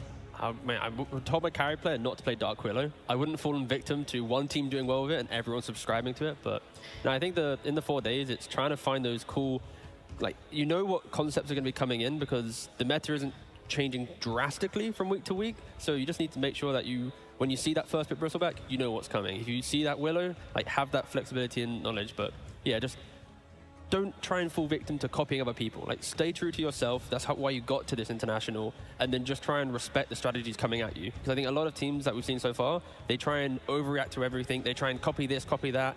They're not doing so hot. And I think when you start floundering in the moment, that's when suddenly you're picking a lot of different heroes. You're not really understanding who you are. And I think that's the main thing you need to do throughout a 3-week-long tournament.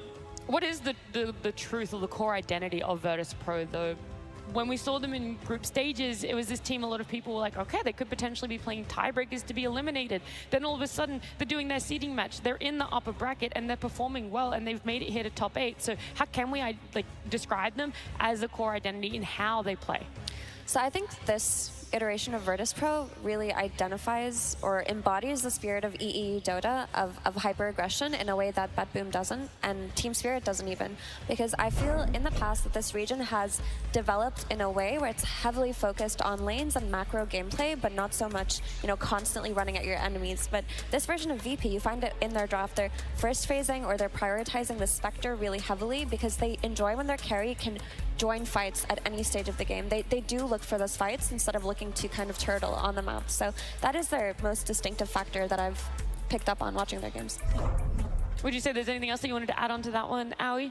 When I was looking at their drafts, I thought I really like VP support duos. They always have one support that is sort of like a tank killer in this meta. They pick like some A, Dark Willow, can't remember, but if they have like FNG on the Treant, then they always have a Dark Willow on Sayui. I don't actually know how to say his name. So we asked Rezo Sayush? Sayush, okay, yeah. Sayush. And I think it lets them basically pair up for any kill around the map. Like the map became really big, so you want to be able to make kills and rotations forced with the limited amount of heroes. Like before, it used to be like you would bring 3 or 4 to kill. Now you just want to make some plays with like 2 or 3 heroes max. And I really like their drafts for that. I think it'll be good against BETBOOM, honestly. Yeah. Do you want to expand on why exactly? Like, what's the BETBOOM maybe plot holes that VP could take advantage of? So I think BETBOOM is really good when the game is stable, but as soon as you add more chaos into the game, they start to sort of lose their foundation or their script, and I think they can make mistakes there. I think if BETBOOM are able to just like play lanes, everything's stable, you know, you rotate to the runes, everything's good, you came from winning lanes, I think they'll probably have a very good shot against VP. But I think VP, from what I've seen, they're like really active on the gates. Their supports give a lot of kill threat. They can just add elements where like, oh, this play shouldn't happen in our opinion, but they just like push through and do it anyways. Yeah, one of those methodical things you're mentioning as well is like when you think about the 6-minute rune, BETBOOM, GPK, he has the most 6-minute runes picked up from mid lane 6. When you compare to Squad 1X on the other side, he's only got 1 6-minute rune so far at the Road to International. So it's like, even though they're very aggressive, they're not doing the aggression towards securing mid lane. It's like that very side lane style, like use the twin gates that I was mentioning, keep going for that fight. And for VP, my one concern will be if you are an aggressive team nowadays, that over-aggression can sometimes bite you where you fall off on like your scaling, where you're kind of like, you're taking too many fights. And I think that's kind of been the story of VP so far, where they'll always look for that engagement, and sometimes they aren't kind of securing themselves to play a longer game if it gets drawn out.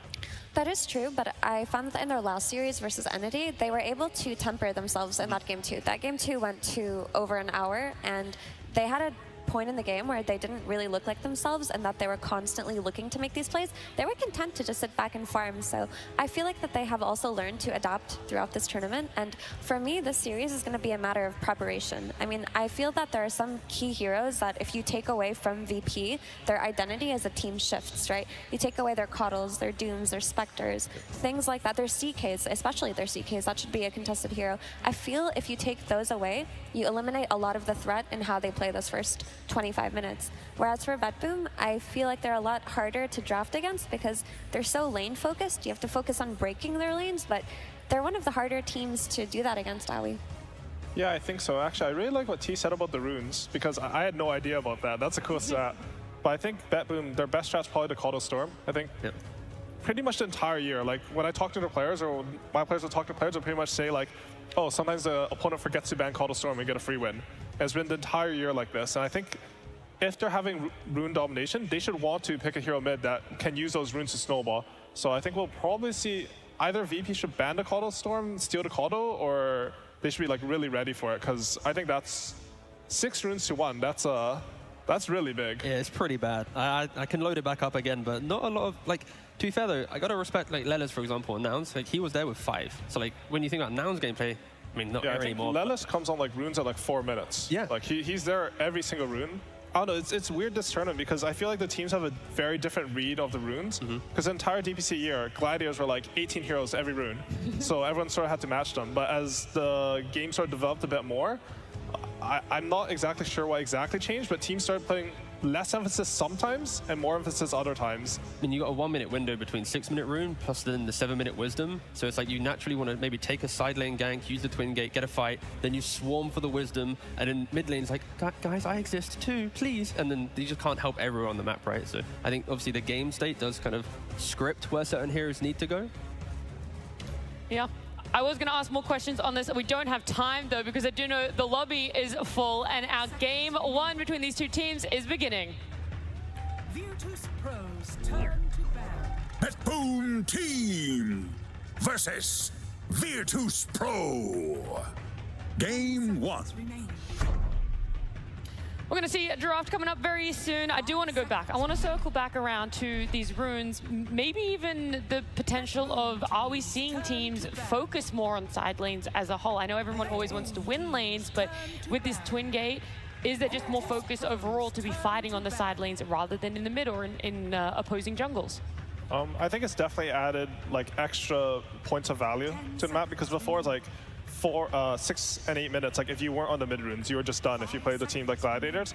Now, like I can see with what T said, like if they manage to get a gank off on Nightfall during the 6-minute rune, even though you secured a rune, if your safe lane's died, you're the one who's under pressure. You're the one whose carry has to TP back. And it never feels good to have to react to your opponents like that compared to like controlling the map.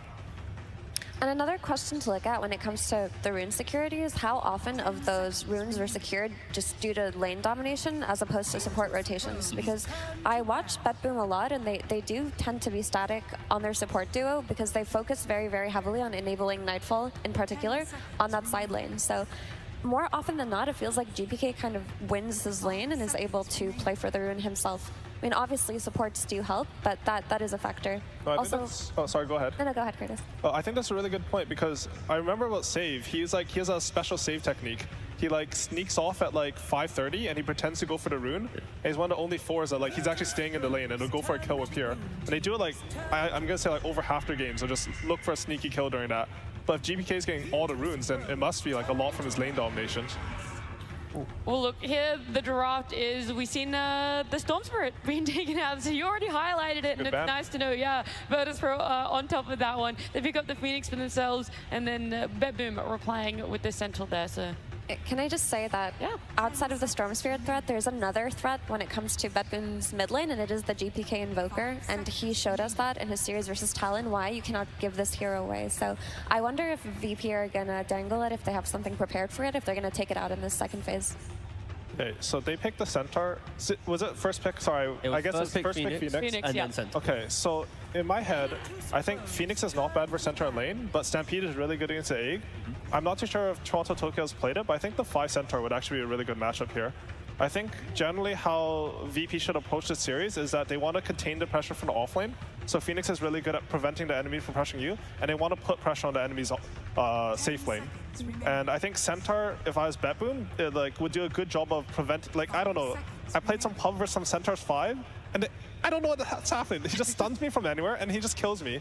And it would fit like Nightfall is like some Morta, Terrorblade, all these heroes at range heroes. I think it would go really well for them. Yeah, it's something that TSM did try running in the 4 position. So we have seen support Centaur at TI so far, but yeah, I think just having that big body and knowing that you're going to buy a blink eventually, you're still going to be the same hero, but securing your lane. I think the main thing there is having the right carry, like you were mentioning. But them being second pick, they're going to see information before they lock it in, but it'd be pretty cool if they did have flexibility in the tank. I think the idea is just good because when you see this Phoenix, like the hero's super high value right now, there's nothing that really matches his team fight. And I think Centaur is one of the hidden ones that can actually do it because you can just commit for the egg or you can reset on the egg. And I don't know, Phoenix, like you can't match him with Warlock anymore. You can't, I don't really know what fights this hero. So I really like this pick coming up from BETBOOM. Yeah, and just in terms of player synergy, I do feel like Pure has had his best performances this TI and Road to TI just with the Centaur. The struggle that BETBOOM had in the last series that I watched versus Talon, where every game went to minute 60, is that when they didn't have that solid initiation coming out in those first 2 games from Pure, they could never really pick and choose their battles, and they were consigned to playing for that late game. Whereas when Pure is on the Centaur, you have this low cooldown blink initiation stun that sets up for plays all around the map. It sets up for picks like Invoker, for example. So I do like that they managed to get this Pure pick secured. Ooh, Pugna. That's probably going to be your 5, right? You'd see from here. I mean, it could technically be 4 I think it's probably safe Pugna. Like a double lane, sure. But like Pugna, incredibly strong, got buffed as well with Never Blast, so it does more damage to towers. In lane as well, super potent, like the range, the move speed, your attack animation is pretty good. Like it's just a very strong laner in itself, in its own right. So like I was mentioning, you got Centaur to try and deal with Phoenix to some degree. Pugna already quite a strong laner. It's just emphasizing how BETBOOM likes to approach most of their games and drafts. Yeah, I think they're looking to snowball on their offlane. Like in most of the series, most of the pressure comes from their offlane. I also think that Sayush, yeah, okay, sorry. Just roll. Yeah, he plays a lot of 4 Pugna, so I think it's something that they're looking to prevent them from getting as well, just because they want their safe lane to be stable.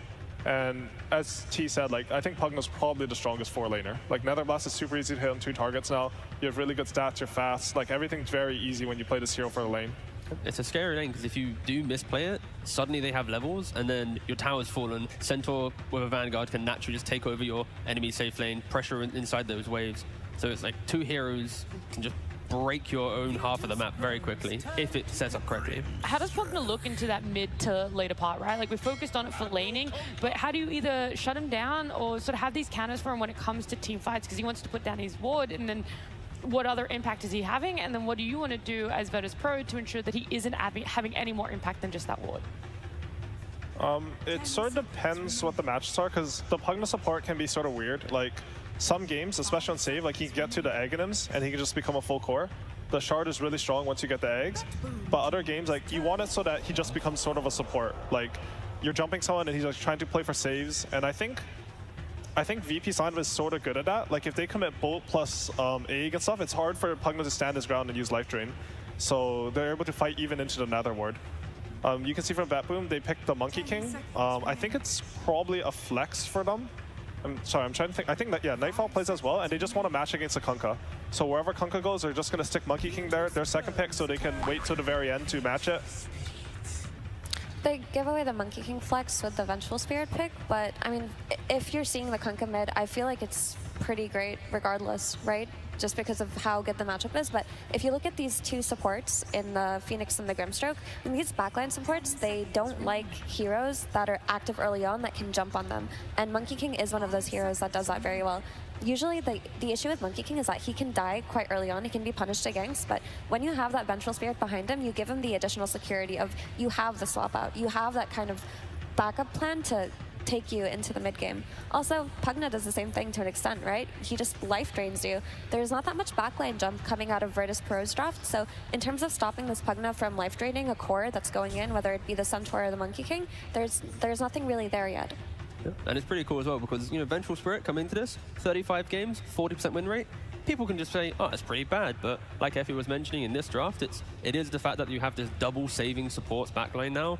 If Monkey wants to Wukong and stand his ground, killing him is going to be a little bit difficult, but VP, they get their specialty Spectre here. Like, this is, you know, the bread and butter of this team throughout the road to TI, and they have a lot of setups to some degree. I think it's mainly going to be Kunkka leading the charge with one of his supports behind him, and then Spectre will kind of poke his head in. I'm still looking for that one, like, high-pacing explosive hero to really give Spectre some extra purpose, because they're quite defensive in nature, outside of maybe, like I said, the Kunkka looking. Honestly, the idea of Spectre here is, it's like a very risky pick from VP in my opinion. I think they know that BETBOOM have committed the Centaur and Pugna to the lane, which I think is one of the strongest lanes you can get. And you're basically saying, like, it's okay if we lose our safe lane. We're going to play for the pressure on other lanes. It's not bad at all, I think, with VP's playstyle, but there's a chance that Centaur just snowballs out of control. Like, I can see some 6.5k minute, like, 10, 11 Centaur, and then you don't really have that much damage from him, honestly. Like, you have Phoenix and Grim, who are supposed to high damage. You have Kunkka, who's a bit limited damage, but he's going to have a really fast pipe this game. And I'm not too sure how you're killing him with Pugna and Venge behind him. Yep, those are great points that you make. But even if you're getting sacked on this lane of Spectre, just having a Grimstroke, I feel, gives you that extra bit of damage that you need early on to play for those early kills. And that Doom ban is great, by the way. I was thinking that Doom would be the perfect hero here for VP with the Soulbind into double Doom, into heal reduction from the Monkey King, but BETBOOM identify that.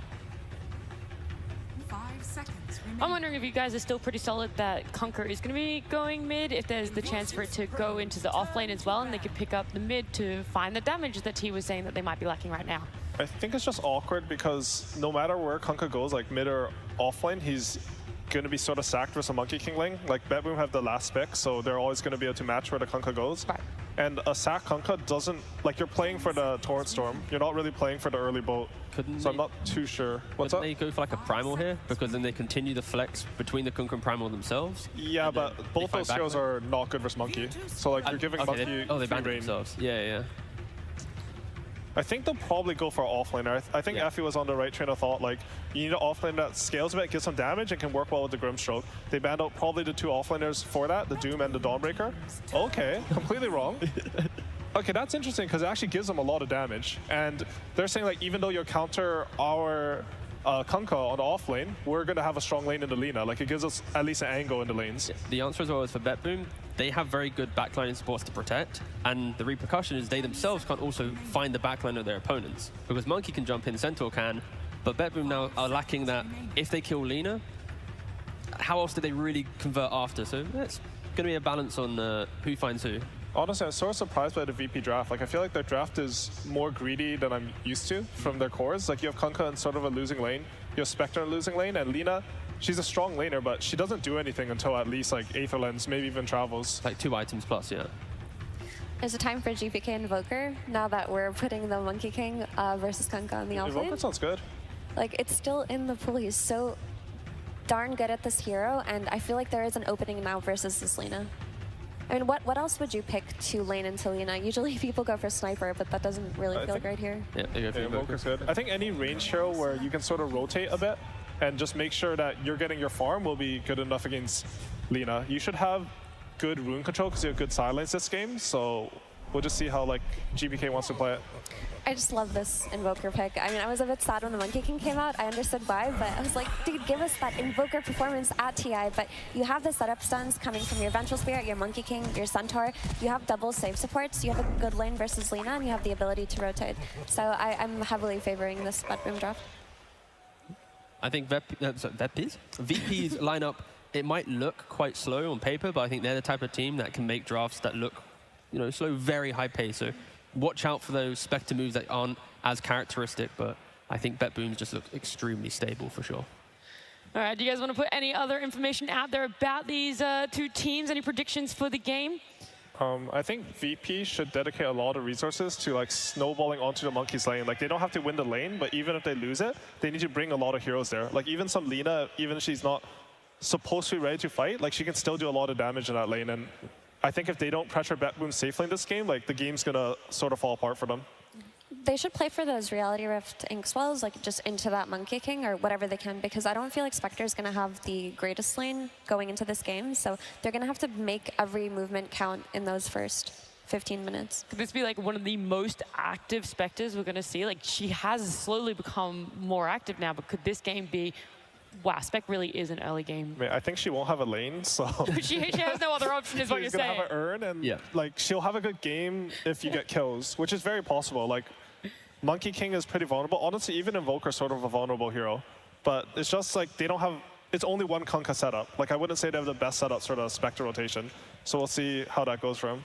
Alrighty, we've had our pieces to say about these drafts. All that's left before we get into the game is to hear from VIRTUS.PRO's coach. Hello, everybody. I am here with the coach of this VP team. So good to see you. G, formerly God. Hello, God. It's me, Slacks. How are you guys feeling in there? Yeah, feeling good. By the way, I have a question for you. Oh, great. Yeah, what's up? Do you like our heroes? Do I like your heroes? You know, you did pick that Lina earlier with a, very aggressive. That's how you won a game in the groups. Yeah, I know. Is it good? I'm like ancient too now. I recalibrated from Immortal. I don't know anything anymore. But this is how you beat the good. I think they're good. What do you guys think? Good heroes? All right. So pretty good. What do you think? What do you think? I don't know. I ask you. Okay, that's not a good sign. All right, no problem. So let's talk a little bit about you and FNG. Came in here 2015. You were both players. He's still a player. You are... Yeah, I'm not a player. No. All right, no worries. But how do you guys feel back in the arena? Did you give any advice to the newbies on your team first time in front of this roaring crowd? Yeah, play good. Play good! Well, let's see if they can do just that. Thank you so much, God. Thanks for everything. And we're back to our casters. Oh, my goodness. Thank you so much, Slacks. And G, with the wise words, play well, play good. All the good things that you want to see, Trent. Yeah. At the end of the game. I think they might be taking applications from the crowd, it sounds like, because he kind of directed the questions over there. They did like the heroes, though. The crowd likes it. They see the Lina. She's back. Fiery head, fiery soul here, now that we're back in the heart of Seattle. Absolutely, and ready to get things underway as we are already into the game. The horn has sounded, and you can see that out across the map, it looks like that was a trade-off of bounty runes 2 apiece. So no really early first bloods. I thought that it's always an interesting thing when you have these Eastern European intra-regional matchups happening. I was anticipating an early Spectre ban, and it just was let through the entire time, and they do finally get it for Kiritage. Yeah. Let that one through. I think we have an instance here of teams both getting what they wanted, really. Like, coming into this day, if there's any one hero I would want for VIRTUS.PRO, it's got to be that Spectre. And, of course, BETBOOM, they know the same thing. So they're recognizing that it could come out at any moment here. But, likewise, as our panel was saying, that BETBOOM, GPK, Invoker, having that there, too. Got to be feeling pretty solid. Same thing with the Pugna as well. Save, definitely a hero he loves. As you can see up there, Grandmaster tier. This guy spams it all the time. So also very happy to get that for his team. And what should be perhaps a more contested hero, I think, as this moves along here. You think the Pugna will be? Yeah, I think Pugna's super solid, alongside the Phoenix as well, right? We had a lot of teams talking about this Phoenix. Because, we got Heart Blade Mail, we got percent damage, percent healing, super solid. So expect more of the fiery bird here, too. We'll see indeed. The first wave already going very much into Squadix's favor. 8-4 right out of the gate versus 2-0. I mean, this is just going to be Quaswex Invoker, but I feel like he's really taking it to him. I mean, you got to do this as Lina, right? This is the whole idea of the hero, is that you better be winning that mid lane nice and early, get an advantage. and hope that you can make something of it with this hero. Because she's still, you know, she's had her days of dominance. We were all a little tired of her, but it's kind of refreshing to see her now. It's been a while. Yeah, definitely. Well, and you know, like Howie was saying on the panel, they want to see some early rotations, maybe making things happen, particularly towards trying to shut down that safe lane. Because you imagine that Nightfall has got to get off to a good start. Somebody that is already taking a bit of a beating up top is Kiritich. Yeah. The Spectre, not a great beginning, at least in terms of the amount of harassment she's taking. I mean, can you think of a worse duo to lane into? This looks awful. A support Pugna just constantly harassing you. She's so fast. 330 move speed right now. No bonus items. That's just how it is on this hero. You just keep running back and forth, throwing these harassing right clicks, and then if you get too close, Nether Blast. Maybe you get 2 heroes at once too for the extra value.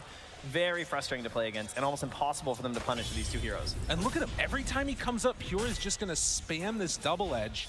I mean, Kiritich is just going to have a bad time. And this is what they were talking about, needing to sack this lane. But at some point, I mean, this is why it's so important that the Lina does well, because they're going to need her to help out with this. Yeah, they're going to need her to do very well. And of course, you got to slow down the Spectre because we have seen the power of this hero. Oh, It's yeah. one of the winningest heroes in the road to the international. Just kept on winning and was being ignored in a lot of drafts. So we've had a lot of days off now. Teams are looking through like what heroes were doing really well. But you know, should we be adding these heroes to our repertoire?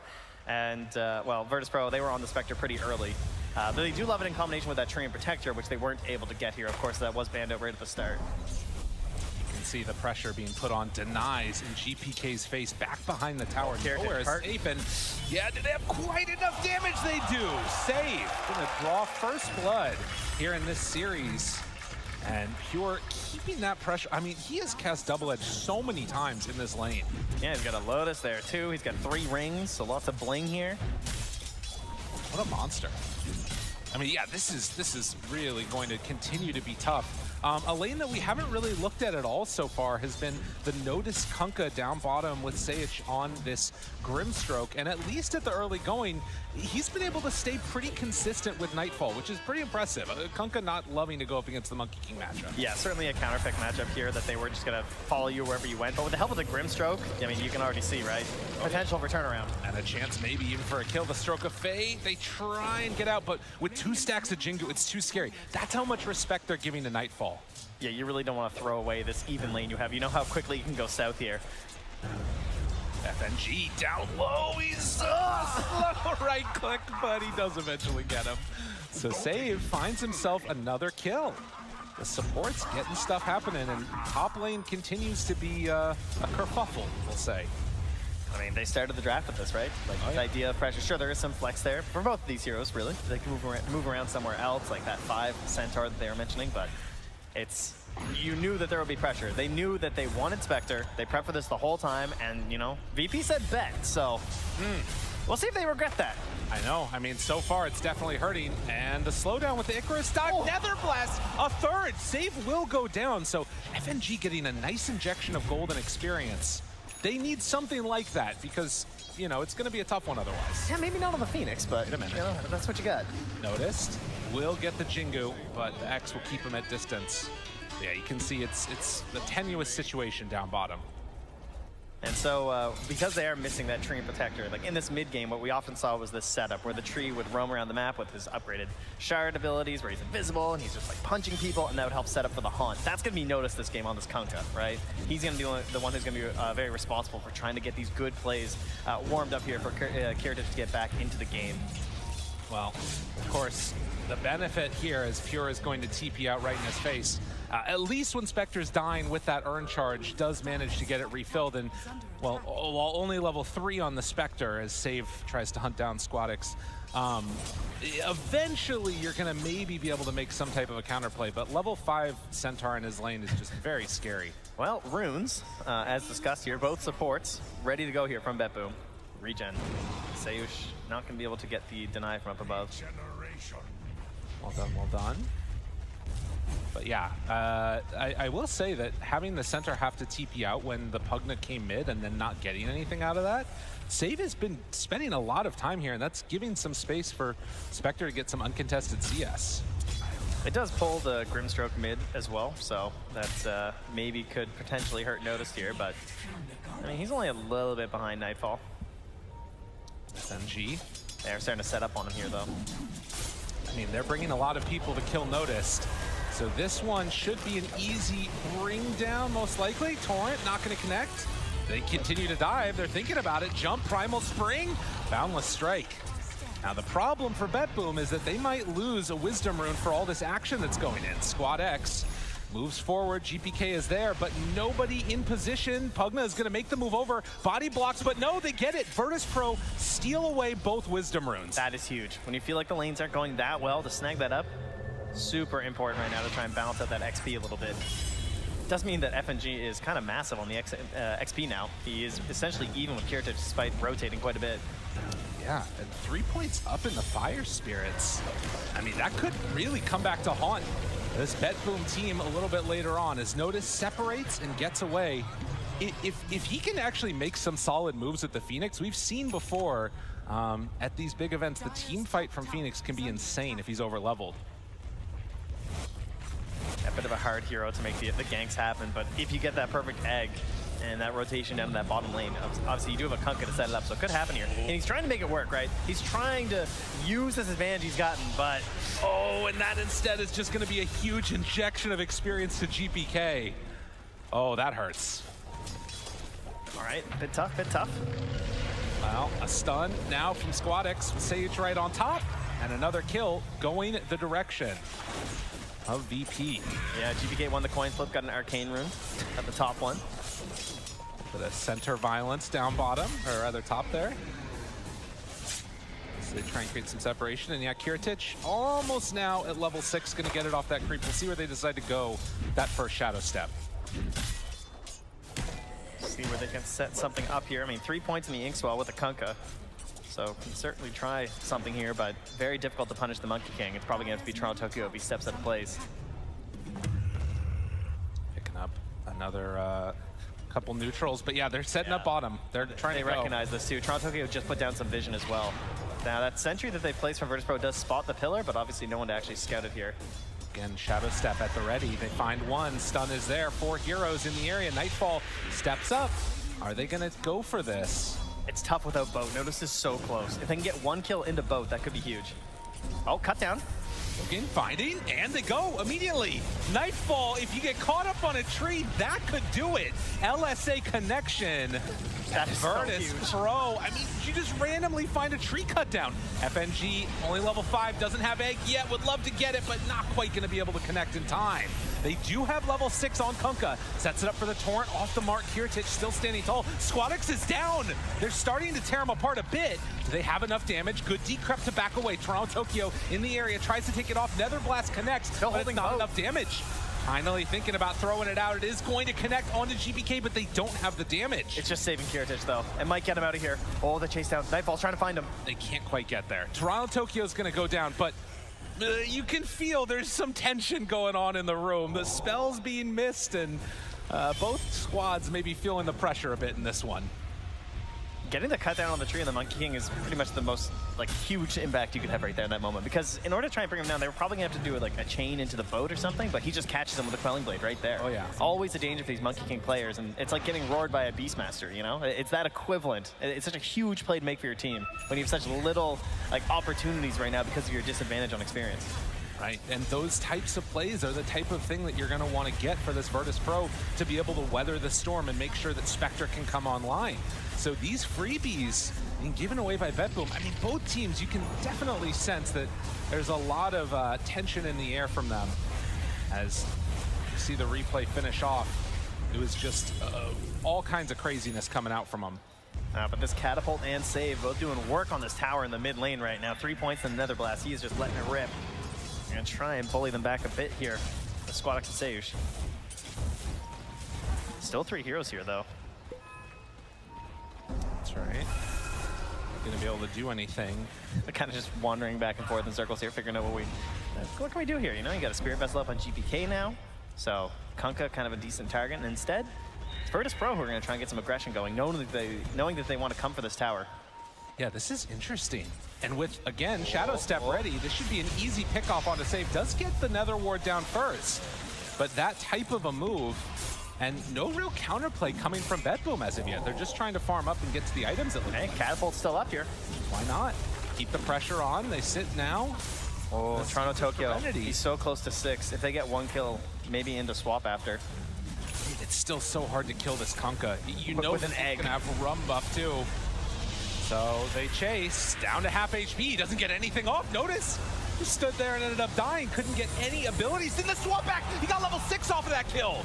There it is. That's all it takes. The snowball effect to Dota, and then you were trying to set up for an egg on the side. And FNG gets brought down. BETBOOM. They are all over him. Take down that tower. That is the move they needed. They feel like they have to take risks, right? And they got punished hard right there.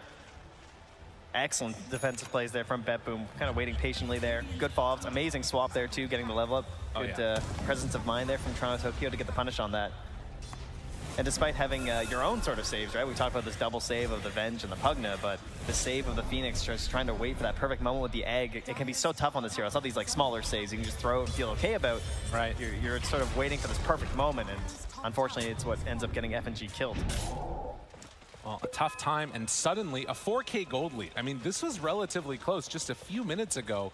And again, you do have some crazy team fight potential coming out from VIRTUS.PRO if they can hit all their spells.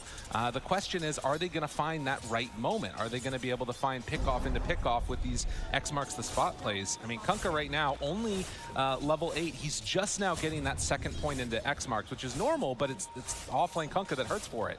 Now they are wrapping around. Kiritich, they're closing in. About see him trying to dodge away. Where's the help? Swap back.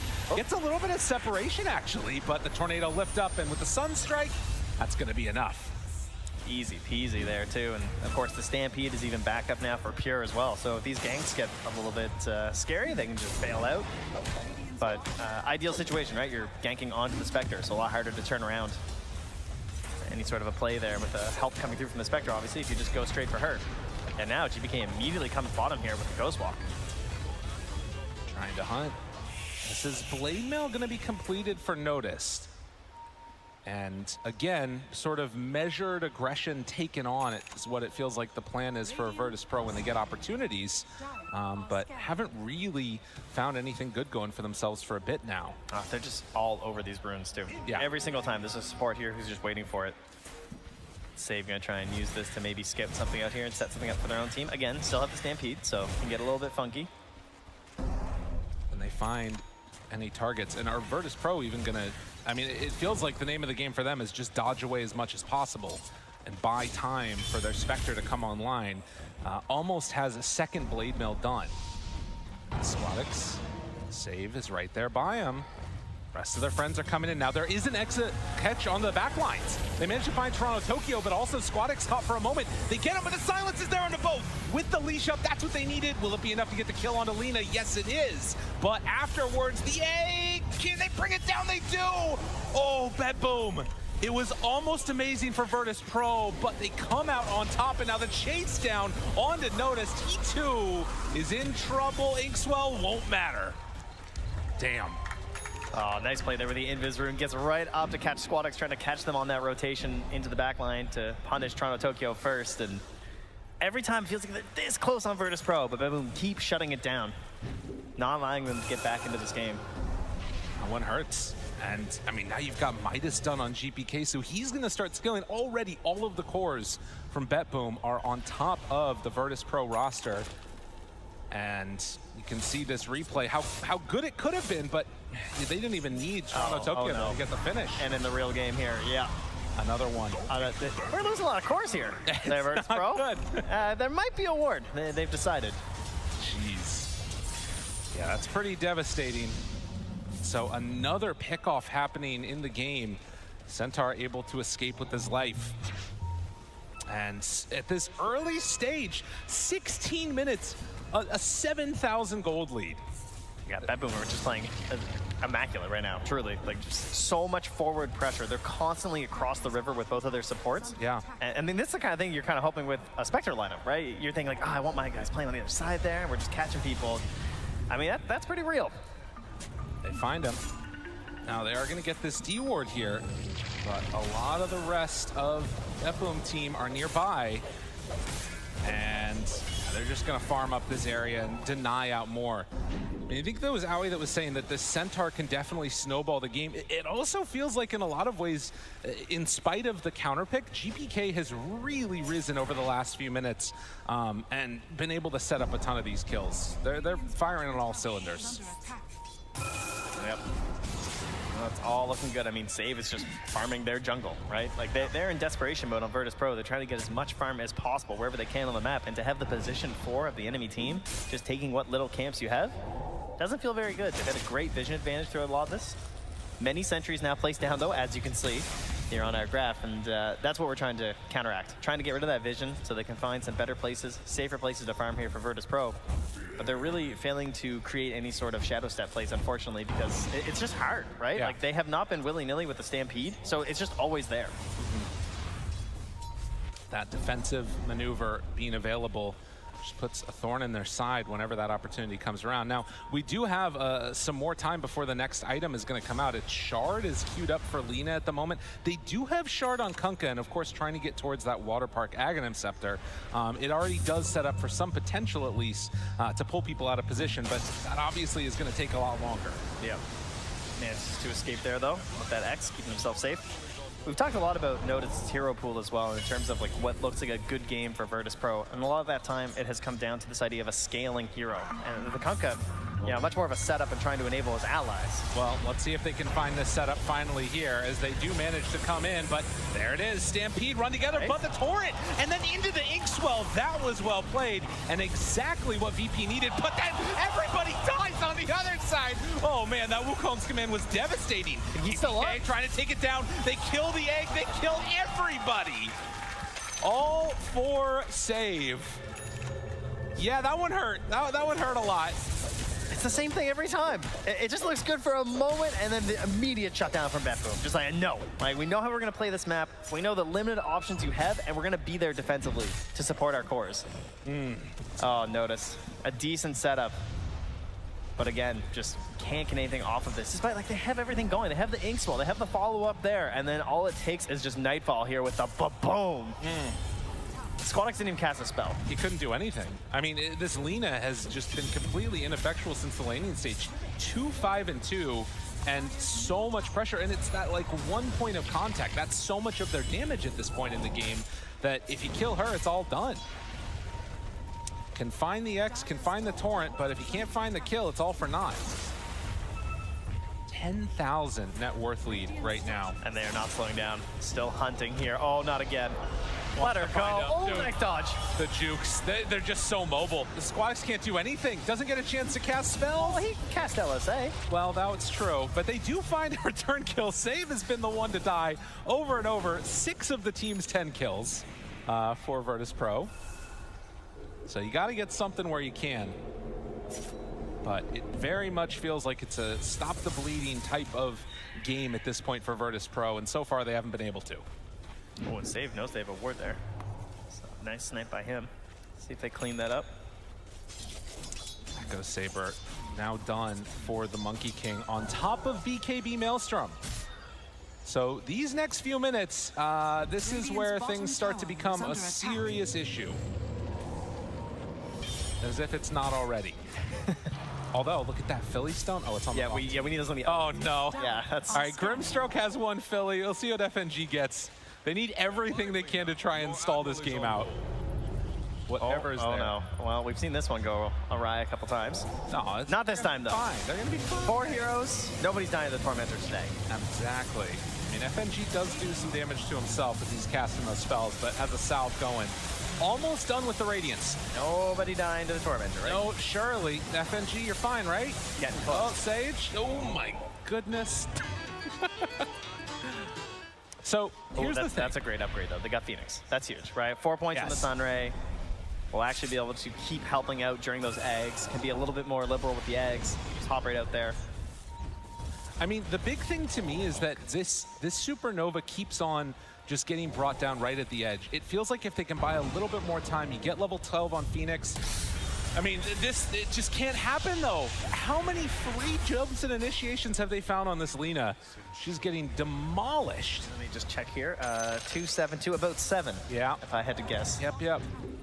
Save getting the tips from his team for setting up those kills, getting the vision down.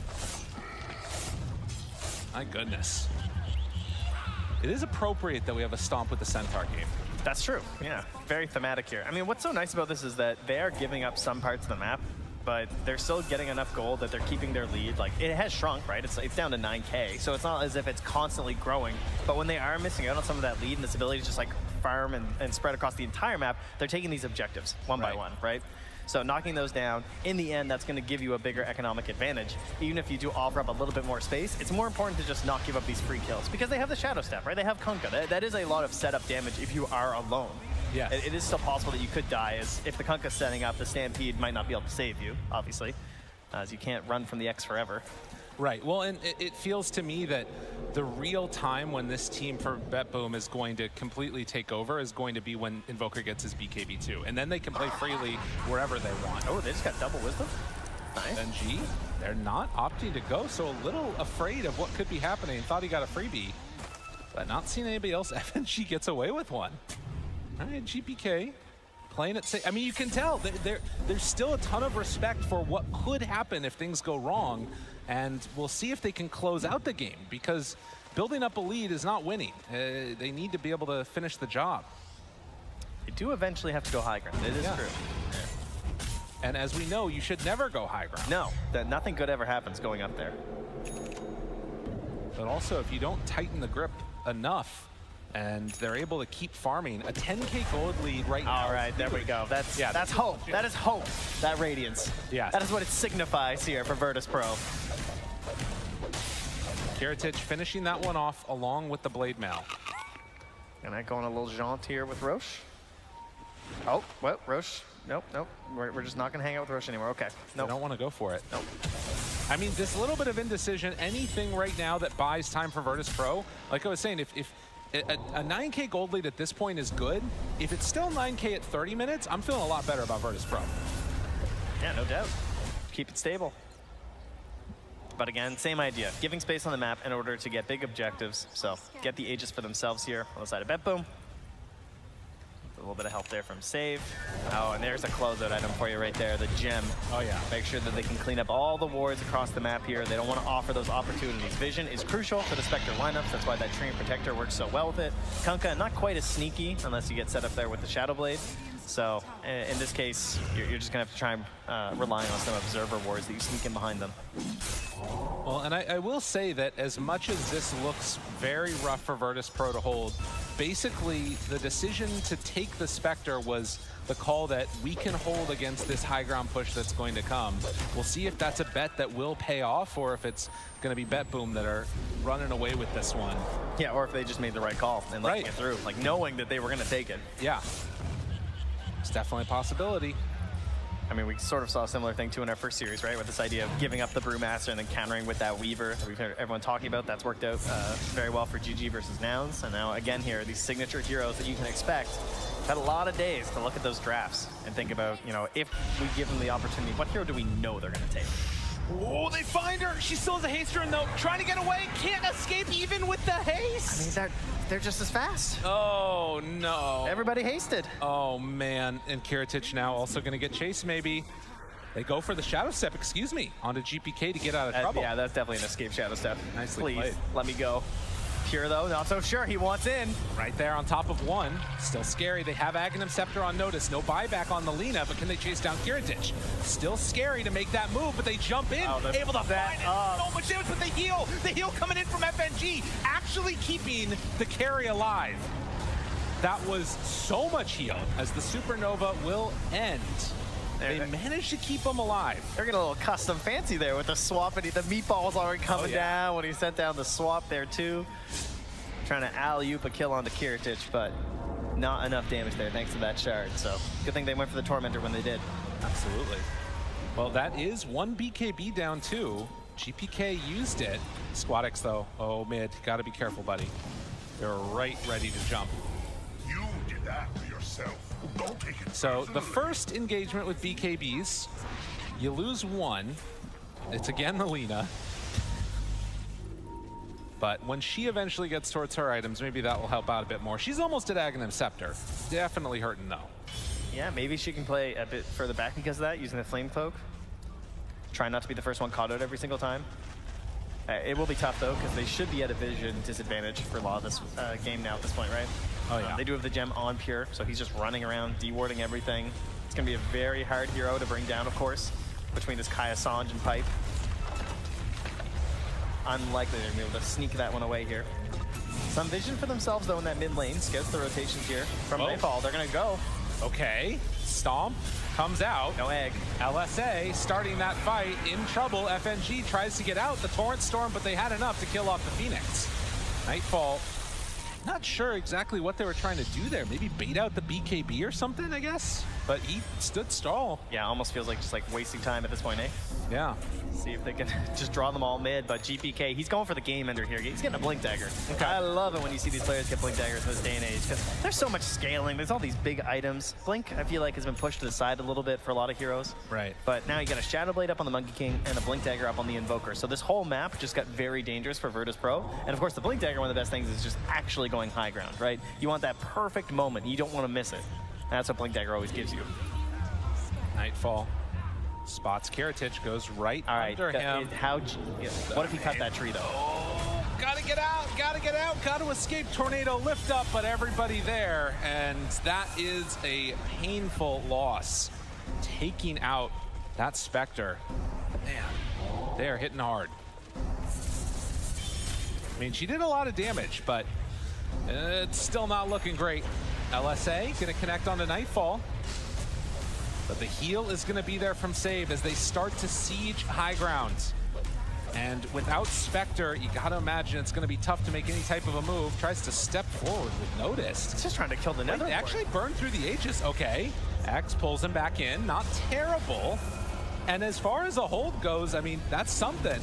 Aegis was wearing down soon. The tier 3 tower starting to fall. Notice looking for an X play. Can't quite connect onto it. And he steps in. Well, all right. We'll get punished there as the boat goes out. The landing stun. Kiritich also chasing. Toronto Tokyo goes for the swap away. Still hunting, chasing. Gets the kill onto one. Can they find any more? GPK gets that Ogre Seal Totem to separate. All right, BETBOOM gotta, don't throw a bad fight here just to save. Let him go. Be the unsaved here. Just trying to secure that tier 3 there with the Nether Blast. And immediately you have the TPs down bottom there from Pure and Nightfall. Start cleaning up the gold on the rest of this map here. 15K lead. I want to keep it going. See if they can for sure. I mean, you are starting to get into these items, and with no Aegis, the worry is still that you have this, one, pretty substantial gold lead, but two, the BKBs, and they really don't do that much through BKB at this point on the side of VP. You know what I love, too, is GPK going for the Ogre Seal Totem. Yeah. On the Invoker. Like, he knows his job, right? Like, he has to be a little bit in there. And he knows things can get a bit dicey and a bit risky there when you're stampeding your way in there or using this Blink Dagger, and so just has this opportunity to escape and be a little bit tankier. Or perhaps go in. Maybe he'll be the aggressive Ogre Seal Flopper. I mean, it does a little damage, right? Why not? So, 30 minutes in, and Virtus.Pro maybe could be thinking about another Tormentor when it comes back up again. And we're 2 minutes until Roche is capable of respawning. As BETBOOM. We'll see if Noticed is feeling lucky here. Maybe he's got a couple Crimson Witnesses, right? Maybe get 4 or 5 of the event. Feels like he can hit some Torrent Storms. Well, they find one right away. Kiritich, the heal, it's not going to be enough. He's not lucky. They don't have enough at all. And the Stampede, they try and run away. We'll get X back in now, Pure, but there's just no follow-up. The Supernova is off to the side. They can't do anything.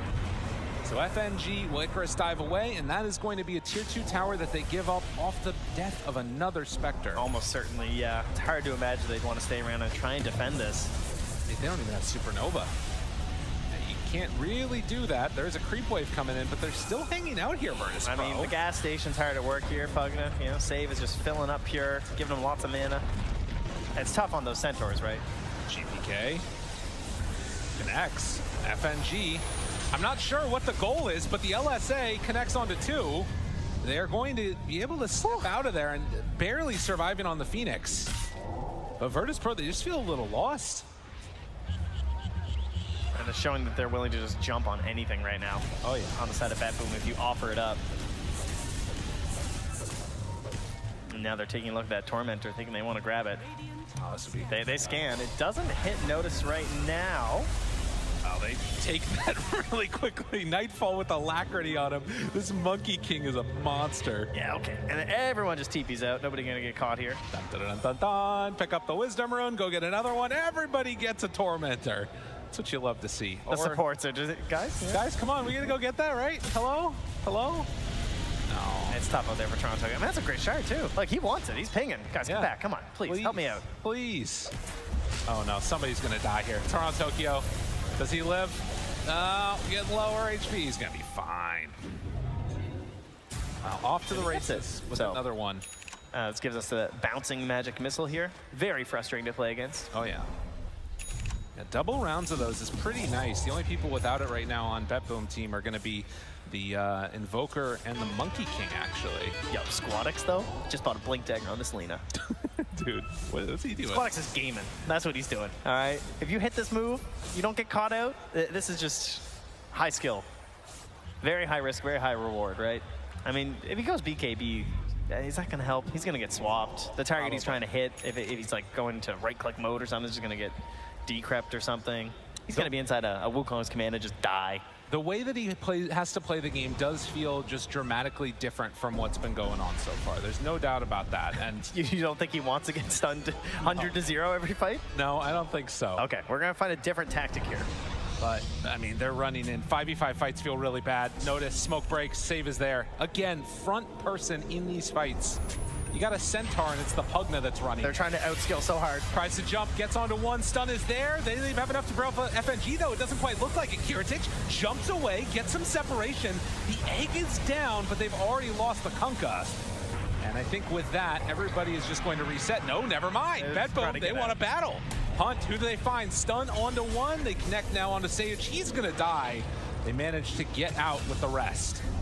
I think any fight where Notice just gets completely blown up is going to be a bad time, right? He's kind of the centerpiece of these engagements. He's trying to be the one who sets up the vision for the Haunt. He's the one who's to try and be this body that you're hoping that the Wukong's command will be a little bit more centered around him as opposed to someone like Squadix. And so when he just goes down and they have free reign, then it's just never going to work out for VIRTUS.PRO. Well, and for BETBOOM now, Nightfall is just so impossibly ahead of everybody else. You can see the Dota Plus win probability out of this world. Queuing up an Aghanim Scepter next, and this Roche was a 20-second spawn. So they are comfortable at this point going in as far as they need to. Yep. To break these teams down. I mean, it's a little stompy, but can we just all agree that we're happy that it's not a Battle Fury Monkey King? Oh, yeah, there you go. You can buy other items and fight and kill people. It's pretty sweet. I like to see some more of this. Absolutely. Well, and seeing it is just an answer in general, because, I mean, for a very long time this tournament, we're trying to come up with answers. How do you beat this Spectre? How do you deal with it? And we're seeing some of the results. The Centaur, the Pugna worked together, made the lane terrible, and then just killed the mid of the Spectre, I guess. Absolutely miserable lane, and then never leave their side of the map. Yep. Which is tough. That is actually a very hard game plan. There's a reason why Spectre was working so well. It's because it's proven to be a bit of a difficult tactic to actually achieve, right? I mean, we've had teams like NOUNS who have just managed to claw their way through games despite being down in similar situations by finding these heroes like a Spectre for some teams, or for them the illusion heroes, and just waiting it out. But staying aggressive here from BETBOOM, and again, this idea of just super clean play. It's every single time VIRTUS.PRO think they have this little tiny moment where they're going to get back into this game, the door just shuts every single time from BETBOOM. On something that was said multiple times by the panels. If BETBOOM have a plan, if they can execute their strategy and keep things non-chaotic, simple, then it's all going to look pretty good for them. And so far, that's definitely been the case in this one. VP, we'll see if they can insert a little bit of chaos into this game. Goes in, down, but it's just not anywhere near enough damage. That's Laguna Blade with just firing up the stacks, that's all. Building, trying to do what they can. Torrent connects, the save heal is there. GPK a little off the mark with the Tornado. As tries to force them back with the EMP, but in a similar fashion how they've been playing this game, slow and steady, it's gonna win the race for BETBOOM if they just keep coming in and right-clicking down these buildings. It's the first set of racks done. Nightfall gets pulled up to the high ground, has the X mark, the connection with that Torrent. There's just no follow-up. They can't do anything. And they're not even hard committing here from BETBOOM, right? Save is just chunking away there, throwing out nether blasts. Very safe and secure. as the Wisdom Runes return here. One already gotten, the other still remaining there. A bunch of creeps spawn too, so they can go farm those again. Perfect. They do that every minute, Trent. Just in case anybody out there was wondering. That's good. Someone needed to do some now. Exactly. You know, they probably were wondering a little bit here. So 37 minutes coming up. Next round of neutrals. Toronto Tokyo farming, but they want to try and find a pickoff. GPK there hits the disarm. Blade mail out, jumps away. He's like, look what I can do. Hey, it's every 40 seconds now, right? That's true. Level 18, so chuck him out there. And once again, BETBOOM playing just too tight. You force those types of rotations, it's pretty good. If you can get any type of BKB charge or anything out of that, it's going to be a nice window for him. The problem is that this Venge is still very tanky and has freaking Boots of Bearing like a maniac. It's a good choice. And I think Aghanim's just completed too. Oh, perfect. So now wanting to die here as well. Squadix, though, hoping to not die quite as much. After that Blink Dagger, now picked up the BKB. Again, certainly some issues with it. Don't want to be stuck anywhere near Nightfall, especially when he's running here right now with Silver Edge and a DD. Yikes. Been pure. I mean, if he starts stacking up these double edges, I don't, like, they don't have enough damage to even tickle him. Yeah. I don't know what you do. It's like the most damage is probably going to be FNG, but I mean, he has not been able to get the Sun Rays to full duration with the Sun Ray going out. I'm pretty worried about this. As they get set to head up towards high ground, DD about to wear off for Nightfall. And on the opposite side of the map is GPK. I mean, FNG has like 10 mana on the high ground. If that Boundless Strike hits him, it's not looking good. No. Oh, plants a ward from up above here. Pure does not have the gem right now, so they don't actually see this, so a bit of vision. Oh, they put down a sentry, though. Now they're going to see that ward off the side here. Pure passes that tree. Just in a moment, jump in, stun, immediately there. FNG trying to heal. The double force staff gets him away for a moment. Now Swab just kills him off. Kill to Pure, not to GPK. All right. Yeah, that one hurts. But Wukong's down. With Wukong's down, maybe they can make something happen here. Although onto him already, couldn't get the egg off. FNG is going to die. Oh, Pure, he's just in there. He's just waving at him. Ready. Any high fives? Oh, he's hitting him with the stomped too. Oh, yeah. It is looking that way, I'm not gonna lie. They did manage to bring down the Monkey King one time. Buyback comes out from Kunkka. Can they find anybody? There's a gem on the ground. Pure still not afraid. Jumps the back line. No, not going for it. Instead, Torrent Storm, already used. Notice, wants to find. FNG picks up the gem himself, still looking for the hunt down. But as they retreat, there is not an easy way Pure thinks about jumping. They get the egg down, though. Okay. Toronto Tokyo, he's the only one hit by this. This is not good enough from VP. This is not good enough at all. They jump in from Pure, find Curatage. The stun is going to be there. The break, a couple more hits. Can they bring down this Spectre? Oh, he's so huge. Standing tall, Pure. They just have to walk away from him at this point. Oh, he wants in. He's still totem. The chase, he's so big. 6,000 HP. And with Lina dying, Squadix goes down. The continued hunt, I mean, it's just, they don't have an answer. Certainly can't find one. And again, Save just fueling up here. They don't even feel comfortable dealing with the creeps. They got to go heal up. Nightfall, Alacrity, another Wukong's command will secure the second lane of racks for BETBOOM team. And start heading over towards the third. With 33,000 gold lead, VIRTUS.PRO just have not stood a chance in this one. There's always concerns about regional rivalries, of course. You know, we've often see these upsets when you're coming from the same region here, and BETBOOM perhaps a little bit subject to that already by Nine Pandas, of course. Oh yeah. If it's maybe not call that one as much as an upset, but you know, wanted to come in here today and ensure that it doesn't happen again. Absolutely. Take down their regional rivals here in what's looking like a very clean game number one. Oh, for sure. And I mean, going into game this one, like I was wondering, like if it felt like the battle was just going to be Spectre versus everybody, but who? Exactly. There just hasn't been an opportunity. It felt like no options and no ways to take the fights. A smoke up for what feels like it could be the last one. BETBOOM repositioning themselves. Is that another Radiance queued up or something? Maybe Nullifier. I think it's probably a second Radiance. I think Okay. that might be the right play. Yeah, it goes for the disassembly here, so okay. Nullifier done. And that's going to help you cut through these plays here from the Pugna. Waiting up on high ground. And Radiance returns. BETBOOM group together. Squadix caught for a moment, and again pops the BKB, tries to escape, but pulled back in, lower and lower, couple more hits. Pure chasing, punching, fighting, and killing. Cannot get away from the Pure Centaur, and well, VIRTUS.PRO hoping to do anything here, but they just don't have any damage at all. They find themselves another stun now onto Kiritich. The second Wukongs does manage to get force-tapped out of trouble there. So they'll reset the fight, but with another death on Lina.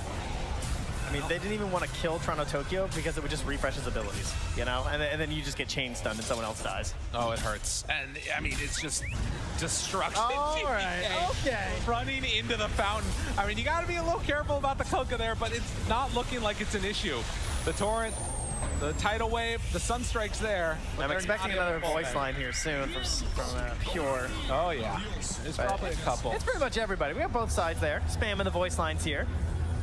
VIRTUS.PRO, they're looking to put this game behind them as well.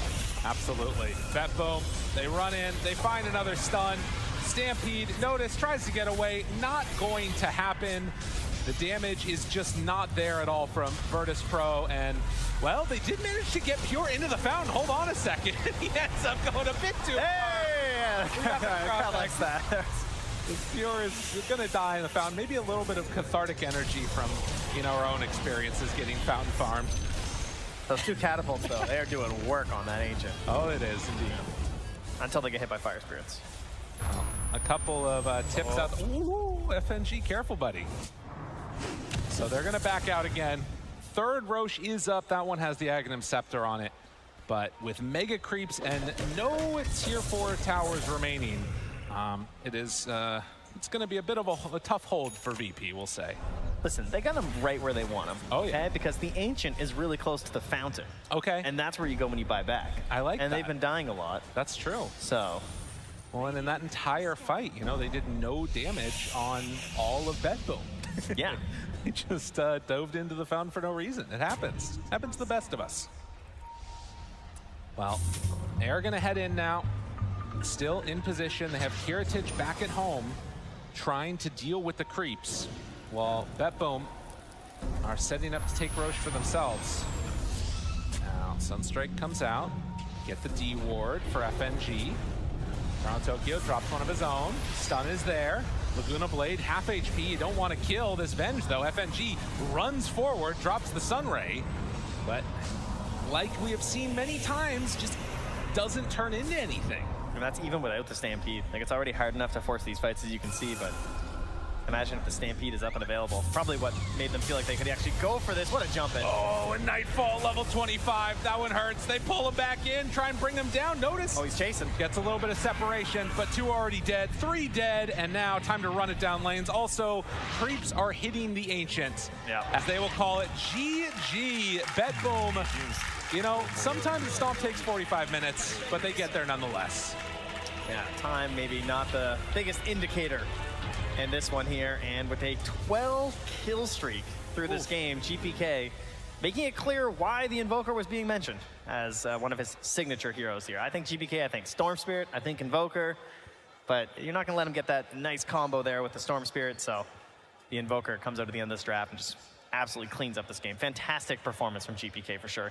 Right, well, in the recognition of like what they needed to accomplish, this is what you get when you get last pick. They see that Lina, they say, all right, well, we have what we need, and feeling a little bit of good stuff coming out of the booth. BETBOOM team come away with the victory, and the crowd appreciating, of course, ex-TI winner as well. As we head on back to the panel, let them break down the action.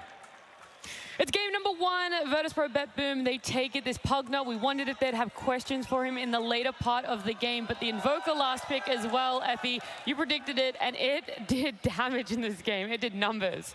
Yeah, I mean, if there's one thing that I've learned watching GPK throughout the years, it's that you cannot give him his signature heroes in a game where they go unaddressed. And honestly, I feel like just due to the genius of this BETBOOM draft, that Monkey King really threw a wrench into their plans. It forced the Kunkka flex into the Lina pick mid, which then enabled the Invoker pick. But overall, it was not just a GPK performance. I think Nightfall played impeccably well on his Monkey King. He was the core that carried them through that early game. They rallied around him. He had that beautiful Wukong's command where he got the triple kill. When it looked really bad for them, it looked like the first clean initiation that VP got that game, but Nightfall just turned it around completely. Yeah, I think it's one of those differences as well. When you have the Monkey King, like minute 19, he's got Echo Saber that disassembles for BKB, he's got the Maelstrom, and at that point, you look towards the Spectre, it's like, okay, so what's she got? Oh, Urn, Blade Mail, and like gold towards Relic. Just the fact that you have this Monkey King constantly leading the charge, joining the team, and yes, lanes went so well for BETBOOM that it just amplified this aggression that they were trying to bring, right? Like, you see the Central Pugna lane go well, you see Nightfall happy to leave his lane, happy to jump around the map and apply his pressure, and VP, the entire game, it just felt like they were reacting. We never really got to see them successfully make a move of their own because of how well BETBOOM were just dictating the game. I mean, the very, very early part of VIRTUS.PRO's game wasn't the worst. I know that BETBOOM are a very lane-focused team. That's what you guys have been telling us a lot here. But for VIRTUS.PRO, there was a little bit of hope in the lower lanes, like the side lanes down there in their off lane, in BETBOOM's safe lane, that kind of gave some glimmers of hope, Aoi, right at the beginning. Yeah, honestly, I thought VP was doing better than expected in lanes. Like top lane, they already knew they were going to lose. Lina had a pretty good lead on Invoker mid. And bot lane, for some reason, like the Kunkka was even with the Monkey King at 20 CS. I think VP, they sort of lost sight of what their lineup was set out to do. Their lineup is very kill heavy. You want to set up any opportunities for Spectre to join. Haunt is a really low cooldown now, but we saw like they made one play to bottom. It looked pretty good to me. They were starting to go on the Monkey King, stuff like this. But they ended up like trying to go for objectives instead. They tried to chain their kills into objectives when they should really just be trying to hit their next timing, going for more kills. And as soon as you lose one fight against a BETBOOM lineup, I feel like your lineup doesn't really have that many options. I think in the next game, they're going to look to either have more active supports, like Phoenix Grimstroke are a bit awkward together, or like better cores for them to play with, because Lina doesn't offer anything to the supports, and Kunkka can't just set up everything. It's too like telegraphed that only one hero can do it. Well, that Kunkka, we weren't really sure where it was going to go. We thought mid was going to be it, that they were just going to run it then no matter what the matchup was going to be, and build around it a little bit differently, pick themselves a different carry. But the Lina ended up going mid. That was their last pick. Did you feel the effects of it, Effie, or would you have liked that Kunkka to stay there, and they could have picked something else when it comes to offlane? I mean, they felt the need to flex the Kunkka just to not get owned by that Monkey King. Maybe they thought that the Kunkka was too important for their tempo, but I mean, I don't think we necessarily got to see Lina play Dota because it became just a really heavy snowball game from BETBOOM after one play went really wrong for VIRTUS.PRO, which was pushing that mid tower. So I don't think we can get a really good read on Lina in this kind of situation. They just didn't have the initiation to come back into the game after losing the net worth lead, right? But because of that, I want to commend Toronto Tokyo, because I feel like the smoke usage in that game was the reason why they were able to get that net worth lead. Like the first double smoke mid to defend that mid tower, into the 3-man smoke that got the Spectre kill, into the 2-man smoke that they went into the triangle where Monkey King was setting up for them. I mean, they got 10k gold off of that, so that was really excellent shot calling in-game. I mean, they're great points, a lot of highlights, especially with the smoke plays there. If you guys didn't follow along at home, then don't worry. We got Purge, he's got clips, he's going to break it down even more for us. Thanks. Yeah, draft is really, really important in the games right now, but execution is even more important, and that's what we saw in this first game. VP had a rough laning stage, but they transitioned it okay into some tower pressure. In the clips here, they got this great kill on Save at the 11-minute mark while he defended towers, but the response from BETBOOM was so expert and so well done that it changed the game impact in a huge way. They basically disabled the Kunkka here, putting him in trouble. Lina thinks, oh, I can save this guy, but they didn't know that the Monkey King had teleported into the left, and as a result, he gets this beautiful stun on 2 heroes while Squadix comes forward, which sets up the tornado, which then sets up the swap into the center of the circle where he takes even more damage. And in the meantime, on the right side, Toronto Tokyo is already ready to go. He's swinging around to set up follow-up kills. So this perfect skill execution from BETBOOM got them 3 kills for nothing. When VP didn't get the tower, they get the tower, and this just cascades them in such a winning position because then the map control is overwhelming. Spectre basically only feels safe farming up here. BETBOOM gets to be aggressive on the middle of the map, and the bot side is just Nightfall, hitting as many creeps as he wants. So they use this Invis rune on Pugna to get a second kill here on the Lina. and then they win this following fight as well. So perfect skill usage with the right draft, put them in this commanding victory with gold advantage, and they didn't make any major mistakes until they won the game. Thank you so much, Purge. When I hear that explanation, it begs the question then, Aoi, after that mid-rotation fails for you as VIRTUS.PRO, what, with hindsight in an ideal world, how would you have come back into this game? How would you have given your Spectre a little bit more space? I mean, I think it's a bit hard with the heroes they have. Lina's sort of a useless hero unless you start, like you have the space for it, and Spectre I feel like is a bit of the same. But I think they had to keep going bottom and just trying to force reactions there. You have to give the Spectre the opportunity to like choose to join or not, and if not, you're just going to force some reactions, and hopefully you only lose a couple of supports on the way out. I think it's like not easy to play against these invisible invokers and monkeys that are very mobile if you're behind. So you sort of have to force the opponent's reaction so that you have space. You can't just like hope they give you it. VIRTUS.PRO, it's a team that not a lot of people knew coming into this. Maybe the org, but not so much the players. And so we're going to have some more information, a little bit of deep dive onto their players now. We were underdogs even like before the tournament, and we put a good fight. VIRTUS.PRO has lived in the shadows of all the other Eastern European teams. They finished 4th every single time. They have been like one series away from getting to a major, but it's never been good enough. But we were not proud of the result. Not a whole lot left for VIRTUS.PRO. They have looked so good this entire time. GG is finally called. Team spirit. My mom, she was always telling me, even if you lose some tournaments, it's not the biggest part of your life, and being a competitor at any tournament is good enough for me. So I'm like, okay, thank you, Mom. That's a good thing that I can say in my head to myself to keep going after the loss. Team out on top. Yeah, they showed they can bleed, but could not finish the job there, despite having a chance in that game too, and that's gonna hurt a little bit there for VIRTUS.PRO. Still, I love competition. This is a big one. We got VIRTUS.PRO and Entity here, and I want to just straight up hear your thoughts. Skill is not something you grow up just, to be skilled at Shadowfin. Skill is the thing that you need to bring to official match, that you can repeat what you learned before. Pro will take this game 1. Pretty convincingly, honestly. They controlled the map for what feels like 40 minutes. And it's not only that we played a lot of Dota to become good, but then I realized that crucial parts were missing is also a psychological thing, how not only to win now, how to improve with time. This was a really nice gameplay. Honestly, I have to give and so then much suddenly something started clicking that, okay, it's not only about, to play heroes, it's also about to build a team, to move them in a good way. Everyone needs to figure out their own formula or their own value that they're stronger against some, young player. And that's the hardest part to, keep talking to yourself that you can do it, and also prove to yourself that you did it. It's done. GG well played is called. VIRTUS.PRO knocking Entity out of the competition 2-0 here today. What does it take for a player to be a TI winner? I mean, I'm not a TI winner myself to be the judge.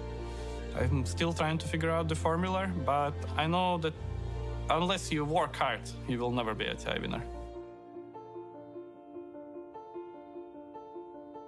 So what's your motivation then? Oh, sorry, what's up? My mom is calling. Oh, okay, great. Right on time. That's so sweet. He talks about his mom, all the motivation that she's clearly giving him, especially out here on a big main stage. And she's calling him, checking in, making sure what he's doing on his off days in between groups, playoffs, in between playoffs and main stage here. But it's a hard equation and a tough formula to know what it takes to be a TI winner. But we could ask you, Aoi. You would know all about it, wouldn't you? I guess I think it's a lot of hard work, but honestly, it's a lot of luck. Like you go into a tournament and you put all this time and effort into boot camp for a tournament preparing, and sometimes you just have to be a bit lucky that you're showing up on form and you're able to perform what you practiced. You know what they say about luck? It's when opportunity meets preparation. Yeah, that sounds true. Sounds good. I'm glad it resonates with you as well then. Look, VIRTUS.PRO are going to need a little bit of luck for themselves, or at least a much better draft than what we saw in Game 1, for them to be able to bounce back in this series. It would be really tough to lose to Team Spirit, another regional team of yours, to lower bracket, and then now to lose to BETBOOM, a regional team of yours, to be eliminated from TI here. Yeah, that's where the mental recuperation aspect comes in. But honestly, I was so glad to see that piece because I remember watching an interview you did with FNG Tigov after the regional qualifiers, and they basically asked FNG what his motivation was after they qualified and how he feels about Dota overall. And he said he doesn't find the game very fun anymore. He's been playing it for so long that it doesn't excite him, but competing is what excites him. Competing is what pushes forward. The idea of potentially winning something. So you're dealing with players like that, they can be very discouraged after losses, but to know that he has a support system, you know, from his mom and whoever else, makes me feel a little bit better for them after this loss. It's why you surround yourself with the young players as well. Because like if he's losing that, you know, that love, maybe he's still got the love, but like maybe that same level, these like little fresh talent, they're going to be every day nipping at it. Like, let's do this, let's do that, let's do this. And then like, he'll have like the maturity and understanding to fine tune what really needs to be done. And of course, that's what we'll be talking about now, because one game down, one game away from elimination, they're going to need to lean on his experience with the tenacity of the young guys to find kind of that secret sauce to actually muscle up against BETBOOM. Yeah, a little bit of an insane concoction there between the experience and the tenacity of the young ones. On the side of BETBOOM, they're one more game away from making it to top 6. So how do you keep yourself calm? And are you hoping that you're going to get the same heroes, the same playstyle? Like, what's the goal coming into a game 2 to keep the momentum rolling, Aoi? I think mostly they should be thinking like, oh, our plan coming in is working. We don't need to make any significant adjustments. You can maybe talk, oh, there's something small. You don't want to try to be learning during a match, but you can make like, oh, I want to draft a bit more for this. I think they saw that in this series, they had a lot of pressure on the offlane, and they should feel really happy with that, to continue with that as their game plan, and just, you know, just look at the counter picks on the other lane and making sure they're stable. Do you think some picks are going to be changing up? Because we had, you know, Murata, Dazzle, the Storm, which is a very targeted one on the side of VP. Should they be staying pretty stable? I think VP's first phase bans are good. I think their second phase bans were honestly a bit weird for their game plan. They banned out the Willow and the Ench, which are like support bans, because it seems like they're, I don't know, how to, like afraid of the offlane of BETBOOM, but they ended up giving them Pugna Center anyways, which is probably one of the strongest lanes. I feel like if those bans were targeted at making their mid and offlane, the heroes that they're going to pick on the second phase easier, then the draft would have ended up a lot better. And as soon as they picked this Kunkka and there was a Monkey in the pool, like BETBOOM was super eager. Like they were probably really happy that they see a Kunkka with Monkey, that they're able to flex for a set. Yeah, I think they're the two big points for me as well. It's like the last time that VP played Lina and Spectre, they had a Bristleback in the offlane, which is the complete opposite of a Kunkka. Like Bristleback, he makes all the moves, he kind of dictates the pace of the game. So a Spectre can join a fight or a Lina can join a fight, it doesn't feel bad. But with a Kunkka, you're playing from behind. So I think for VP, the last bit Lina, this kind of Kunkka semi-flex they're doing, these are kind of the two pivotal points in their draft that remove their kind of aggression that we're used to seeing. So if they pick Kunkka, put it mid. Prepare a Monkey King ban, but don't do this Lina shenanigans. And on the other hand, I really think that when BETBOOM played versus Talon, they really kind of exposed how long these games can go, or how they minimize the aggression of BETBOOM when Pure isn't on those short cooldown initiators. I really feel like it makes a difference if you're putting Pure on a hero that can't start the fight for his team. If you're taking away these Centaurs and these Spirit Breakers from him, then you're already in a better place to fight in BETBOOM after that laning stage is over. So I really think that VP should consider never giving this Centaur away, or the Spirit Breaker. Both of those heroes should be untouched moving forward from now. Spirit Breaker was a hero BETBOOM banned for themselves, so now it really does have the question that is there anyone else hero-wise that could hit similar things like that if VIRTUS.PRO were to change up their bans and take away the Centaur as well? Probably Axe. I think Pure's a really good Axe player, and it does similar role. I think anything that sort of snowballs their offlane and starts to start fights for them will be good for Pure in the series. Okay. You guys all the same? No one else sticking out? And same kind of vein, like any of these offlane heroes that can just absorb the safe lane after like 10 minutes are very good, right? Like Axe can do it, Tide can do it, a lot of heroes can do it, but of course Pure has a very big hero pool. All right, our teams are standing there right underneath in the tunnels. They want to walk out here on stage, and they're going to be feeling the energy of the arena one more time, potentially two more times if VIRTUS.PRO are able to bring it back for themselves. So they've got that reset for them. Anything else that you want to touch on for playstyle? Are BETBOOM able to be very versatile? If Pure gets shut down in the offlane, Effie, is there a different backup plan for them that you've been able to see? I've found that they just tend to take these 60-minute games if they can't snowball their offlane and have an easy way to take the fights after the laning phase. They do play for the late game because they have one of the best carry players, if not the cleanest carry player in the world in Nightfall. I mean, he is such a safe player. He doesn't die. He doesn't take silly risks, and he farms very, very efficiently. So they do have the backup plan of if they can't play into that early fighting play style, that they can always take it to minute 60, minute 70. I mean, they can do both things. Is it different having a carry player, Aoi, that wants to play in the way that Nightfall does, rather than someone who's willing to be active and they're okay to die 4 or 5 times in the first 20 minutes? I mean, Nightfall's like, I don't know, there's like a Russian meme about him being like ideal-lich. Like he always goes for ideal play. He'll press like BKB TP if he thinks he's gonna die. But I don't think he's like not active. I think he's just playing how he thinks is best. Like we saw the last game of Monkey King, he was really active that game. He could join a lot of things. But I'm not too sure. Carry's like, in my head, like Carry's supposed to be the role that the one thing you can't do is like have bad deaths. Because like how the map works now, there's so many camps, you just constantly amass farm, and like your job is at the end of the day to scale and carry the game. But there are more aggressive carries, I guess. Sorry, I sort of rambled, but Nightfall, No. Nightfall, like, he wants to just play for what his vision of the game is, that he's decided, I think, like after the laning phase. He doesn't want to be disturbed from what he thinks is the best, whether that's snowballing the Monkey King or going for the late game. Interesting. Yeah, going back off that point as well for Nightfall, he currently in the tournament has the least amount of any deaths of any player.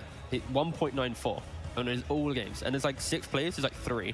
So he's averaging like 1 less death per game compared to, let's say, like Mickey or Nisha from Liquid. It's like just that level of being in the carry position, not having those cheap deaths, where a lot of carry players, when they get to this stage, they always throw a couple away and make games a bit spicy. And then 2nd place, GPK as well. Like the top 2 least deaths of any player so far is on one team. Like this is, when we're talking about punishing them, they rarely put themselves in a position of actually misplaying. Like when you think about the previous game, they're sieging this top racks, they kill Spectre, they have 40 seconds, but they don't overcommit to try and take the racks. They poke, they prod, Venge dies, they reset, they go all the way to bottom, and they ignore top again. Like, they are very methodical when they get to dictate the control and the pace of the game. Well, we can continue this conversation in a little bit, because right now, game at number 2 draft is going to be happening. BETBOOM team versus VIRTUS.PRO. Game 2. It's BETBOOM this time with first pick, so we are going to see a change up in bans. I have no doubt about that one, what's going to be let through, but we'll see if they're willing to double down if Centaur gets through to pick that one up for themselves, if they're willing for it to be that much of a high priority and a first phase pick for them. Yeah, for sure. There's also the Train Protector that they will take on first pick whenever they can, if it's given to them. Never VIRTUS.PRO take it away, but I think this is one of the heroes that they also build their draft around very well. I mean, I feel like between the Train Protector and the Vengeful Spirit, those are Toronto Tokyo's most impactful supports this TI, and one of them does have to be taken out. Okay, so the Bristleback for BETBOOM as well, and then Chaos Knight for VIRTUS.PRO. Just comparing it to the last ones. That means the Dazzle, the Storm, the Murt, VIRTUS.PRO are going to have to let one of those ones through. This is one of the repercussions of the format, because entering the Road to TI, we didn't really see Chaos Knight as like the answer to Bristleback. A couple teams did it, and then suddenly we get to like week 2, week 3, and now the logic is always, is Bristle available? If so, we pick CK. They can't pick Bristle. If CK's banned, we can go Bristle. Like, there's a lot of mind games between these 2 heroes alone, and yeah, BETBOOM themselves, they have first pick, they ban the Bristle, and then VP's like, wait a second, this hero's still very good, they ban out themselves. But yeah, these are kind of the 2 big heroes from the development, I think, of this new format. I think CK's just like also very good. I think he's just the best hero of the tournament. Like, the map is so big, you sort of need heroes that like push lanes without their heroes actually having to be there. CK does that with Illusions.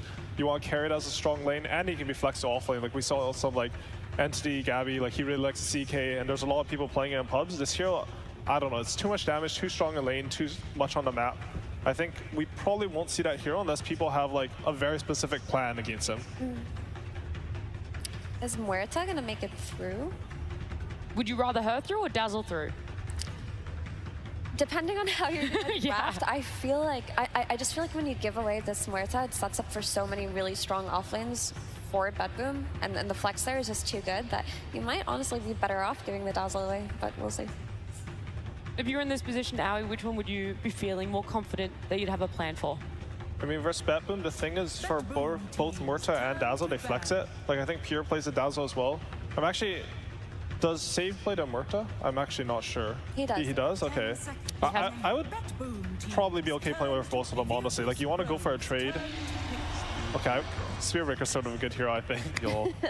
Like, we're talking about Murta, we're talking about Dazzle, we're talking about, then Spearbreaker hasn't even been hit yet. Like, the fact that VP, they ban out the Pugner and the Centaur from the previous game. We're now getting all these kind of big heroes in for VP. Are they going to quickly jump on a hero themselves? They also need to deal with Spearbreaker. This is a hero you need to shut down in laning phase. That's the key thing. They go for the Murta themselves. Nice slows, some good fears, pretty good early aggression for sure. But for me, when I see Spearbreaker, you need to shut this hero down inside laning phase and force the 15-minute plus mark to be, I'm farming my Midas. If they go for the Octarine build still, it's still a lot of just backwards logic. Delay the inevitable of him just taking over the macro game. Honestly, I think the plan for VP to play is Spearbreaker. Like, at first when I saw him, just, oh shit, Spearbreaker, like hero OP, you know? But I think the plan's not bad, because I think the hero won't really pressure any of VP safe lane. I think they should think that they really want to have a very solid safe lane and like have if you can put pressure on here in this these teams matchup, I think VP comes out way ahead. Yep. I think Murta already, like whether it's carry, whether it's 4, the 4 is really good at rotating to the safe lane, and the carry is like probably one of the strongest laner. I mean, we've seen like Spirit run some Tusk or Murta.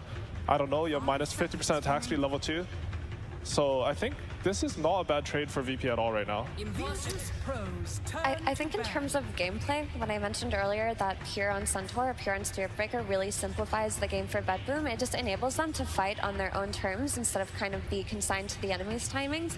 And when you pick the Spearbreaker for BETBOOM, it's suddenly opening up the ability of your offlaner to play with something like a Storm Spirit from mid lane. And Aoi mentioned earlier how often BETBOOM have been running the Coddle Storm, but it is something that Storm gets gunned out. But you need heroes like that from both lanes that can play with the Spirit Breaker, because if he doesn't have the strongest lane, if they're setting up for it from now, he just needs to be able to play with active heroes, specifically coming from mid lane. I do like that every time we've talked about it, it's pretty much been the ban straight afterwards when we mentioned that Storm Spirit combo. It does leave Grimstrick, they're still in the pool. VIRTUS.PRO favoring it for themselves, and they're going to pick it up. They're going to run it back, despite it obviously not giving them too much success in game 1. I think they just need to make sure they have a better Inkswell target. Last game, they really didn't have anything that made the Grimstroke work. And they also sort of picked it into like a theoretically losing lane. I think this hero is strong when you're the one who's like running your opponent some small kill squad, 2-3 heroes, and you can really just cast your spells and let them go in. I like this Willow pick a lot, just because the Muerta flex in VP's draft is honestly addressed by the Willow flex. Like, Willow conceptually, as a carry flex, plays very well into Muerta, because when Muerta ultis, you just press Shadow Realm, right? And you're on a lower cooldown than she is to be effective. But as the game progresses, Muerta is a much stronger hero in terms of sheer damage output, but Willow is the solution to it. She can play into it, and the flex is still open. That's what we saw in the BETBOOM Talon Series game number 2. And it was, in the long run, Nightfall able to win it out on Murta. So it's weird that now the tables are turned. That was a close one, though. Yeah, I mean, that's true. There were some suspicious buybacks in that game, to be fair. It could have gone either way. Yeah. I feel like there's some sort of weird pressure on VP in the draft. Like, they feel like they have to ban the Storm, and then they feel like they have to take the Grim because they don't want to give them Grim Spearbreaker. But like, I feel like Willow was a much more natural pick actually for VP. Like, it's a lot better for Spearbreaker. You stop the charge with the Brambos. You're a decent kill threat on him. Just feels a bit more awkward for them.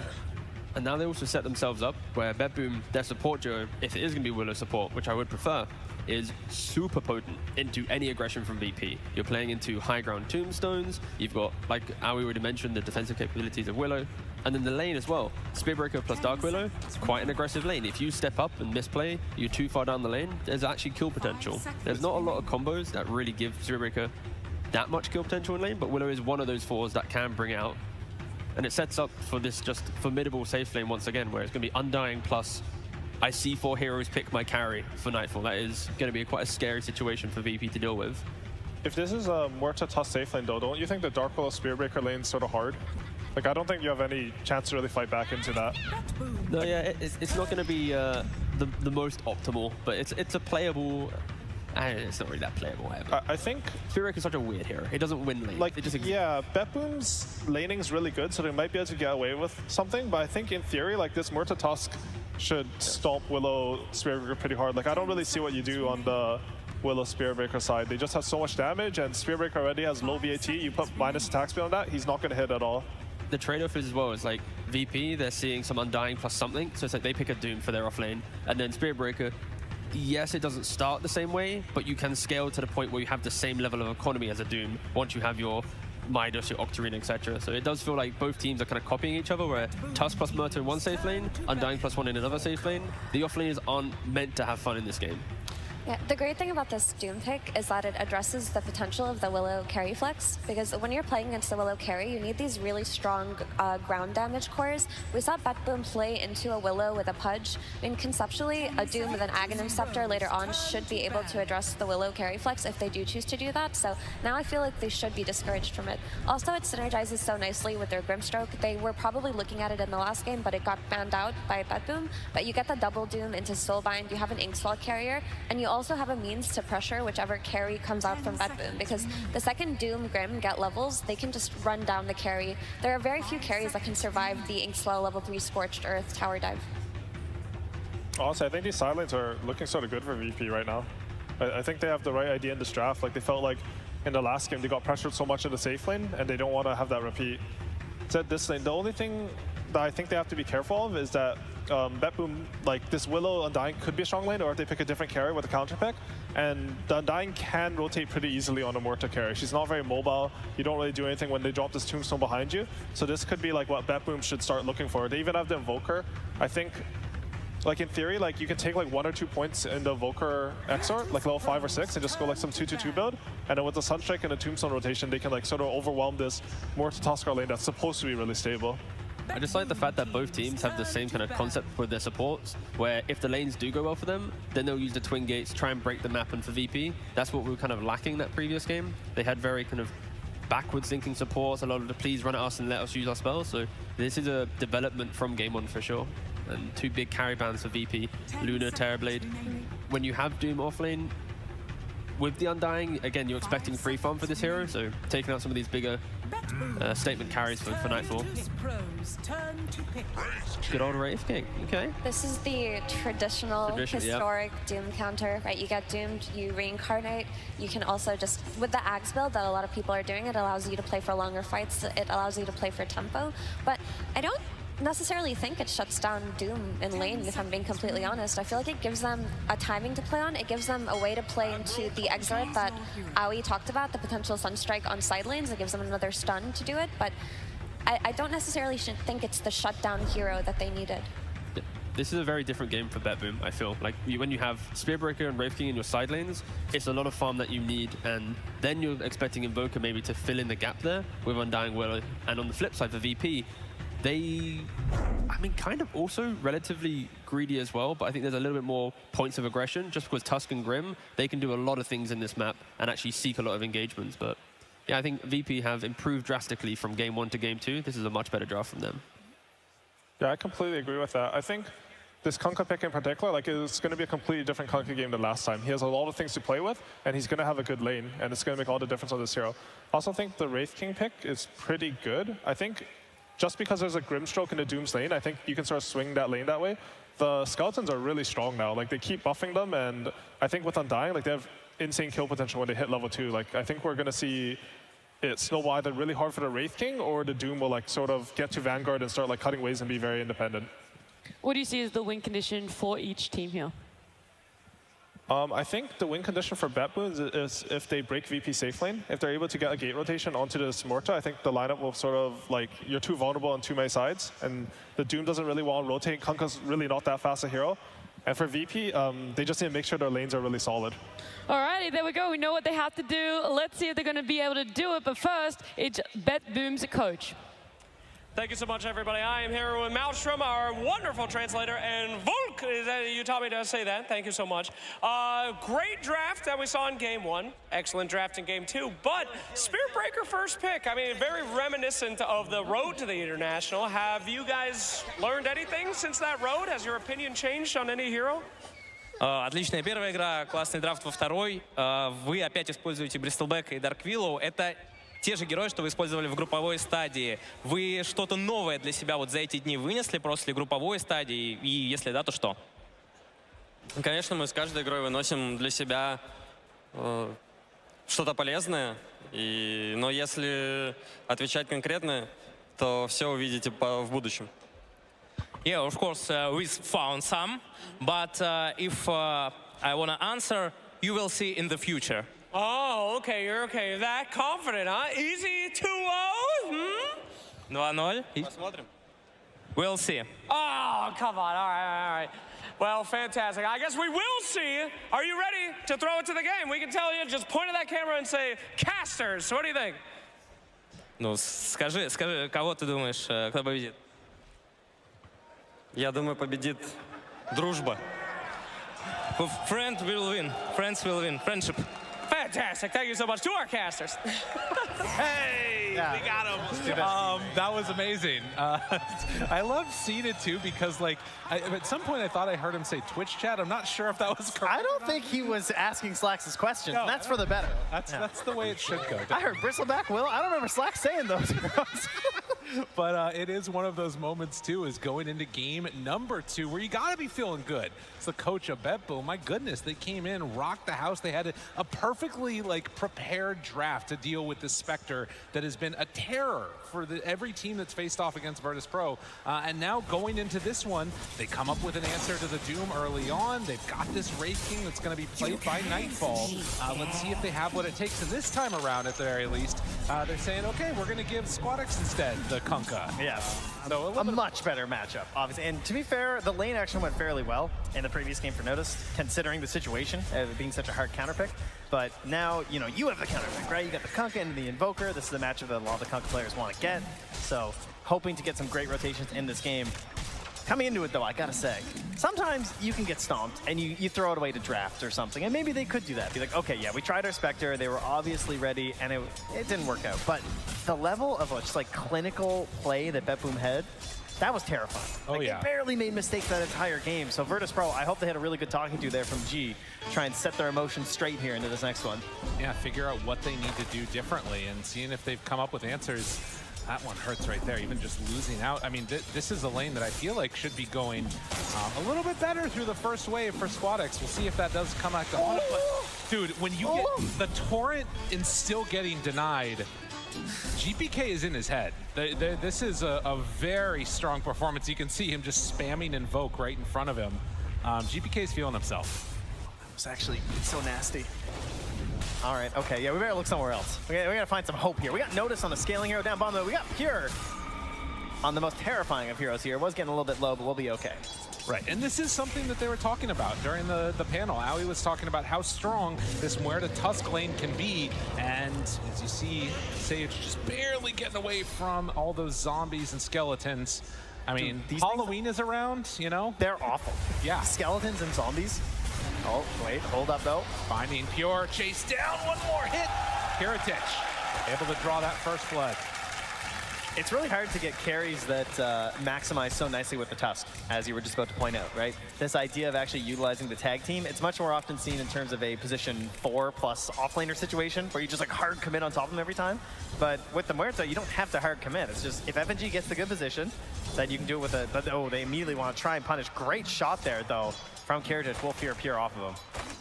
Yeah, I mean, like you're saying, you can sort of just walk in with the Tusk, and if you get a good dead shot, if you get a good calling, they're going to be in a dangerous situation.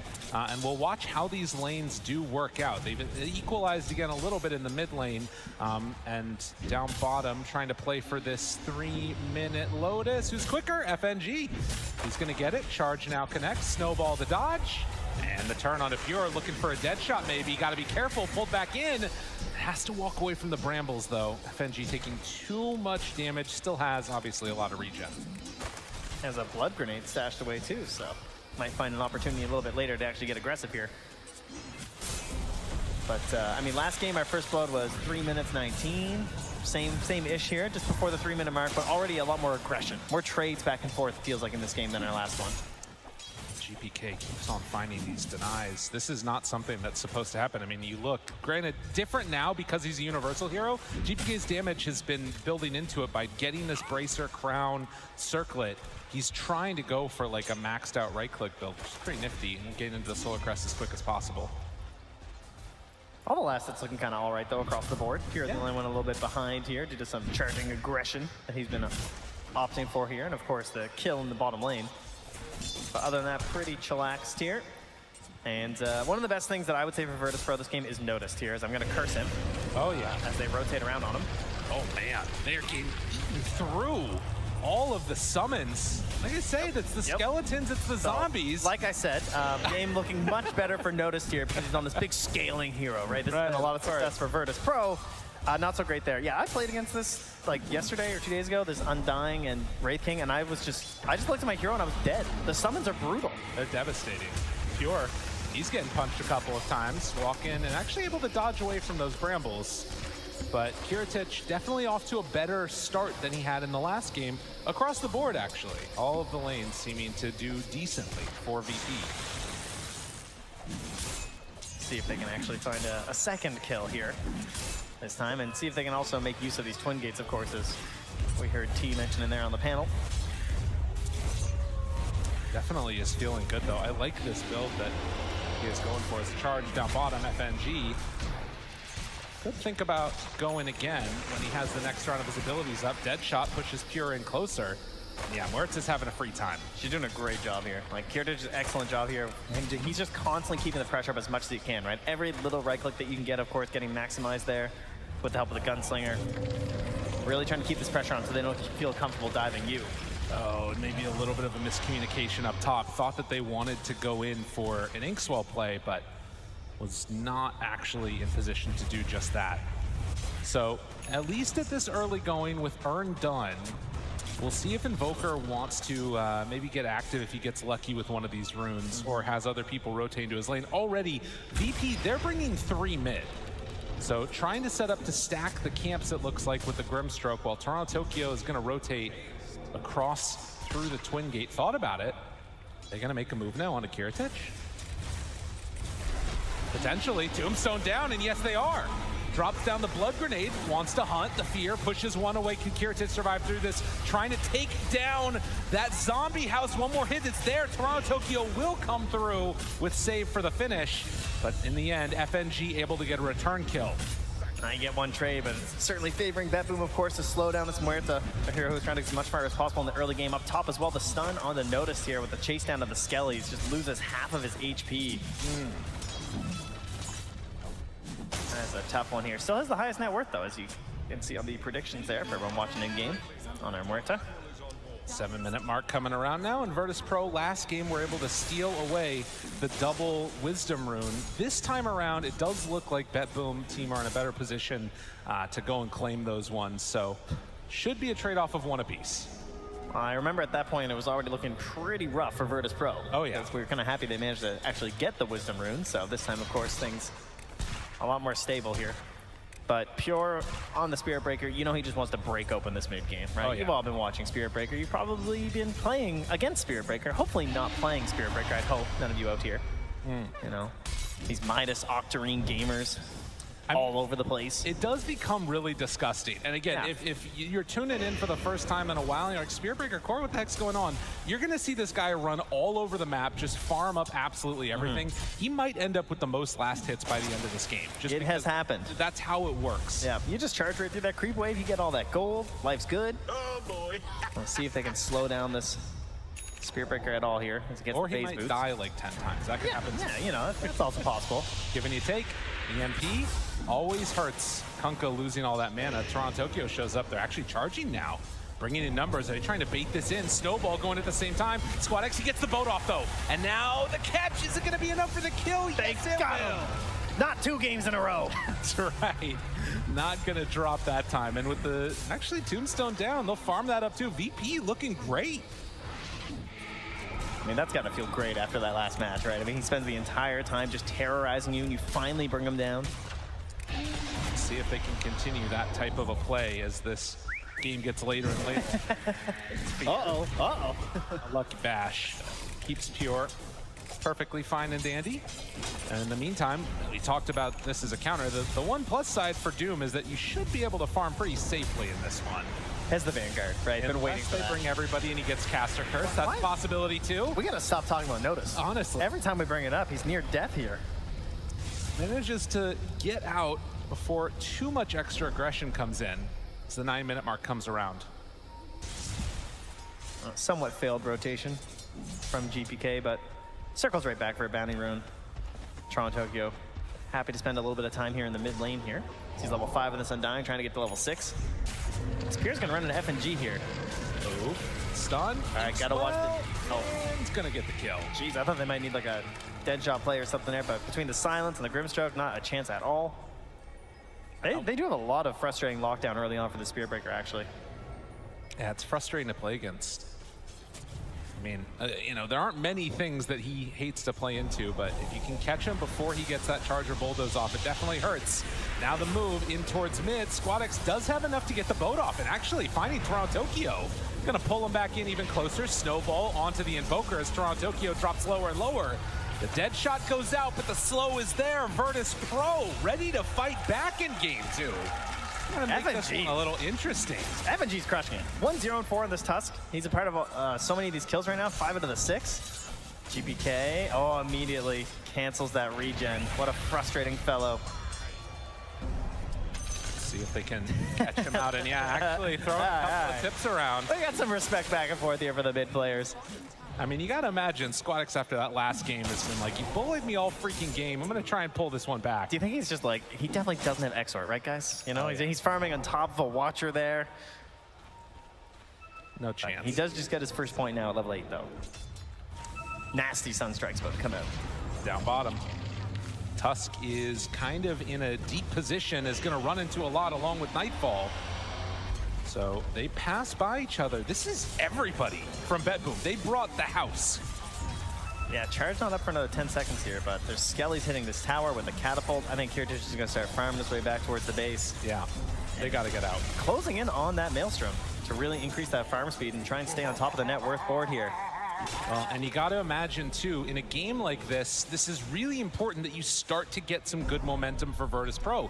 This is a young team. This is a team that hasn't played on the main stage a ton at many different tournaments. And on an elimination game, if you suddenly start dropping a couple kills here or there, the game doesn't go the way you want it to, it could go bad. But these type of kills, if you can secure them, are a nice little injection. So Kiritich makes the move. They're going to give the kill over to that Muerta.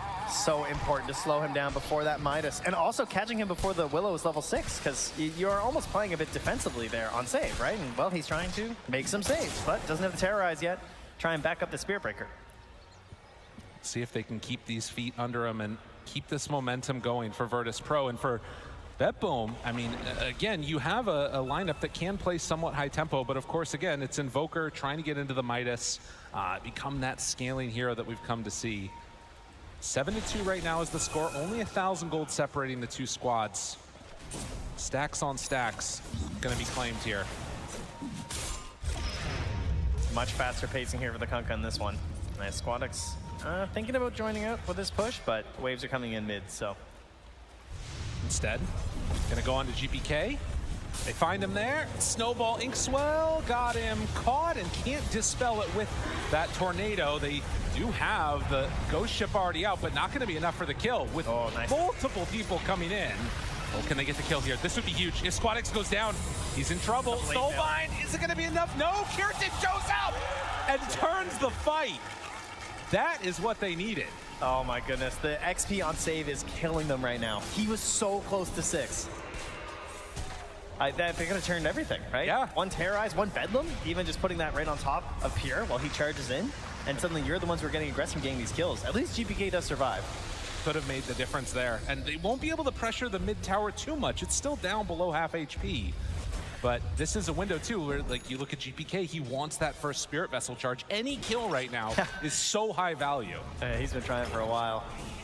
As him and Pure both working on the golden gloves right now, while Noticed is utilizing his already on the Doom. Nightfall trying to get towards that Radiance. There's going to be a window. And, you know, the other thing the panel talked about, the combination that you can have later with Doom paired together with Grimstroke in terms of the Inkswell. But, of course, the other one's going to be that Soulbind Doom. Can definitely... 2 Dooms? I know, right? It's pretty good. That's pretty exciting. Well, smoke now. The Boom team going to look for somebody. Trying to use this ward that they have up ahead here, but it's not spawning a whole lot for them, so they're going to start wrapping around behind Noticed instead. He's full HP with a tier 1 and a Vanguard. Also has Where's my team? Serenity. Where's my Drop team? him down. Is there any help at all? tries to get out of there. Sage, the Soulbind turn he wanted to do, but not going to go for it. Instead, the Snowball. And now the dead shot connects onto both. The leash is there. Do they have enough for the kill? Nightfall, Chase Shards just barely off the mark, but the X. They move in now with Squadix going to catch onto him. Hit some good damage. The bow is just off the mark. Still enough for the kill. GPK, he's going to try and turn this. The Fear pulls back in. Goodness. The Wraith King and just obliterates. Where'd he go? Pierce the Veil way too strong. And though they lose the Doom, VP keep this momentum going and even find a dead shot. Wait a minute, save. He might be in some trouble. Inkswell, can they get it off in time for the stun? Yes, they will. Sage, right on time. Okay, VIRTUS.PRO says we got a series here, folks. 15 minutes in, 12-3 in a 4K lead going the way to VIRTUS.PRO. Things looking so much better for them.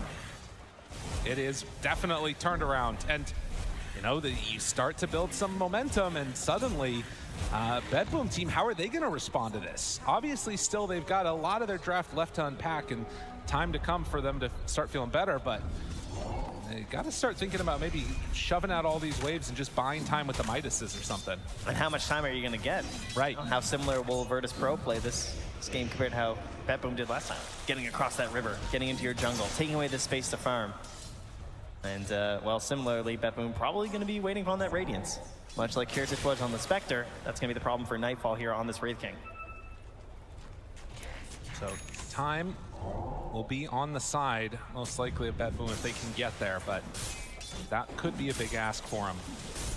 And now, 15 minutes in, it does kind of feel like Roche taking potential for both teams is quite high if they find themselves in a decent position. Obviously, Pierce the Veil, you can take it so quickly, and then the Flesh Golem from Toronto, Tokyo. Oh, Pure. But this kill, this is a good one to get. The chain disable. Can they bring them down all the way? Pure tried to get the charge off, but they clean it up with the Kunkka. A pretty good answer overall. That mid tower still not down yet, though. Skeletons pushing out in the top lane. You had Toronto Tokyo has just been jungling on Undying, trying to get towards a pipe, try and help the team out, knowing that that aggression is coming and seeing this massive magical damage that they have inside of VIRTUS.PRO between the Kunkka and the Muerta. Wow. The rest of the VIRTUS.PRO squad, they're going to head on into the jungle and see if they can find somebody. Now, there is a ward, so the BETBOOM team, they see this. Whoop, save, not spotted there. Yeah, that's nice. So they saw the ward being placed down underneath their own sentry, and immediately you can see BETBOOM evacuate. Although GPK, wait a minute, if he shows on this creep wave, they might go. Or thinking about Nightfall, moving in, bottom. This is a pretty deep dive. There's TP rotations coming in, going up towards this high ground area. You got to be careful. Are you going in it too far right now on VIRTUS.PRO? The Terrorize is there too. FNG is in no man's land, but the turn. Looking for a chase down. They get the dead shot to pull him back into position, and the double doom. It actually works out for him. They're going to bring down the Undying. I think he dies. Oh, get him, get him. Yes, they will. Nightfall able to move in. Save still on the run here. Will escape down to the south. Should be all right. As they make their way back towards that mid lane. GPK, however, has cut all the way up top here and is going to try and push this out. Try and pull that. Noticed. Eats up the creep. Mjolnir next on the docket. GPK is over here. Still not easy, and yeah, they're going to get the D ward. Sage also retreats before any extra action comes through. And at this 18-minute mark, he's already thinking about that Aghanim Scepter on the Grimstroke. So wanting to have that big answer to Nightfall when he comes around. Yeah, and of course he's getting up there now too with that Radiance. Very close after getting a kill in that last fight and managing to not go down. When they started that initiation on a Nightfall, it was like 15 seconds till his ulti was back up, so could have gone poorly if it wasn't for all the assistance that came through from Toronto Tokyo on that TP. Yeah. Well, the next couple of minutes are going to be pretty telling as to what the pace of this game looks like. Squadix trying to get into that Aghanim Scepter, and I want to see what the next set of items are. If with no BKBs, there is a window here where maybe BETBOOM can do something. Yeah, I mean, a lot of that comes down to Pure, right? And this is one of the most tenderized pieces of beef I've ever seen. He's 0-6-1. Oh, geez. Yeah, that's a tough one. Spirit Breaker is not usually down that low at this tournament so far. That means it's less tough, isn't it? Well, I mean, because he's been beat so many times. Okay, That's what I'm saying. Gotcha. He's 0-6-1. I see. So he's Makes tenderized. sense. It's a lot funnier when you explain it. Yeah, I think so. So thanks for the help on that. Listen, I can't turn off my chef brain, okay? Gotcha. This is the curse I'm afflicted with. 19 minutes and getting close to and now completing Octarine. Dude, he's so big on this. Just better Spirit Breaker. He's just, that's a nice build, you know? He's a monster. Yeah, Noticed is going to start popping off here pretty soon. If they can get this Blink Dagger online and then into the BKB, that's going to be that window they're looking for. And of course the BKB as well onto Kirtich, right? Oh yeah. Get this nice, safe Muerta. That's the idea. Really help them push forward on the map, get whatever objective they want as they create some space for her. Well, some laughs coming out from GPK as they buy as much time as they possibly can. And I mean, the next window that I feel like you might look for, have they even been able to, they have taken down that mid-tier 1 tower at the very least for VIRTUS.PRO. Yeah, the Ag's definitely the big thing, I think, there too, right? For Squadix, yeah. Certainly hoping to grab that up on the Kunkka, move forward from there. Best targets to take down in the fight, probably the 2 supports. I mean, they've done a really good job of just cleaning up Pure super fast. I don't know how long that'll last. The Bulldoze levels are coming through, but they also have some spells that the Bulldoze isn't really going to help you with. So, depending on the positioning, that could be the hero they grab. But I think just getting Toronto-Tokyo before Tombstone's obviously the big goal. So expect to see him kind of lurking a bit, I think, in these fights to make sure he survives. I'll see if Noticed will survive here as GPK is stalking from the Ghost Walk. Ready. Finds him immediately, and with no BKB and Octarine core, it's a lot of damage out. Turns with the Doom.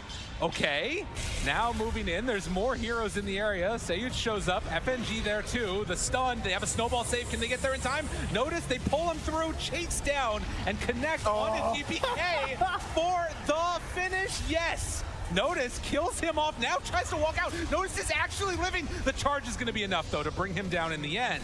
Save trying to escape under the cover of that Glimmer Cape. Torrent connects, and the X marks the spot. Enough to finish him off. It is gonna be a trade of 2 apiece though. I mean, considering the situation, maybe okay for BETBOOM? Yeah. A little bit. I mean, they get the gold advantage, the XP advantage just a little bit. They're doing it on the Radiant side of the map, so they shouldn't be punished too hard for this. Now, there is one objective down here that they're eyeing, and that might be the Roche. Could be good. Yeah, and you can see just how much they were able to clean that one up. As Notice realized, hey, you know what? We can take the fight right now. I am tanky as it can be. But wasn't able to survive through it all at the end of the day. As the next couple minutes here, I'm also thinking a little bit about the way that these fights might make out and the way that VIRTUS.PRO want to play it. You mentioned earlier that it was like the fast tempo that they might be looking for. Do you think that they need to play with that fast tempo if BETBOOM gets to a later stages? How scary is that team? It certainly depends on the pacing of the Spirit Breaker, I think. Right now, you're kind of feeling okay about it because he's a little bit behind. You know, we've seen some Spirit Breakers that are considerably out of control at this point. But I do think it's important that they grab this Aegis. They're kind of down here, mulling about for a little bit here. Maybe we just want to ensure that the creeps are actually hitting that tier 1 tower down bottom first. They take it super fast. It's not a big deal. They're not going to use the Pierce the Veil, though. They don't want to use Muerta's ultimate right now because they want to ensure that they save that. So it'll take slightly longer, but that's okay. Right, no real contention coming in, but we have seen a lot of these fights around the Roche pit where FNG, don't die, dude. A lot of these fights are on the Roche pit where, you know, Muerta pops ultimate, they take it quick, but then the fight happens afterwards and you lose the fight because you don't have the ultimate. Oh my goodness, but you know, you're seeing it now though from Pure, right? Okay, yeah. He's got 4 points bulldoze, he just walks into the middle of that wave bottom, or in the mid lane, he just bulldozes, charges through, gone. Whole wave's eliminated, and now, all right, now we're in trouble. So you gotta have a 2K lead by the time he gets the Midas Octarine here. With a Doom on your team, this would be a humongous kill for them. Can they get him? Oh, chase, they purge. Oh, the purge creep. No bulldoze, and Doom. That. TP out, do they have a way to break it? He needs something. Oh my goodness, he gets away. And actually still burning down in the fountain. All the meantime, they are starting to lose this Willow. Stun is there. With the water park, it's enough for the kill. But Pure does survive in fountain. Yes, a little bit terrifying. If you haven't played Dota in a while, you no longer heal when you're doomed. So, can be a bit spooky. But you can TP out, which just feels wrong every time I see it. Yeah, that's true. That's why I'm very confused right now. Yeah. All right, well, pressuring with this Aegis, sweeping across the map here, knowing that it's going to be very hard for them to get punished for this. And you're just going to be seeing Pure moving through, trying to catch as many waves as possible. slow this game down. I would be feeling pretty okay with this game if I was BETBOOM. Yeah. I mean, there's definitely, problems that have come up, but only a 2,000 gold lead at 24 minutes. This definitely can go either way, and it's going to depend a lot more on the team fights. I think back to the last game, and when VIRTUS.PRO was in the BETBOOM position that they were in, it was feeling really impossible to do anything. This time, BETBOOM feel like they can still kind of do what they want. But it is going to be a shard picked up for save. Oh, very helpful in these team fights. KB's done. Yeah, I don't know. Taking a fight now for VP, I mean, it's not going to be easy. They really have to make sure that they're hitting their spells right and that they're getting some kills either before BKBs come out or they kite them afterwards. I think that what's important right now is just cleaning up the tier 2s, because I do think that's very easy for them in the current setup. Because there's no BKB on the Spirit Breaker, they can just make their way through the map, clear up these tier 2s as they go. The problem is with the Midas and the Arena on the Spirit Breaker, you can see it right now on the minimap. He's just moving around, clearing every single wave instantly. So his gold is starting to, like, he's actually passing by the Doom despite them being in a disadvantageous map position because of this. Well, and look at also how spread out BETBOOM is on the map. Like, they're everywhere. And all of VP is stuck right behind this Kiritich Muerta. Like, he was just behind their tier 2 top and he just annihilates the entire wave. He just appears, charges through, wave is gone. Yeah. All of that gold into his pockets. It's going to start to become an issue. I'll take your Ancients while I'm at it. Yeah, why not? Okay, too scared. Couldn't finish him off. So the rest of VP play together, and you can see the gold lead contracting. That's because they're playing so close and grouped up. BETBOOM, they know that, you know, this is where VP is at. In a way, I feel like if VP play this sort of like passive, steady style, eventually BETBOOM are going to eclipse them. I feel like they need to do some type of a smoke play or something at the same time. There's some trickery in there. We'll see. Getting the tier 2s is the big thing, right? That is what's going to help. The catapults are doing a lot of work. They're a lot harder to bring down. So just getting to the tower like this was very helpful. Kiritich forced back for a moment while the waves obliterated. He's just having a time. Off to the races. And he's got that, man, he was working on this BKB, like he was so far away. Yeah. And he just killed all these waves and now it's just there. And he's underneath wards and they just can't do anything to stop it. The wave's gone, Pure runs out. And if he just goes through the gate now, all this movement that's been going on is going to be for nothing. Someone's queuing up a pub right now. They're like, I want to do that. Yeah. That looks fun. I mean, that's the thing too, is like, this was a first pick hero for a reason. There's been a reason that has consistently been banned out. He's just climbing the ranks. He's just going up the ladder. He's catching up to Nightfall. Yeah. Oh, look, another creep wave here. Oh, bye. Oh, that's fun. Shame if something were to happen to it. Can they catch him here though? Underneath the ward, they see Pure, they know he's here. Squad X tries to get in range and they will get him with the X. And yet he's gone. Yep. Just like that. But BKB charged down. True. Man, getting that wave earlier was so huge for BETBOOM too. Like, I feel like they should have lost this mid tower. Yeah. You know, but just cutting and cutting constantly. Like, he's just down bottom again. All right, I swear, I'll look at something else, I promise. But it's kind of hard. It's true. I mean, there is a very clear way that VP are trying to play, which is pushing in these waves, getting the rest of the tier 2 towers with the duration of this Aegis. But there's 10 seconds left. Are they going to try and go on him here now? It's spotting all the backliners. They know where Notice is. They saw where FNG was lurking. They're thinking about a play here. As the Aegis expires, but no, they're not going to go for it. They do get the tier 2, though. Okay, and they got the Blink Dagger up on Nightfall, right? GBK still a little bit low on the mobility. But Nightfall. He doesn't go. BETBOOM, they're thinking about it. Chasing, blink forward, stun is out, but the Terrorize to follow. It's a lot committed to get one, but they find another. Now the Soulbind connects onto 2, the Doom connects onto both of them also. Tusk is not in this fight. The BKB is there, wants to chase. Kiritich beating into them. So much damage out with that Pierce the Veils. They kill him off once. GBK, BKB running in. Toronto Tokyo's still alive. They decided not to buy back on this Tusk. So taking this fight without him, Notice is gonna fall. And just like that, it is going to be a fight. It feels like won by BETBOOM. I mean, they're on their side of the map. They get back. They get the DD rune after. They get the gold advantage as well with the 2 kills to the 1. Pure, you know, dying, it's okay. He'll find some more farm. Oh, yeah. Well, and showing the danger. I mean, this lineup, things are definitely starting to tilt more and more into the favor of BETBOOM as we're getting later, and this next Roche is going to become, it feels like, the very important turning point. They have just completely dominated them in terms of map movements, like truly. I mean, this shows why the Spirit Breaker, like we saw how much he was struggling. Yeah. Right? 0-6-1 started this game. Couldn't get anything going, constantly being silenced up. The calling was there from the Muerta. Little phantoms are hopping on top of him from Grimstroke, soul vines, everything you can imagine. Just killing him over and over again. And then Midas Octarine is complete, and suddenly he is a BKB and is 4th on the net worth. It is pretty insane how much and how quickly that can start to stack up. Oh, he's doing the, we've seen this play quite a bit as well from the Spirit Breaker players, where they bring out their courier to charge that camp. Very useful. It's helpful to just have it here the whole time as well, right? So you always have an escape mechanism. I think that there's still some of the settings that you can do where you can hotkey your courier, or rather your vision to a specific hotkey too. Yep, you can do that too, yeah. Some of the old tech. But 18-8, and what has felt like a somewhat of a slow, beat down game that was looking good for VP has definitely stalled out, and they've gotten what they wanted. It's such cerebral play from BETBOOM is what it is. Oh yeah? I mean, this Spirit Breaker, it's just, it's too genius. Exactly. It's too hard to comprehend how complex this hero is. It's truly something masterful. I mean, he's calculating these angles, right? Oh, yeah. When will the next creep wave come? You know, he just knows. It's like they're on a timer. Well, to be honest, when I tried doing it, I couldn't do it. Oh, wait a minute. Oh, he didn't get TP first. I mean, he still has TP. Okay. He doesn't want a TP. He's just going to another strike a creep and get out of there. Fair enough. Okay. Right. Oh, I guess there was a task. Yeah, so that makes sense. Good point. Yep, we are smart casters. Well done. Gets out of trouble, gets back out on the map.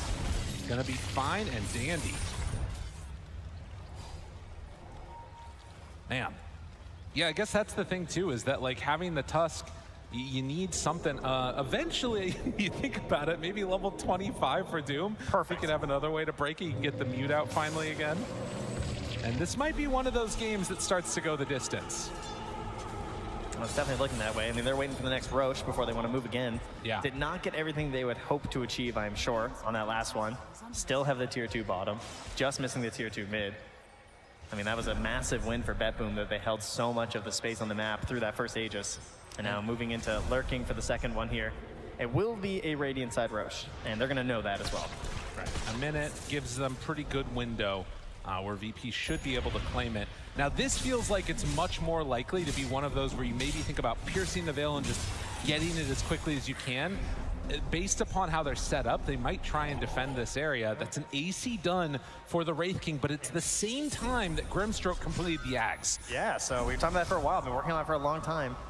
Looking for a copy of one of these big heroes.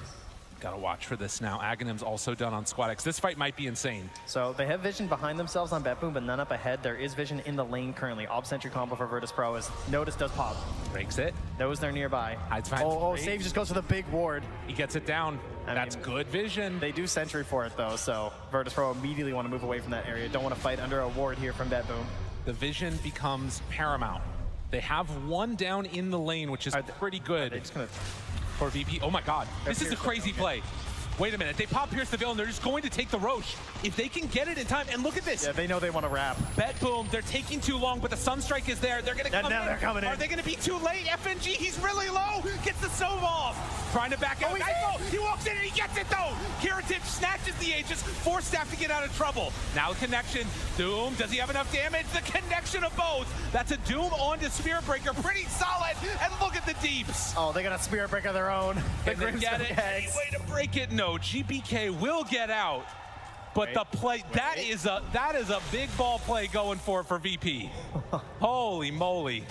That is so terrifying versus Invoker and Spirit Breaker, right? Like he did the Sunstrike for the vision, the charge through, and not able to clean it up though. Great play, especially using the Pierce the Veil too, right? Because you're not gonna have it for the fight afterward. Exactly.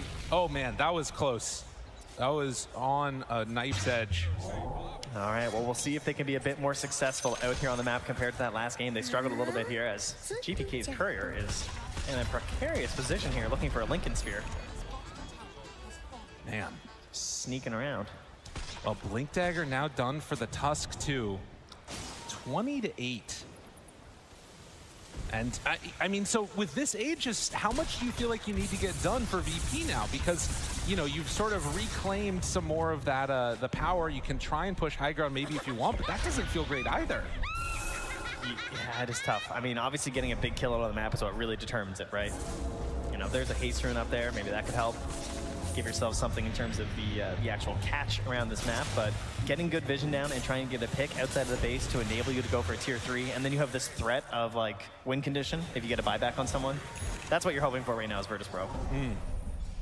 But also just getting huge objectives like Wisdom Runes and Tormentors could be good as we approach the 35-minute mark.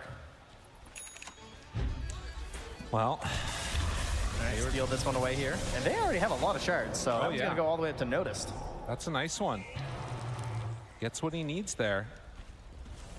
And we didn't even really get to see that much of the Dark Portrait in that last fight. I did see a Spirit Breaker running around there, so just getting stuff done. Of course, that could have been the planar pocket.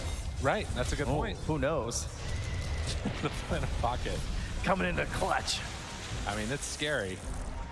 If you actually, you know, manage to steal that one away with Bulldoze going on, that'd be pretty nifty. But nonetheless, it is BETBOOM holding their high ground. The pings come out. They're going to tempt this. VP getting a little antsy. And there's that Wisdom Rune steal. Nice positioning from Notice to keep that on his mind. But of course, Pure has the same thought. He is charging that top lane. He wants their Wisdom Rune, but he has to cancel. He's going to try and cut this wave mid, trying to slow down this push. Snowball. Oh, Pure's not here. The Force Staff away. He's in trouble now. FNG in no man's land is just going to die.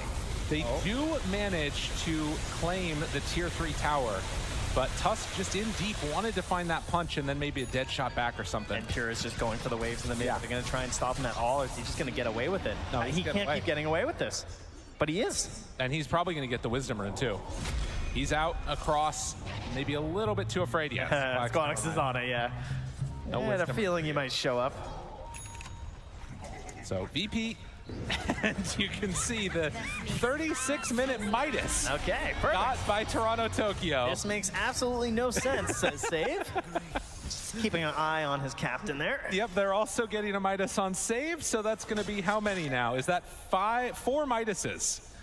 Yeah, you know, Nightfall just falling behind on the tech. Tired out there. Okay, interesting. So we know where BETBOOM want to go with the game. Yeah, there we go. We'll see if VP are going to let them get there. It's either Herald gameplay or absolute top the international gameplay for the 5 Midas, right? There is no in between. Oh, and this is the other one. Oh, God. Gets the X pullback.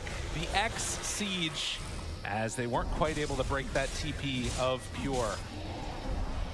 Range racks very low, and with people retreating to their side of the map, VP are just going to reset. Only 40 seconds left on this Aegis. Fairly successful so far, I'd say. Oh, yeah. No massive losses. Playing a lot of time on the enemy side of the map. Taking a Tormentor here. Getting a Courier. Looking. Forcing the opponents to buy Midases. Not quite able to get there in time.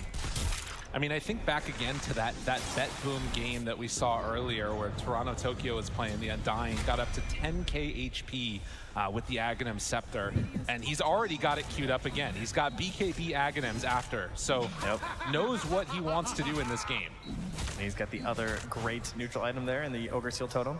Very, very nice on these support heroes where you feel pressured to buy like an aura or something and you have no survivability, and just get you out in the nick of time. But VIRTUS.PRO, I mean, they're sort of still holding on to this area of the map, and the unfortunate reality is that they don't have any way to shut down the Spirit Breaker from doing this, like we've talked about multiple times. So they aren't really stopping BETBOOM from farming. They're still getting kind of everything that they want, and this net worth lead is sort of just standing constant. Yeah, they're holding 2 waves though, right? Like, they are getting waves mid, they are getting waves bottom. But can they actually do something with it? Well, he went in and got the range rack, so nice little sneak play there. Okay, good, mark the spot. Oh, looks like they're just kind of deciding, but now what, right? Like, are we gonna hard commit for a melee Rex? I mean, there's no way. I think that they actually are gonna wait for next Roche. And the thing about this too is that, like, you know, notice he's got Refresher at this point. They are getting very farmed also on VP, but are the supports going to keep up in the same way that the supports of BETBOOM team? Oh, okay, he went for one more time there. Chasing. Tusk is here, snowball in. This is good for them if they can connect. Pure, no way out. Fish punches there. Let's for the Nether Strike and then the runaway. Okay, Pure's out. Good. The Lincoln Sphere coming in the clutch there. Jeez. Oh, wow. Gets out of trouble. Well, another instance as Muerta will get some good damage onto him.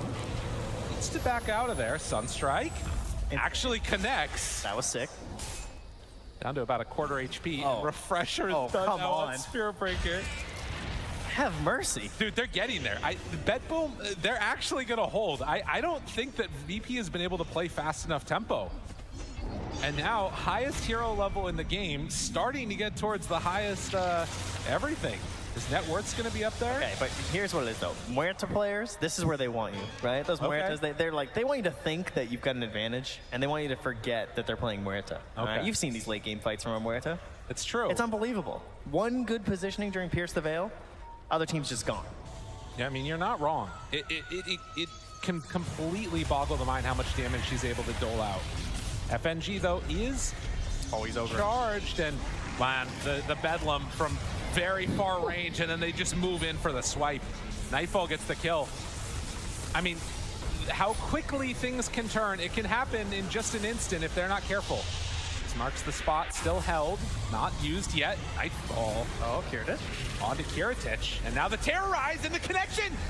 Fully chain stun gone. Like, he didn't think they'd do it. Even more.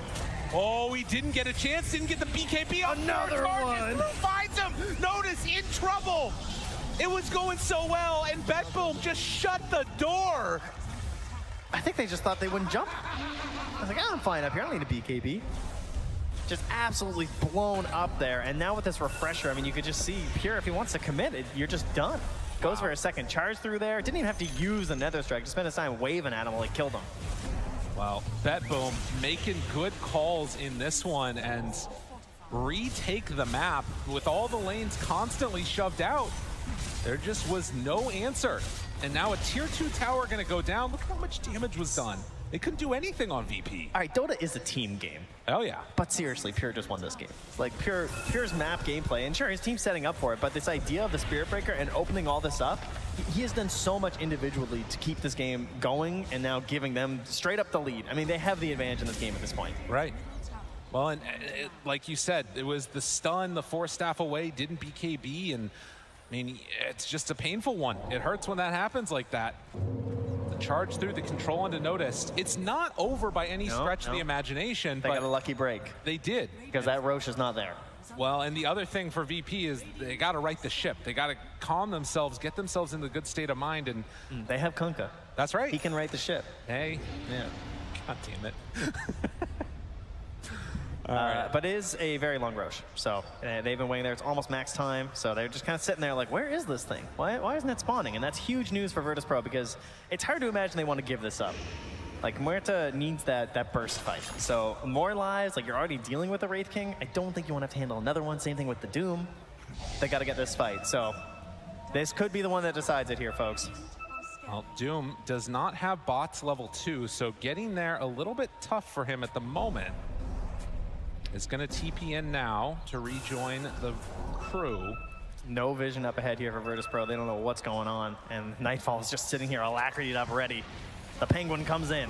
They're ready to make it a big jump forward. This Doom so tanky already, and then the shield hurt makes it even more. They walk right in, able to connect, but they find him. Good snowball save. That keeps him alive. Pure, he's going to get hit by that snowball, but the Refresher, and then Notice pops BKB, rolls back through onto 2. They're all caught in no man's land. Notice looking for a target, can't find anybody. They just don't have the good fight at all. VP gets completely caught out of position like that, and I mean, now Notice he might go down too. They just keep finding these openings. BETBOOM on the right side of the fight, and when Chaos is striking, it is all coming up BETBOOM. My goodness, this team is way too good. Certainly are there now backing up to their base. You got to imagine they're going to head back. Check out Roche. And it's still got enough time to still finish it off on this Radiant side if they want. No real rush here as some X plays now from Squadix to try and keep this wave pushed out just a little bit, but GPK, great play in that team fight. The snowball save was excellent to start the fight, but then he just holds Tornado, catches them on the way out. Oh yeah. Easy setup for the rest of the team. Another Tornado later on to help catch out onto Notice there too, so easy mop and bucket here for him.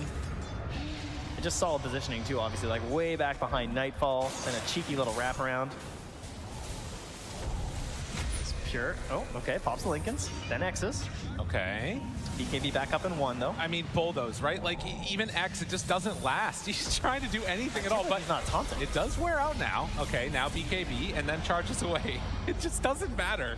Dude, you run into like all these heroes and you can't do anything to stop this guy. He is so incredibly strong, and Toronto Tokyo is the one that takes the Aghanim Scepter. Wow. I mean, it must be nice being the captain. Right? Yeah. So he is now catching up to and going to be on par with the Invoker. I mean, I have not seen the combos. I haven't seen the Grimstroke Soulbind with Dark Portrait paired together with the Doom for a very long time. And I can't help but think that some of this is like outwarding, outpositioning. They're just getting outplayed. I'm sorry, I'm still just not over the fact that he is the Agnums. He is double Midas, he just uses. Yeah. What is going on here? Toronto Tokyo doesn't care. It's like, look, everybody thought that I switched from core, but no, he is actually the character. Hand it over here, guys. He's got a Wraith Band too, why not? Getting Lincoln's next. This guy's a monster. I feel like Pure, you know, might have deserved it a little bit here. It can be real. You don't want the Aghanim, sure. He's got Wind Waker going on now too. It's not like it's good. Yeah, that's true. Maybe Willow, you know, Undying? Yeah. All right, we'll see. He just wants 10k HP again, like you were saying previously, so. Well, X-Play from Squadix tries to do a little bit of wave pushing himself. As Nightfall is queuing up the Aghanim Scepter, and a 16,000 gold lead. It just keeps getting bigger. Not quite able to catch Pure there with that tidal wave as he's heading cross country and has a full Wind Waker. How many marathons do you think he's charged this game? I mean, there's a lot there. It's a lot of distance. Making moves. I mean, again, their positioning, you can see that with this Aegis, they don't even feel super compelled to push high ground with BETBOOM because they just feel good about the way this game is going to go as it gets later. You still have 4 Midases. Yeah, it's actually not that easy for them to break high ground either. No. It kind of would be like a giant jump from Nightfall into hopefully helping to blow someone up, but it's difficult to get that first bit of vision into the back line so that you can get the really solid charges out from Pure. Okay, this is one way to help defend your high ground here, though. Okay. Doom has the Aghanims, but more importantly, FNG going for the big kicks, all right? This would be nice if they can find anybody. Because that's one, too, where, like, status resistance isn't going to help out Pure as much. If they can manage to get a Doom onto him, that could be the window and how you make it work. So, high ground, not easy for either team. There's still only been 1 Rax taken. Oh, my God, the Wind Waker, he got away.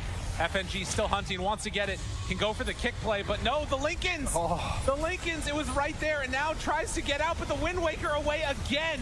This hero is so frustrating to play against, but the Doom Ags doing pretty good work. Can they bring down GPK? They will. That's one time. Do they have another? Tries to kill him off too. Toronto Tokyo, though, building up the stacks. He is getting large and in charge on that Undying. Still controlling. Notice in further trouble. Toronto Tokyo hiding, chasing in the front lines. And there they're going to get it. Look at this freaking zombie. He's a monster. 6,500 HP, 88 stacks. He's dealing so much damage even just to these buildings now. And with 3 dead and no buybacks, I mean, it was a good attempt for a moment, but BETBOOM, they're going to claim something here most likely. I mean, great positioning from BETBOOM, right? Like, they're causing you to kill the Aegis as well as one of the lives on the Wraith King. So, a little bit of a miss on the armlet toggle there, so. You just wanted it back, you know? Nightfall, hurting a bit. Will they be able to get more? 55 seconds until Doom. They tidal wave to pull him in, but Lincoln stacked on Lincolns. Tries to do something. The EMP will go out, and that's just going to cover the melee racks being taken. And we got save here on the safety pushing of the Willow. Oh, yeah. Down below here with Aghanim Scepter, just firing away on the tower. They're all so farmed on BETBOOM right now, and VP not coming up with any real answers. You can see how low and small of a duration that X marks the spot is. This all comes back to that attempted kick onto the Wraith King, right? Oh, yeah. Breaking high ground was difficult, but that Lincoln Sphere, it messes up their initiation, then they're outside, you're forced to go for this fight. All just trying to knock down Pure at the very beginning. Well, they can try and catch him again, but it's not easy. Pocket. The Hex is there, the tidal wave, but look at him, he just gets out. The freaking big Yules keeping him alive. Oh, and he's gonna Wind get Waker's way too good. It's a 9.8 second cooldown on Wind Waker. Oh, yeah. It's disgusting. He has a refresher, why not? Aghanim Scepter now done, gonna be brought out to him soon. They're not even saving for buyback right now. They don't have buyback on the Spirit Breaker or the Wraith King. They didn't steal their Wisdom Rune, though. That's a good point. Positives here for VIRTUS.PRO. Absolutely. Unfortunately, you're probably going to assume that they definitely did, so you might not even check. I mean, can they find any window to jump out here and catch somebody? Oh, BETBOOM. Oh, yeah, there we go. Get that XP. Level 24.5 now for Doom. Getting there. They want to put the nail in the coffin. Pure. Oh, he's going all the way. This charges all the way through the freaking base. Wind Waker backs out. Now the Hex onto the Wraith King. Nothing is capable of being punished as of yet, although they Torrent Storm down somewhat low there. Okay, maybe the start of something good. The Fear pulls them back in. They also have the Dark Portrait. Toronto Tokyo starts to die. Toronto Tokyo eats the cheese, tries to do what he can. The boat's going to go out so they get the run buff. Trying to take down that zombie house. Great shards controlling. Wind Waker lifts him up, but now the pull back in with the tidal wave, and they manage to find one. Oh, the kick a little off the mark, not the way FNG wanted it, but now the snowball into GPK. He's going to BKB and run out. Plays it safe there, too. BKB with the Arcane Blink. So they do hold on, but it is only getting the one kill hurts. I mean, they've only lost, what, 1 Rax? It's true. You know, life's okay. Get out there, have to find some big kills. Not going to be easy for sure, but as we discussed before, they have the damage. That they certainly have, right? If Muerta gets her space, the damage is there. Definitely. Well, I'm trying to get into the next set of items for her, too. Yeah, you can see that she was able to unload into him. Unfortunately, Squadix won't be able to get this refresher right now either. Did lose the recipe on the courier. So, in terms of the next few minutes, we know what we're waiting for eventually, and that's going to be the 60-minute items. Of course, yes. Which BETBOOM are going to get almost instantly. Yeah, the minuses that will be saved up there when you minus a creep and the new neutrals are out, you get one instantly. So that will be the plan. For BETBOOM, do you think that's what they try and like wait for before they fully commit? Do they just sort of secure themselves the next Roche? What's the game plan looking like for these guys? I think they are very comfortable just moving on the map right now because VIRTUS.PRO has left their base. I think they just want to shepherd them all back into the base and look for the next Roche. Yeah, maybe they'll wait for the neutral items anyway because Roche isn't for another, like, at minimum 40, and then, of course, it could be 3 more minutes, and then at that point, it's really close. Right. It will depend a little bit on that timing, but overall, I feel like they're just so powerful right now. I don't think they need to wait for the neutrals. If anything, that's probably going to give more value over to VIRTUS.PRO if you get something crazy on Muerta. Fair enough. Or like Ex Machina or something on these heroes, you know, because they all have refreshers on BETBOOM, right? Like, yes, there's quite a few around already. They don't need the Ex Machinas. Well, refresher, speaking of which, is just about completed for the Kunkka, but Courier is dead for another 1.5 minutes. Yeah, it's tough. So that part's a little annoying for him. All right, so relatively fast Roche, under 1 minute here. That means it will be Radiant side that spawns. So another Aghanim Scepter maybe be handed over. Okay, yep. Of course, it's only Invoker, yeah. Because Wraith has bought his own. So everybody has their own eggs except for Invoker. Yep. Good to know. So really, they're getting less value from the Roche, so it's good for VP when they get it, right? That's how that works? There you go. Now you are learning. 53, and they'll hold it. Arcane Blink forward, holding this area. And this is looking eerily similar to what we saw in the last fight that did not go so well for VP as they run on in. That is not the hero, not the guy you want to see. They didn't break smoke at the very least. That's true. So they know what's going on here, and BETBOOM at least have not gained that extra bit of information. Scan connects. And he's going to try and ward and go for a huge kick. He's going to do his best American football kicker impression. Can they do it? Nightfall, they find a backline. SquadX breaks smoke. They've got him immediately. Uh-oh. Snowball can't connect. They missed. Not able to get him. He jumped away too quickly, and Nightfall is kind of separated from the rest of the squad, but they do throw in Toronto. Okay, he's almost dead. Very rapidly by Kiritich. He goes down. Now a big green monster is there. Starts to take down Pure on top of Pure. Pure is gone too. Okay, a good fight for VP. Can they find even more? Trying to take a second life away from this race. Save comes in just in time, but I'm not sure if it's going to be enough. Nightfall now turns onto him and destroys Kiritich. Noticed in further trouble.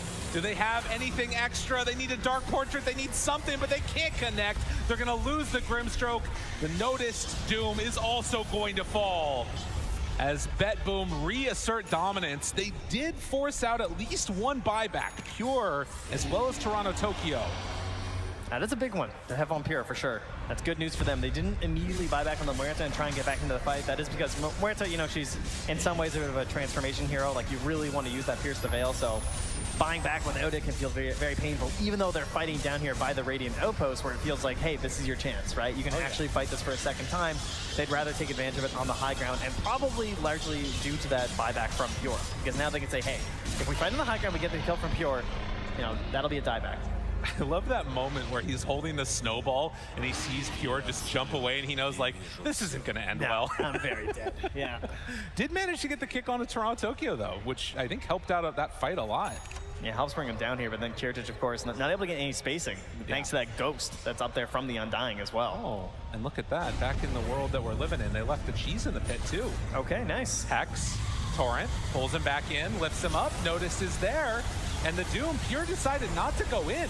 And Pure now also caught in a weird position. Pure, what are you doing? It's a dieback.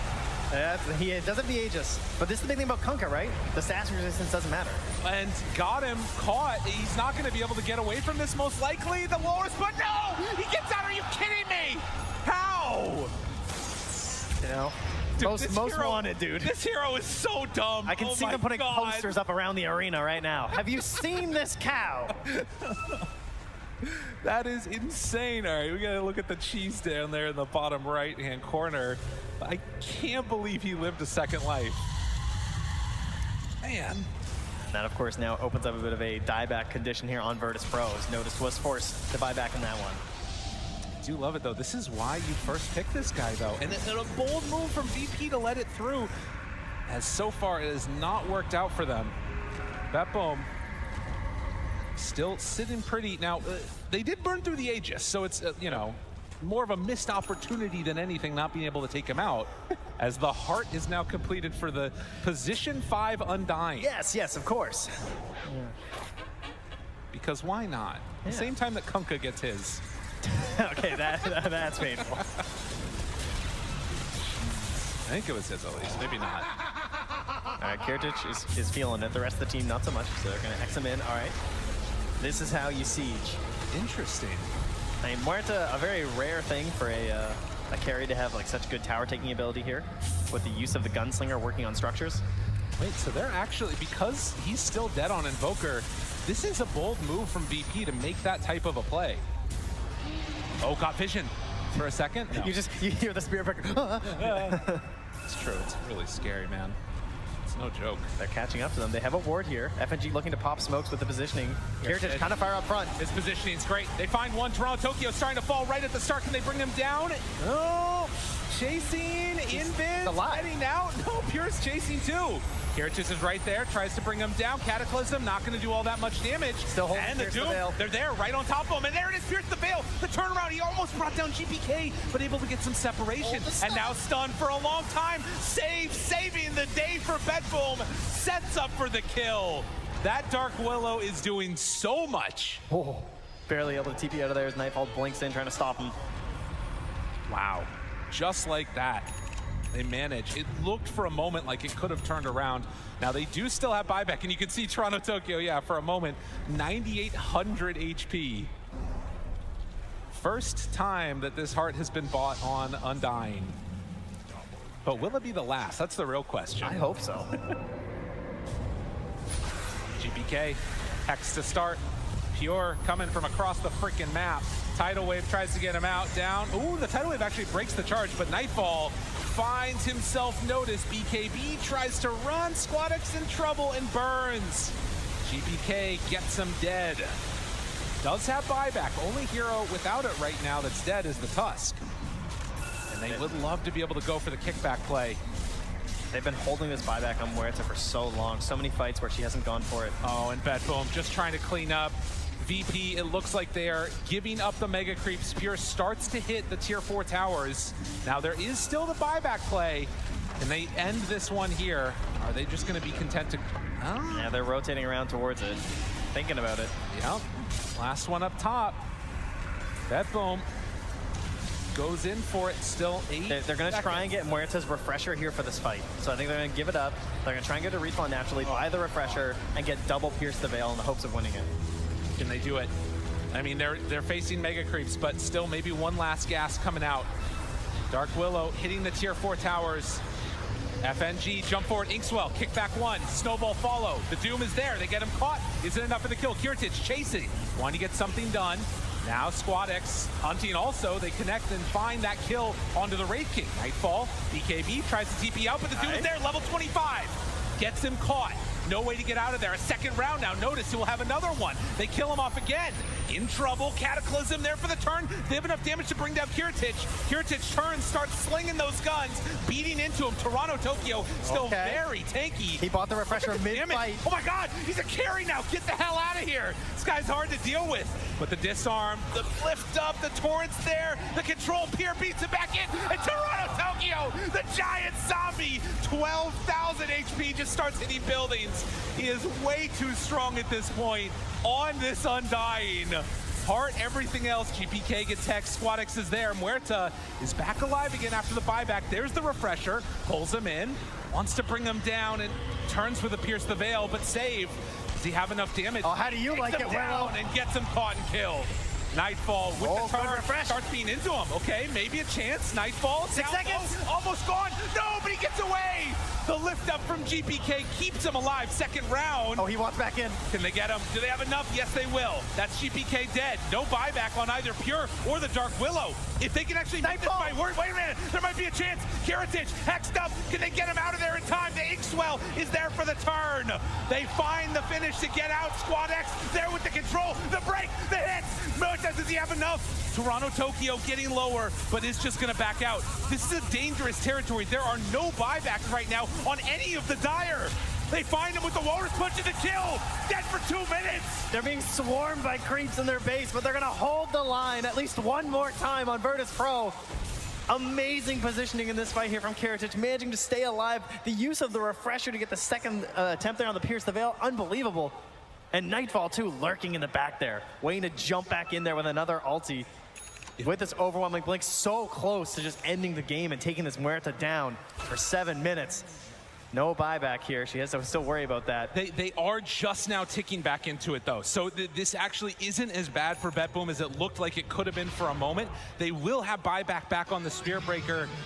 But actually not the Undying. He doesn't have the gold for it. Okay, they're picking up Wisdom Runes. Still 250 gold away.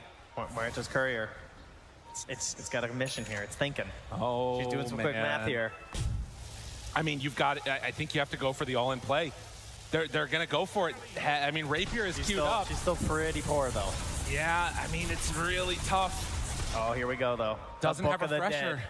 Coming out here. Okay. 62 minutes. We spent so much time fighting in the base. It's time to go out and farm some items. They can get him. FNG gonna look for a kickback play maybe. I mean, it's still a 31,000 gold lead, but gold lead matters so much less as the Rapier is completed than these buybacks. And again, you don't have buybacks on Invoker, on Wraith King, on Dark Willow. And honestly, actually, Spearbreaker bought out. So they are close to buybacks, but don't quite have them yet on those two heroes either. Somebody buy this Muerta, a Moonshard. Roche is back up. I mean, decision-making here is really, really close. All right, what do we got here, folks? Is VIRTUS.PRO gonna do it or what? What's going on? We'll see. The crowd's starting to believe they're going to instead go for a second lane of racks. Do you like a Rapier? Is this jump in?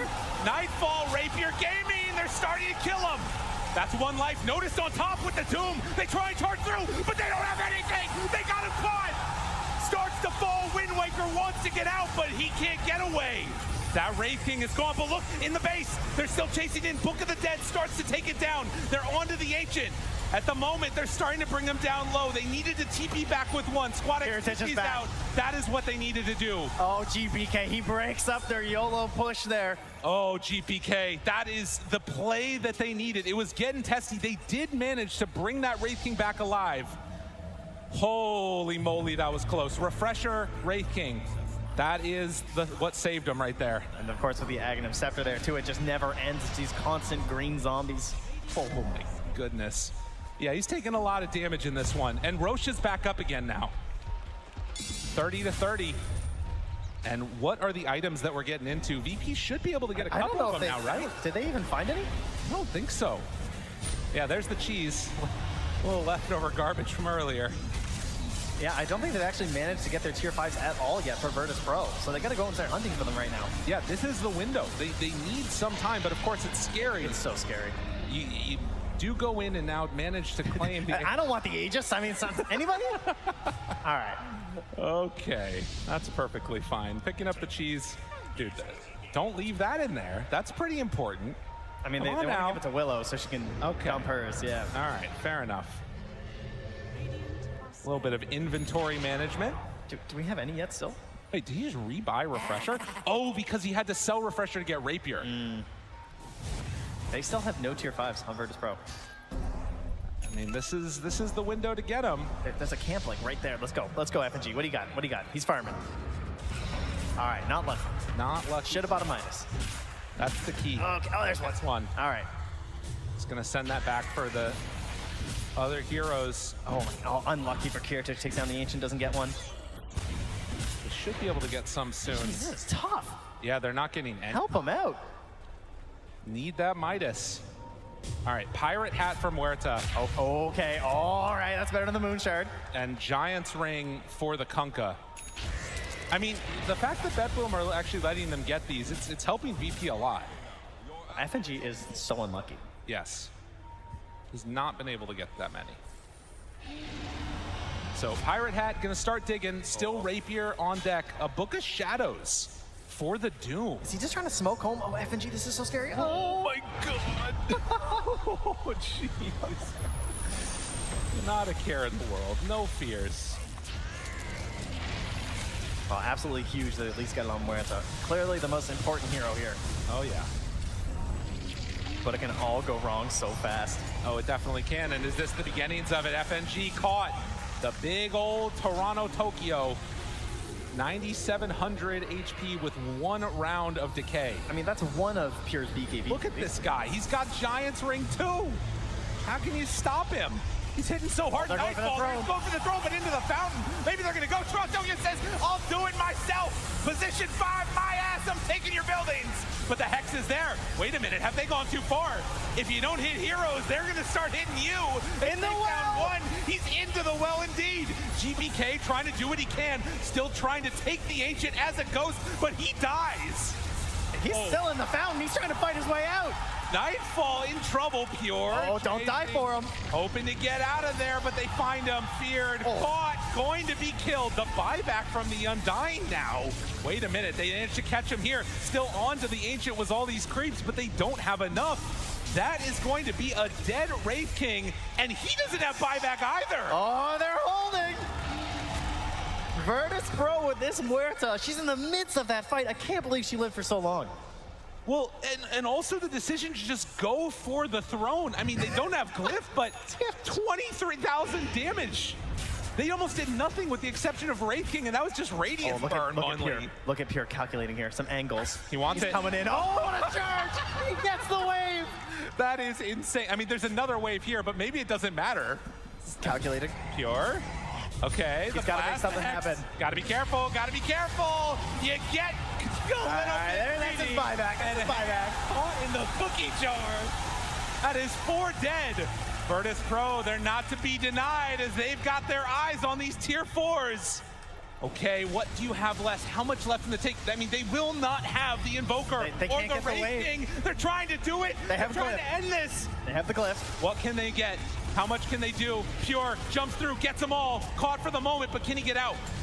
Going to go for the BKB, the walk away. Kiritich right there on top of him. Half HP. doing what they can. Second round refresher. Save is kind of huge. Save has the fire attack. Save has a moon shard. He's going to hit very hard. And just like that, Pure, he kills off all the creeps again. He gets out. He also has a block of cheese. He's gone. The little whippersnapper, he gets out of there. Unbelievable. How is this even fair, Trent? What is this hero? Okay, we got Muerta on one side, we got Spear Break on the other. It's fine. That's fair. That's a good point. Well, cheese is down. Oh, and yeah, there's more Lotuses as well. We already have, I'm pretty sure that is a full block of cheese, if I'm not mistaken, on Spearbreaker. Am I crazy? Like he has enough? I thought that he had a... No, he just had a cheese in his backpack. Okay, he had a cheese in his backpack. And a shield rune, I think. Oh, the bulldoze, that's what it was. He's fading. Thank you very much. There you go. Nailed it. Because level 30. Yes, you got a barrier. And for some reason, people take the other one with the bash chance. Weird. Yeah. So the other thing, too, to consider is there is going to be this other window where both teams have Glyph. I don't anticipate BETBOOM are going to try and go in for the all-in play again. Mega Creeps, I mean, obviously really important. It means that you can only really go in through mid. There's still a tier 2 up top. That tier 2 standing up on the top side of the map is absolutely another thing that's winning BETBOOM this game. It's true. It's making it a lot tougher for the final finish there. Oh, yeah. The ability to just like constantly focus on that really one wave in the mid. As you can see from Pure, just ensuring that they were going to have that one locked down for themselves and they can't just push up. Kanka has 9,000 gold. I mean, we're 70 minutes in. Everybody, we're back here, the international late game Dota in Seattle. This is what we wanted to see. This is what we were hoping for. And I'd love to get it for all you beautiful people out there in the crowd. I think this game is longer than the first series. It might have been. You're not wrong. And, well, BETBOOM, I mean, they don't feel safe either. I mean, with good reason. Somehow, like, they still are missing buyback for gold on Wraith King. Like, stop buying items for a second. Make sure this it's expensive. Look, it's at $37.50. You got that laying around? Inflation's tough, man. I mean, he has a Radiance in his backpack. He'd sell that thing. Get it out of here. Nah, you make a fair point, but he's got a refresher. That's a good point. Yeah. Okay. Well, Squad X takes it down. Tidal Wave, kill the wave. Kiritich revealed. So this is the other thing to watch. I remember a game earlier on, I think it was Tundra that was playing it maybe, where they had Treant Protector late game with like Spectre Spearbreaker. Yes. And you would see these like, you know, charges across the map. I kind of feel like Cataclysm, and then if you see somebody solo, Pure charging, and then Boots of Travel level 2, like we're finding new ways to, you know, make somebody feel terrible, but it's devastating. It's the boots level 2 that are just absolutely ridiculous in the late game. That 2-second TP, whether it's escaping or joining fights, can be so crazy. Yes. So again, for those of you that have been gone for a long time, you can TP onto your ally and join in. So what that means, you get to be old Tinker. Yes. What that basically means is that, you know, Spearbreaker sees that there's one person solo on the other side of the map, charges, he gets there in a second, the rest of the team shows up and they're gone before they can even really do anything. So Spearbreaker, not just great at getting you to the late game, but also broken when you are in the late game. Now, we did eventually get all those neutral items as well for the Radiant, and Notice has one that's very important, and that's going to be the Book of Shadows. Right. And that is one that can really just turn an entire team fight or grief your team. So, very difficult item to use in the late game, but as you can see, it only has a 6-second cooldown with his current items. That is crazy. That is actually going to be a huge It lasts for 4 seconds. And you can do it on enemies too, and they become silenced, muted, and disarmed for 4 seconds. So theoretically, he could just like get rid of Nightfall. Yes, get rid of Nightfall. You can get rid of Toronto Tokyo, who's proven to be a really big problem. Get rid of Save, I mean, at this point, honestly, because that Dark Willow sitting in the back lines is way too dangerous. She is the Muerta as well. But that's only if like you can even target her. Like Save also is going to be really hard to focus down. No, I mean, oh, they finally did take that tier 2 tower, and now we're going up towards high ground. Up top, interesting. Okay, with the Book of the Dead for themselves and Kiritich stepping forward, they bring down that tower pretty quickly. That is actually really good for VP, the fact that tower's gone. It's so hard to actually just fight out there. You know, they actually got enough time on the map to get themselves up there. They couldn't clear the waves in time. Does anyone care to take Roche? I feel like BETBOOM probably don't. We do need Aghanim still on a couple heroes on the Radiant. Actually, it's just Muerta. Never mind. I mean, Grimstroke, of course, could synth. Tusk could synth. They would be happy about that, but the Muerta, the parting shot, which we've seen quite a bit so far in the road to the International, at least. Right. It is a very interesting dynamic. And yeah, I think, so this is actually pretty huge for them. The fact that they're going to get the Aegis and now set up for it. I mean, look at how quickly it drops, first of all. But this is more gold injected into the team because now it's what, Tusk, I think, that got the Aghanims for himself and is going to be able to sell out the Ags that's in his inventory. It looked like he was holding it, yeah. So that's something to watch for. Is parting shot that bad? He just doesn't want the doesn't want to misclick or something. Yeah, I guess. And has another Rapier queued up now, too. Okay, that's true. Late game Dota becomes very strange. This is the thing, right? Like, obviously we've had all these crazy fights and stuff that battles out that happened, but now they just have to, on the side of BETBOOM, wait for the buybacks to come up, and that gives so much of a window for VP to pull themselves back into this game that you're no longer in as dominant of a position. Obviously, all it takes is 1-1 fight for BETBOOM, and they're going to win the game, but finding that fight, if they lose it, it is going to fall out of their hands. You know, Squadex also has a Rapier queued up on the Kunkka. That's pretty hype. That's an interesting one. I mean, got into the Deso in the later parts of this game. Has the level 30 talent with the 2-second tiebreaker. Right. Kind of terrifying. That is interesting. I mean, and the other thing, too, about this is that because you're playing against Mega Creeps, you're almost always going to have something that you can cleave off of. That's one of the issues you run into. And zombies and... Yeah, exactly. There's a lot of stuff going on in these fights. That's an Octarine Tusk. Yeah, that is. Why not? I mean, he had to synth the eggs, you know? Life's good. So that the big thing for that is really just the survivability. I'd love to see him get a Yules if he could, or like an Octarine Core, right? Because then you get multiple snowballs, multiple kicks off. Right. It's kind of the dream. Well, lane's being dealt with. And they do spot for a moment. He's killing the Tormentor. Okay. His Book of the Dead, he was like, can they do this? No, the answer was no. No. They very quickly perished. Yeah, those do not survive. Book of the Dead, pretty cool, but not that cool. Undying still doesn't have Shard. Okay. Still can't get your team to do Tormentor. The 75 minutes into the game. I think. At least he didn't for a little while. Yeah, you're right. He's missing it too. I mean, this guy, he has 8,900 gold. He's just not getting it. Wanting to, you know, make sure that he's all saved up and ready to go. But yeah, both teams at this point terrified of actually running into each other in a fight.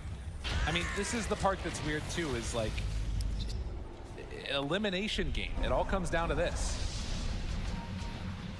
Muerta's looking at buying eggs right now. Oh.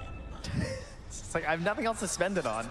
Well, they're waiting for next Aegis. Yeah, I mean, my Tusk could never afford the synth, so I gave it to him. I'll farm my own. Still already has the Moon Shard consumed. There's an Octarine Core on the Kunkka. There's an overwhelming Blink on the Undying. Get enough strength up. That's something. That's going to hit really hard. Okay. Off to this side. He just drops the wards. It's like, I can't. I'm no longer a support. Just put them on the ground. Exactly. I don't want these things. I need room for my overwhelming Blink. I mean, it does really become a problem as Willow is also queuing up for Rapier. Okay, this... Nightfall queuing up for Rapier. Okay, cool. We're getting to some territory where every hero becomes massively important. And again... Come high ground, guys. Yeah, I think everybody's getting in on the fun. I think when you're the ones up a game, it's kind of on you. Yeah, I think that's only fair. You should be the ones that have to go high ground first. Absolutely. Now, everybody understands what the situation is. And, I mean, again, the play like this of Kiritich to even just show on a wave for a second, it's important to notice how scary that moment can be. If they can anticipate your movements, you're going to be going down. It's so scary to try and make a play outside the base right now, though. Yeah.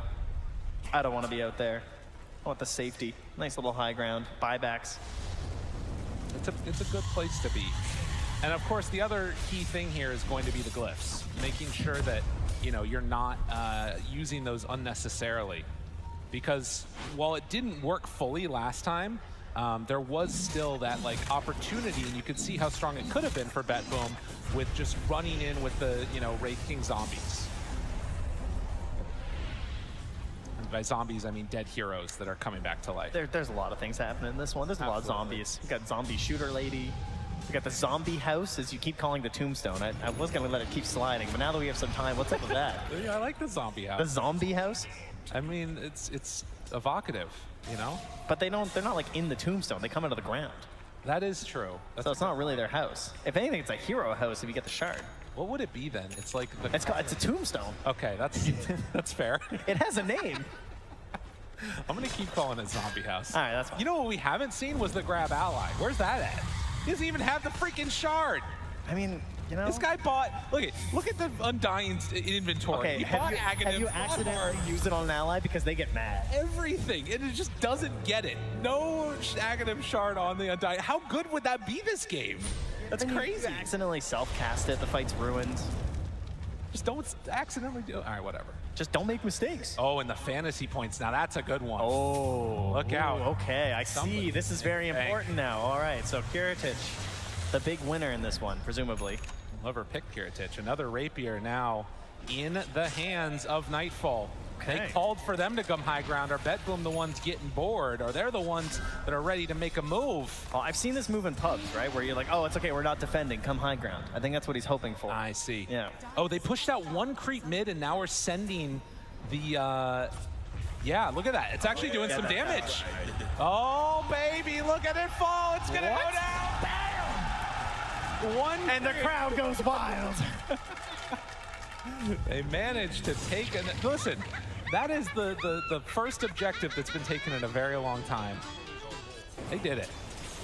Also interesting to see the Revenant's brooch for the Spirit Breaker. I've been waiting for that for the Willow as well, right? In the matchup versus the Muerta. Oh yeah. But yeah, certainly a great item versus the Muerta, and one that we don't get to see all too often because it is very expensive. Yes. But when you get to these late game situations, this is something about Dota that is often theory crafted, but not really seen, of course, is these mega late game moments. So you might not have ever tried something, but you need to have these things in your mindset just in case you do find yourself in an 80-minute game on the TI stage in the first day of Seattle. First day. And now out, and now smoke. Muerta not in it, pure waiting. Just to the side, they break for a moment, and immediately they run away. Dangerous times. Who's gonna blink first? Toronto Tokyo drops the zombie house up on the high ground, and now the jump forward. Onto FNG. Tries to back away, already at 12,000 HP. Now the charge comes through onto Pure. Can he manage to get anything off? We'll have the snowball and the cheese. Rotates, rolls in, tries to get out after. Does he have a blink? Yep. Yes. But the separation, it's still there. He's caught now in the shards. The rest of them are left all alone, and the team has given up FNG for dead. He's testing out power. That's 13,000 HP on Toronto Tokyo, but no mana. Interesting. He's just dancing in the fountain here. Yeah, there you go. Giant. Look at how big he is. He's bigger than the Ancient. Oh my God. Let's just defend him instead. You know, I've done that in demo mode a couple of times. I didn't think I'd actually see it in a pro game. This is what happens when you get to 81 minutes. I feel like, I don't remember what the record was previously for longest game, but please no. This might be one of the games where we actually get there. Oh, once you hit 80 minutes, you know. Oh yeah. Everything's out the window. People are starting to make their way up to level 30. Totally. Everybody on the Dire except for Toronto Tokyo is already level 30. Only 2 though. Squad X. Yeah, that one hurts. That was a lot of damage. Bit far out for having somebody dead. Wow. Yeah, gets caught for a moment, and VP, they've gotten a little bit too comfortable. Now, again, if you can force any buybacks here for BETBOOM, this would be huge. Can they get anything out of this? All right, Kiritich is ready. Gotta be careful, gotta be careful. Kiritich throws out one, the dead shot's there. Tombstone, Ewell's buyback already there for the Kunkka. Has to pierce the veil, though, almost defensively versus save. I think with the buyback, BETBOOM are going to let that one go, though. They don't want to attempt any further, unless VP step out of their base here. They're waiting nearby. Wait a minute, are they actually thinking about going? A kill on the Kunkka is obviously great, but if you're fighting into the base, it can be very scary, particularly with Tusk ready to go. Jump in, find him. X already down to half HP, pops the BKB, tries to back away. Ghost Ship there, keeping him alive. He's able to get it off. He gets out. The neutral item keeps him alive for the moment. Sunstrike aiming for it, wasn't able to connect. Pierce the veil in 5 seconds here, and they're going to retreat back. So no refresher having to be used there from Kiritich is massive, and unable to get themselves another buyback forced out as Notice survives. the value right there of the Book of Shadows. Self-cast on the Doom keeps him alive. And showing that this one, it's not going to be simple trying to end it for BETBOOM. You're going to have to take a risk at some point. And now, I mean, they probably, there's another Roche ready. GPK is checking it out. It's like, do I even need this? Do I care? Yeah, they're TPing it. They're going to claim it. Okay, so Aegis, if nothing else, you're at least taking it away from VP. All right, do you think they deny the Aegis? Is there any chance? No. Okay. Surely someone will find a use for it, right? I mean, Save is getting the important item, though. Has realized that, I need this Revenant's Brush. Okay, they're just going to leave everything in the pit. That's fine. Yeah. All right, GPK decides to take it. Aghanim Scepter, some garbage, but look at Kiritich, back door! Oh, wait a minute now. This is how an Ags gets left behind. That's the X mark spot. Interesting. With the creeps taking over. Wait, is that a Helm of the Dominator? It was. the necessary late game plays. Wait, who has that? It's on the Doom. Oh yeah, it is. Notice playing Helm of the Dominator. First time on this hero, 123 minutes. Excuse me, an hour and 23 minutes. He needs the Overlord so they can get the time creep so that, help with this Pierce the Veil. Rapier, second one bot. All right, but Save has the item. The Octar. I mean, this is position 1 Willow at this point, right? It's like fully done, and she has all the magical items that you need, the special Willow items. And just goes for the double. Not actually assembling it in inventory. With one in the stash. Okay, triple Rapier Kiritich.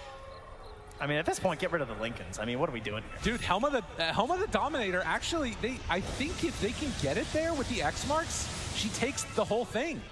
A second Rapier now bought also for the Wraith King. Oh, we are in a weird position. I mean, you might need to buy like some halberds or something. Does the price go down when there's so many, like supply and demand here? I don't think it works that way. Okay, well, how about with another one? Maybe. We can dare to dream. All right, the creep, it's going. Look at him. Look at him. They're sending him off. Are they going to try and do a TP play onto this? The little archer that could. He's heading out. Kiritich. Oh. Well, there was a battle, maybe a brewing over to the side, but the TP in. Dun, dun, dun, dun, dun, dun, dun, dun, dun. Tries to take it down and... Oh, the X! They got him caught! Kiritich, no! Not my Rapiers! GPK was on that so fast. Was sitting there lurking in the side. Oh! Got him. Oh, that one hurts. Save now double Rapier Willow. Oh, goodness. 69,000 gold lead and a pirate hat to boot. Didn't even get the racks either. That feels really bad, man. Oh, jeez. Oh, man. GPK is AFK for a second here. There he comes. So Kiritich will have another Assemble Rapier, I think. Is that right? Was that a fourth one then? Yeah, he has one in inventory and one in stash. Yeah. With buyback. Nightfall jumps in. Has the buyback. Kick back. The buyback's there. Can they? Oh! 2-shot. Got to be careful. Remember the throne. Remember the throne. He's gone. The throne is there. It's exposed, but nobody is hitting it. Notice tries to get out, but God, they do so much damage with the rest of these heroes. Now kicking back in. The tombstone, double tombstone is down. The throne exposed. Pure, all on top of it. Can they bring it out in time? Save. He's in the Shadow Realm and trying to end the game. The control, it's going to be there, but they find the Hex, trying to kill him. Saves, they're in it. Toronto Tokyo ends the game. And with that, BETBOOM, they are going to knock out VIRTUS.PRO. In a thrilling 87-minute game. It took them a while, but they got there. And you got to go way back. I know our memories are short, but remember this game was looking so good for VIRTUS.PRO. They were sweeping across the map with this Muerta. They were taking objectives, but then Pure on this Spirit Breaker, he held them in this game. He killed every wave. He stopped every push, and eventually he became a beast. Well, the jubilation from the booth as crowd appreciating what we've seen in this Dota 2 cathedral. They gave us a good one. They gave us a solid match.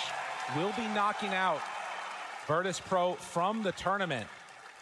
And again, you go for those type of plays, the decision to go on in from Kiritich, try and find that last little hit, but a solid response from GPK to be able to catch him out. Hey man, last games on the stage here potentially for VIRTUS.PRO, and you go for plays like that. That's what you want to see, right? That's what everyone's here to watch when they come to see some great Dota. They want to see you making those risky plays to stay alive in TI.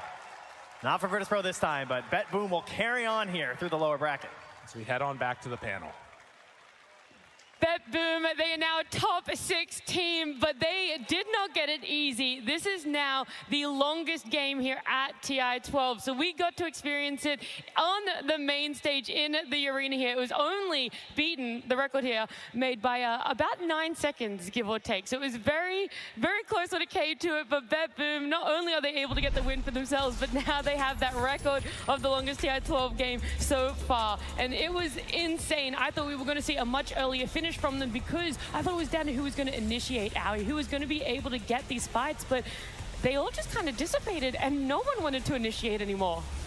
No, I think late game Dota is just super scary right now. Like, heroes are dying in 1 second. You press the buyback, you know you're super committed. It's really hard to go high ground in these situations. Honestly, I thought that both teams were being pretty creative with the risk, and I was happy to see that. Saw like VP, they're busting out the helms and like some travel 2 plays, and then BETBOOM, they're like just YOLOing the throne at times. Yeah, 2 things that are remarkable from VIRTUS.PRO is the fact that they were able to have such a good early game. I thought it was going to be closed at about 30 minutes because BETBOOM wasn't really hitting the same timings as VIRTUS.PRO and the tempo that they were bringing in, and then to be able to hold the high ground like that, Effie. I mean, geez, that felt like 2 games ago. I feel like I just watched 3 games in one, but that just speaks to the power of Spirit Breaker. This hero is so ridiculous in its ability to control waves, to extend games, to just do things unpunished. And I have to give my credit to Pierre, because if it weren't for his Spirit Breaker and his early BKB purchase, where a lot of other Spirit Breakers might have gone greedier, might have gone for the Wind Waker, could have gone for the Kayasha. No, he went Octarine into BKB, cut every wave, and even when VP tried to smoke, tried to make plays on him, tried to kill him, he was getting out, man. He had that early BKB. He was ulting neutral creeps to get out of ice shards. I mean, he was doing everything that he could to keep his team in the game, and he did just that, and Nightfall delivered in the end. Yeah, and you talk about hour-long games. Spirit Breaker is his 5th hour-long game now, undefeated when you get to this point in the game. Not a single game has been lost for a Spirit Breaker player at this mark, and it boils down to what Effie was mentioning. The fact that you just skip all these waves, and I think, you know, fair play to VP though. Like the second Roshan, the fact that like, they take it with such confidence, they're making all these plays, but unfortunately, they don't have that one element of getting out of the game. Like they have this early lead, they have the early Aegises, everything's going their way, but when they look towards high ground, it's like, but what next? Because meanwhile, Pure's just on the other side of the map making all these moves, and when you get to 60+ minutes, it's a completely different game. And also, when they had that lead, when it felt like they were snowballing, the lower and lower the net worth gap got, it felt like there were heroes on BETBOOM that could solve Muerta. Like when VP were trying to take the fights, you had the Spirit Breaker on top of Muerta with the Bedlam, pushing her away, making her unable to use her ulti effectively or unable to hit the Wraith King. And then later on, the Undying gets Heart, Blade Mail, Blink Dagger. He starts getting on top of the Muerta. We saw Toronto Tokyo zoning the Muerta away from very crucial team fights before it became that 60-minute stalemate. So hats off to them for dealing with her. Just so you're aware, Muerta did 162,000 damage in this game. She did 27,000 building damage. Like, that's the game, unfortunately, you lose with, but like these stats, it's like insane. 18-6-14, an insane game, but yeah, just couldn't close it out. I know we could keep talking about this series for as long as we were given, but unfortunately, we got to jump to a winner's interview. I know Tsunami has Toronto Tokyo joining him. I'm joined with Toronto Tokyo, who has just given us a sermon in this cathedral of Dota, where it seemed it was a little bit of a hard game for you there, it seemed. We tried our best to make content, guys. More content, better TI, better like the more long game. It's more like fun. Did you guys have fun? ever the showman, Toronto, Tokyo, but you had an opportunity to kind of put a cork in that game. You guys were pushing. Instead of going for tier 4s, you went for mega creeps, and then you guys kind of stuck around. You're like, should we end the game now? Should we try to force buybacks? What was the decision making there? I don't know. Maybe because it's from talent experience, we didn't go Tron this time, but I felt like we could.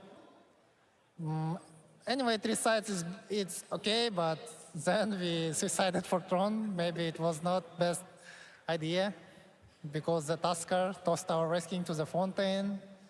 So yeah, but in this patch, it's really hard to win games. Yeah. It's okay. We know that it's all part of your master plan to entertain us in Climate Pledge Arena, Toronto, Tokyo. Hell of a performance. Congratulations on top 6 as we send it back to the panel. That's some hell of content right there. I mean, an 87-minute game. If you're going to make content, you got to make sure it's long form, apparently, I think. Yeah, I mean, that was a test of endurance for the players, and that kind of content might be a test of endurance for the fans, but hey, I'll watch it. Ali, what thoughts are you having in a late game Dota like this? Anything plus 60 minutes, is it a lot of thoughts, or is it your mind's almost blank where you're like, okay, how do we close this game out now? I think it depends on the situation. A lot of the times you're like trying to get creative, you're making plans, oh, we all buy Deg and 5s, and smoke and zap someone. There's just a lot of things that can happen in a late game, and it's super unexplored. So I think Lyrical mentioned in the cast, like you're just doing things that you theory crafted before. There's no really like book to go by, and it just ends up with these crazy games. I think this game, like, it was probably really hard to play from VP side because I felt like they probably thought they had this game. Like they got the first Aegis, everything was looking good, and then they sort of like threw their own momentum away by just like running down the lane instead of trying to take the map. So I was really impressed that like they fought back so much in the late game. What about you, T, for VIRTUS.PRO? You know, it's the end of the road for them now. Their run in the international is done. Top 8 is a massive performance for themselves. Yeah, I think it just boils down to just like the fresh talent that we are seeing, especially when there's captained by quite an old school player. It is cool to see that kind of we have that life in Dota, that these teams are kind of still, you know, cultivating. We're not seeing the old guard still do stuff. Of course, it's been, what, a couple of years now this has been the case. And, you know, I think just scene's in a good spot. We're having top 8 teams where it's not the expected every single time. So it's pretty good. Do you think FNG's mom would be proud of him? Effie, we saw that content piece where he's talking about how he does it for his mom. For sure, but he should also be proud of himself. I mean, this man has been around Dota forever, and he really is a grinder. He really has worked so hard, because the last time that he had any kind of significant performance at TI was in 2015 with the really old version of VIRTUS.PRO, back when they were starting to be really dominant. And then he just had this stagnant period in his career where he couldn't get to any TI, his teams weren't working out. He goes to TI 10 in 2021 with Alliance. They don't do very well. They just plays very, very low, and then as a coach, he didn't succeed. So for him to grind for that many years and make it here to top 8 and go out in such a spectacular fashion. Yeah, it's a true testament to him, and we're actually going to hear more from him because FNG and Tsunami are standing by.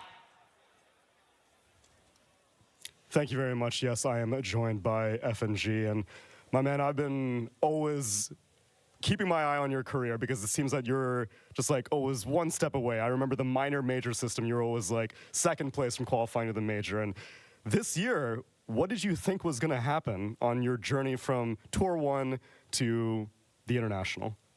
Well, I actually don't think so far, you know. I just sit here, play Dota, try to work, and if you work works, then you will achieve some result. But yeah, what matters is the amount of time and effort you put, and you know the result might not come sometimes. Yeah, it sucks, but it's still enjoyable run. So you know I'm not proud, or my team also is not proud of the result, but we are proud of our work. So yeah, we will keep going. Nice, that's very encouraging to hear. I know that you've oftentimes in the interview that we saw of you earlier, you've definitely emphasized the importance of hard work. And something else that you also mentioned in that interview is that you said that your mom is always supporting you, supporting your endeavors, and oftentimes picking you up in moments where you might be doubting yourself. What do you think that she might be saying when you get to speak to her next? Well, she would say, who cares result? If you are in the tournament, you're already a winner to me. So yeah, thanks, Mom. Shout out to all the supportive parents out there, and shout out to all the supportive fans. FNG, do you have any words that you'd like to say to all the people who've been supporting you throughout this journey? Спасибо еще раз. Spasiba, friends. FNG? congratulations on a top 8 finish. I know it could have been better, but it's always a pleasure watching your performance as we send it back to the panel. Thank you so much, Tsunami and FNG. Look, FNG might not be lifting the Aegis. He might not have won TI here this year round, but he definitely has won the heart of a lot of people in this arena, a lot of people watching. There are those fans, so it's nice to hear this little shout out that he gave all of them. Any final thoughts that you have on this series before we're sort of out of here? No, that's a wild series, but I just think VP, like, they're a bunch of young players with FNG captain. There's no shame in how they performed. I think I'm excited for the future. Like, you look at their games, if they can watch them, take and improve from them, they're going to be a force to be reckoned with in the future. Yeah. And on the other hand, BETBOOM, they seem to finally have conquered their demons. They can perform, they can bring their A game to this main stage. The anxiety, the nerves aren't getting to them. They seem to be feeling themselves. So this is a very exciting chapter for this team too. Yeah, main stage BETBOOM, a team that's able to perform in front of everyone. We've got a few people behind us, by the way, and I thought we could do something special for those sitting behind us. Yeah, not only do you guys get some camera time, we're going to give you guys some freebies for sitting behind us, all right? Look, I'm not the best. Anyone want a hat? You go. You guys Just throw first. it out there. Just throw it out there. Let's go. Let's go. Standing up for this one. I'm going back. Oh, he's winding it up. He's got it out there. If you guys want that, I gave it to a bald guy. Yes. Guys, we have one more thing. It's a keychain. Please don't hurt anyone. I don't want to hurt anybody. So It is a keychain. This is going to be a low toss, okay? A Yeah, low toss. perfect. All right, we're going to throw it. If you guys want some merch, though, as well, I do know Slacks is in the correct vicinity for that. Hello, everyone. We are here at the Secret Shop. Welcome. Hello. Woo! Dota fans are alive. Hello. How's the line treating you? It's fantastic so far. How long has it been? Not that long, maybe like half an hour. That's not bad for a Secret Shop line. Very, very. It's not too bad. I see you're an aficionado of Dota. Indeed. Yes, yes. What do you want from the line?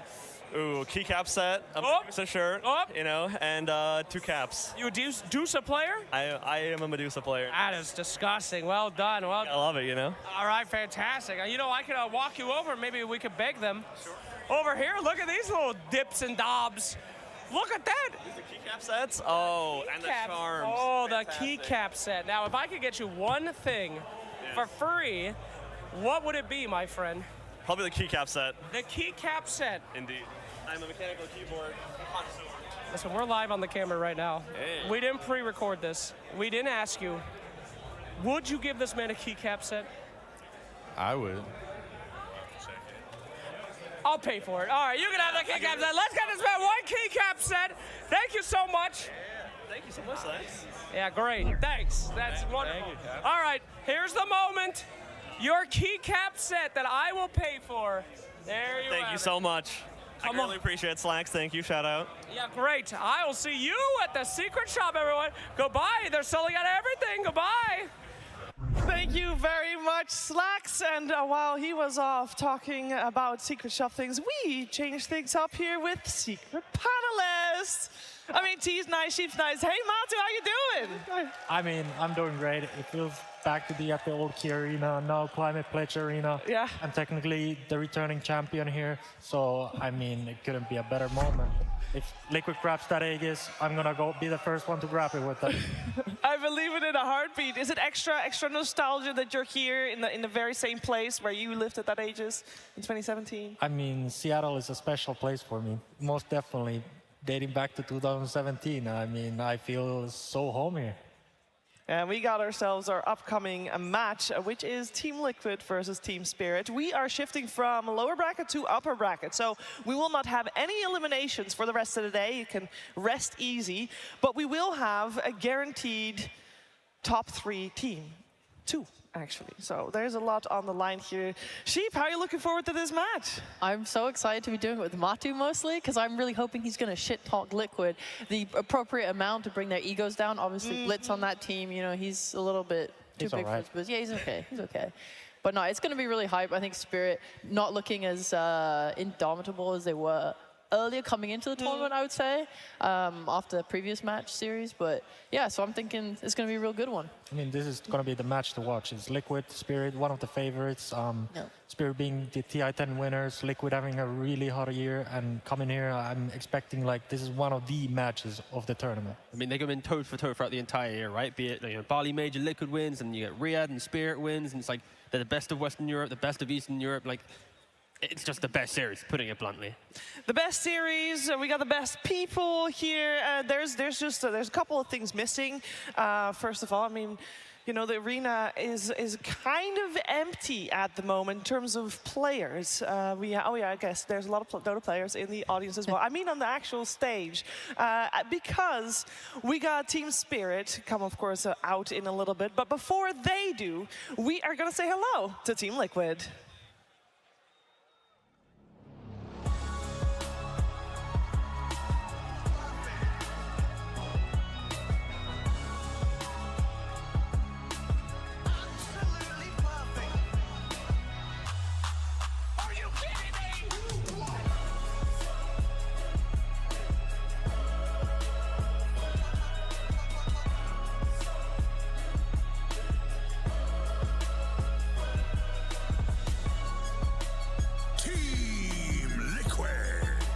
We got Mika, Nisha, Zai, Boxy, Insania, and Coach Blitz. They're walking out to take their seat here in the Climate Pledge Arena. And this team has had a fantastic year, coming second every single big LAN.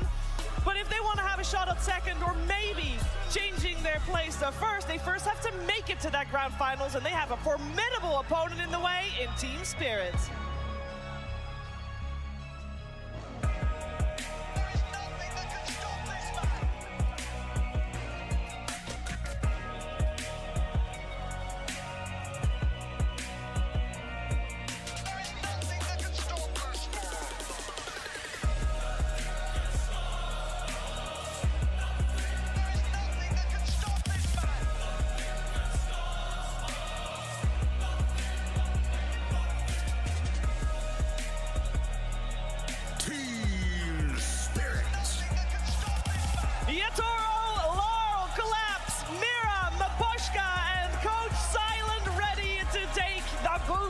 They are champion of 2021 of the International, and they look to be repeat champions. But again, it's a long road still to that grand finals. Can they make it?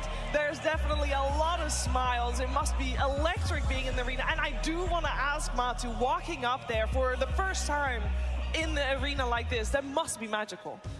I mean, every time you go on the big stage, it's a special feeling because you don't get to experience it that often, and especially for the stakes here. I mean, coming back here, Climate Pledge Arena, once again, is like, damn, like this is the real TI in my books. Yeah.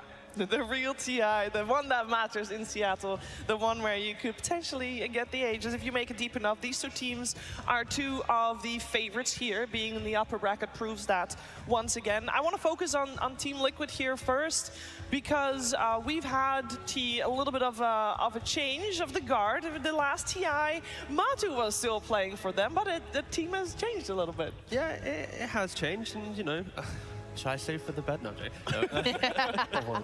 Yeah, for the better. You know, clearly they've hit a lot of second place strides. You know, they did a pretty good run. But no, I think right now they are in that position where every time you look at them at a tournament, no one doubts them that they should be in the finals, right? Like they should be easily top 3. Just the way that they play the draft, like the hero combos that they bring out, like they never feel like they have major off days. And that's a key thing for a team, is like you want to have that ability to turn up every single day. And you know, here in this series, they need to bring just the all to beat Team Spirit.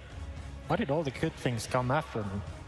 We didn't win any of it. You came third. It was great. Yeah, but yeah, they come second, you come third. So like you're kind of in the same zone, kind of. I mean, they're kind of my grandkids. That's how I feel about it. No, actually, Matu, you told me yesterday why they're doing great right now, and why maybe third at that point was the highest point that you could get then, because I want to talk a little bit about Team Liquid's drafting style, because it changed drastically just over a year ago with you at the helm. Yeah, I started doing this because obviously something wasn't working out with the way we were doing things, and by chance, actually, I started drafting, and later Blitz and Zai took it on after my time, and it just worked somehow better. How can I describe it? For me, Dota is about random things coming together. You add random plus random, and maybe good, maybe bad. You said you laid the groundwork for them to work upon it. They don't need to be humble, you know? You claim a little bit of credit. I mean, I have to be a bit mellow here because Blitz is going to watch this broadcast after, so... I'll leak his secrets. Sure. I remember William telling me that there came a lot of confidence when you came into the drafting seat, like the ability to kind of, in the middle of a draft in a match, be able to just say, we're playing this hero and just pick it. Would you say that's accurate?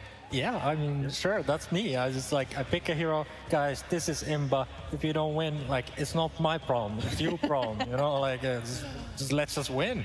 It's good heroes. That's kind of what Zai's doing nowadays. A lot of interviews throughout the year have always been, Zai, why are you playing this hero? It's like, well, I just called for it. And it's like, everyone in the draft's like, I guess, you know? So he's kind of maybe taken the reins of the Matu drafting position, being a little bit more volatile, but again, it works out time and time again. Yeah, and for Team Spirit, they have had not the greatest success this year, but also some changes, Sheep. They have a change in their mid lane. They have LOL. I love LOL, by the way. I cannot sing enough praise for like Team Spirit as a whole. I watch all their vlogs, big fan. And I think LOL is a really nice addition because he's just like super stable in the mid lane. He's very calm. Like he doesn't overstress himself. Like I think I've seen the difference between like Yatoro, who will just plan out his entire laning stage. Like he's just playing against Shopify. He's like, yeah, they're gonna come here. They're gonna play this lane this way. They're gonna hit me a lot. I have to play reserve. They're gonna use the gates. I have to be careful. And then there's like a LOL over here. And they're like, lol, how do you play your lanes? Do you plan everything out in your head? He's like, nah, bro, I just chill. I'm just relaxed. I just do my thing. Do you know why I like lol, though? 450 games, he's never played Tinker. He's never played Brood. He's never played Husker. All of these cheesy, disgusting mid-heroes in his like 2-year competitive career, never touched them. He has ethics. He has, you know, prestige. He's a gentleman of the mid lane. Unlike these other filthy mid laners that we see here, he has, yeah, some gravitas. That's like the opposite of me on my prime. I was living through this cheesy. I mean, look at him. Yeah, look. These are just some honest mid laners we're seeing right now. 4-0, 3-0. That an honest face? Yeah, I mean, kind of. Yeah. He played Viper. He played a Riki. Yeah, but he lost on it, so he knows not to go back to it, right? I also feel like he was forced to do it. Yeah. Like it wasn't his jam. You know? Like his teams, you know, they have a Spectre Bristleback. Let's play Viper. It's like, okay. Sure. You want okay. Happens every time in the draft. Wait, how many times would you say that during a draft you've been forced into a hero that you don't want, or did you always have that control? It definitely happens a lot. I mean, sometimes you use the captaincy, something that you necessarily don't, because you don't put as much thought into it. As a captain, he sees the bigger picture. Sometimes it's too theoretical, and it doesn't work in practice. So there's always, you have to find a balance for these things.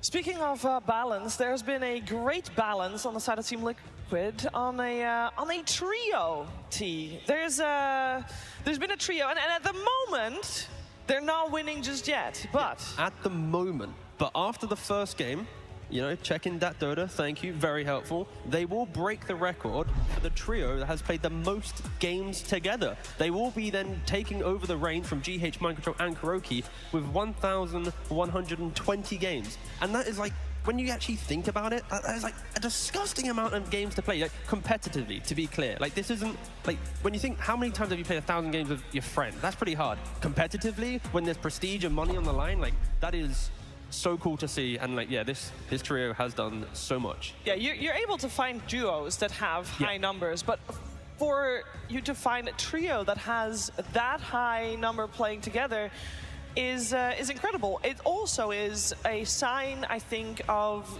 Team Liquid's philosophy, Matu, because in terms of changes in players, that doesn't happen that often in this team. They are really, truly supportive of each other all the way.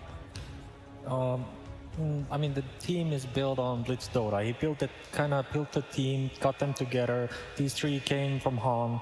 They climbed the ladder together, and now they are here. It couldn't be written better. You know, the script is there. Like, it's amazing. Yeah, and it looks amazing, this as well. I cannot get enough of our cathedral that we have going on here. And with Team Liquid and Spirit on the stage, it really is just a cherry on top here, Sheep.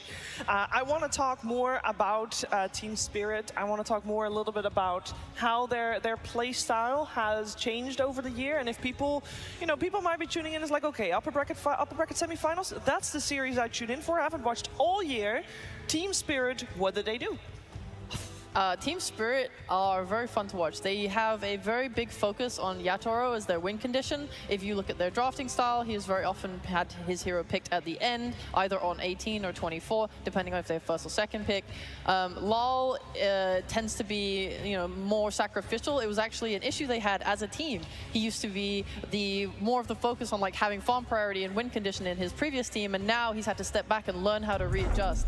So it is really cool seeing how they've gotten better at that over the year. They had to learn to be more aggressive at the start of this year, and now they're currently working on expanding their hero pools, which has been a big focus for them. Yeah, I feel like at the start of this year, Tigov, there was a pretty vocal fan base calling for Laurel to not have a very long run in the team. I say that very, very friendly. That always happens when you replace, Toronto Tokyo for then a new player, right? And then for Lal, especially because he was picked up from a BETBOOM at the previous time that also didn't do well. So it wasn't as if they were picking up a player who was at their prime. He was like a fresh guy. And I think it does show that Spirit also has the same type of systems as a Liquid, because they went through nearly half a DPC year of just bad results, just nothing. And then because they commit, because they continue with it, then they hit the good stride at the end. So I think it is just testament that we have the two teams on the stage here have some of the best infrastructure and support network around their players, so that even if they are starting off a little bit weaker, they eventually, because they are doing the correct kind of scout system, they are going to get their moment to shine. And yeah, here it is.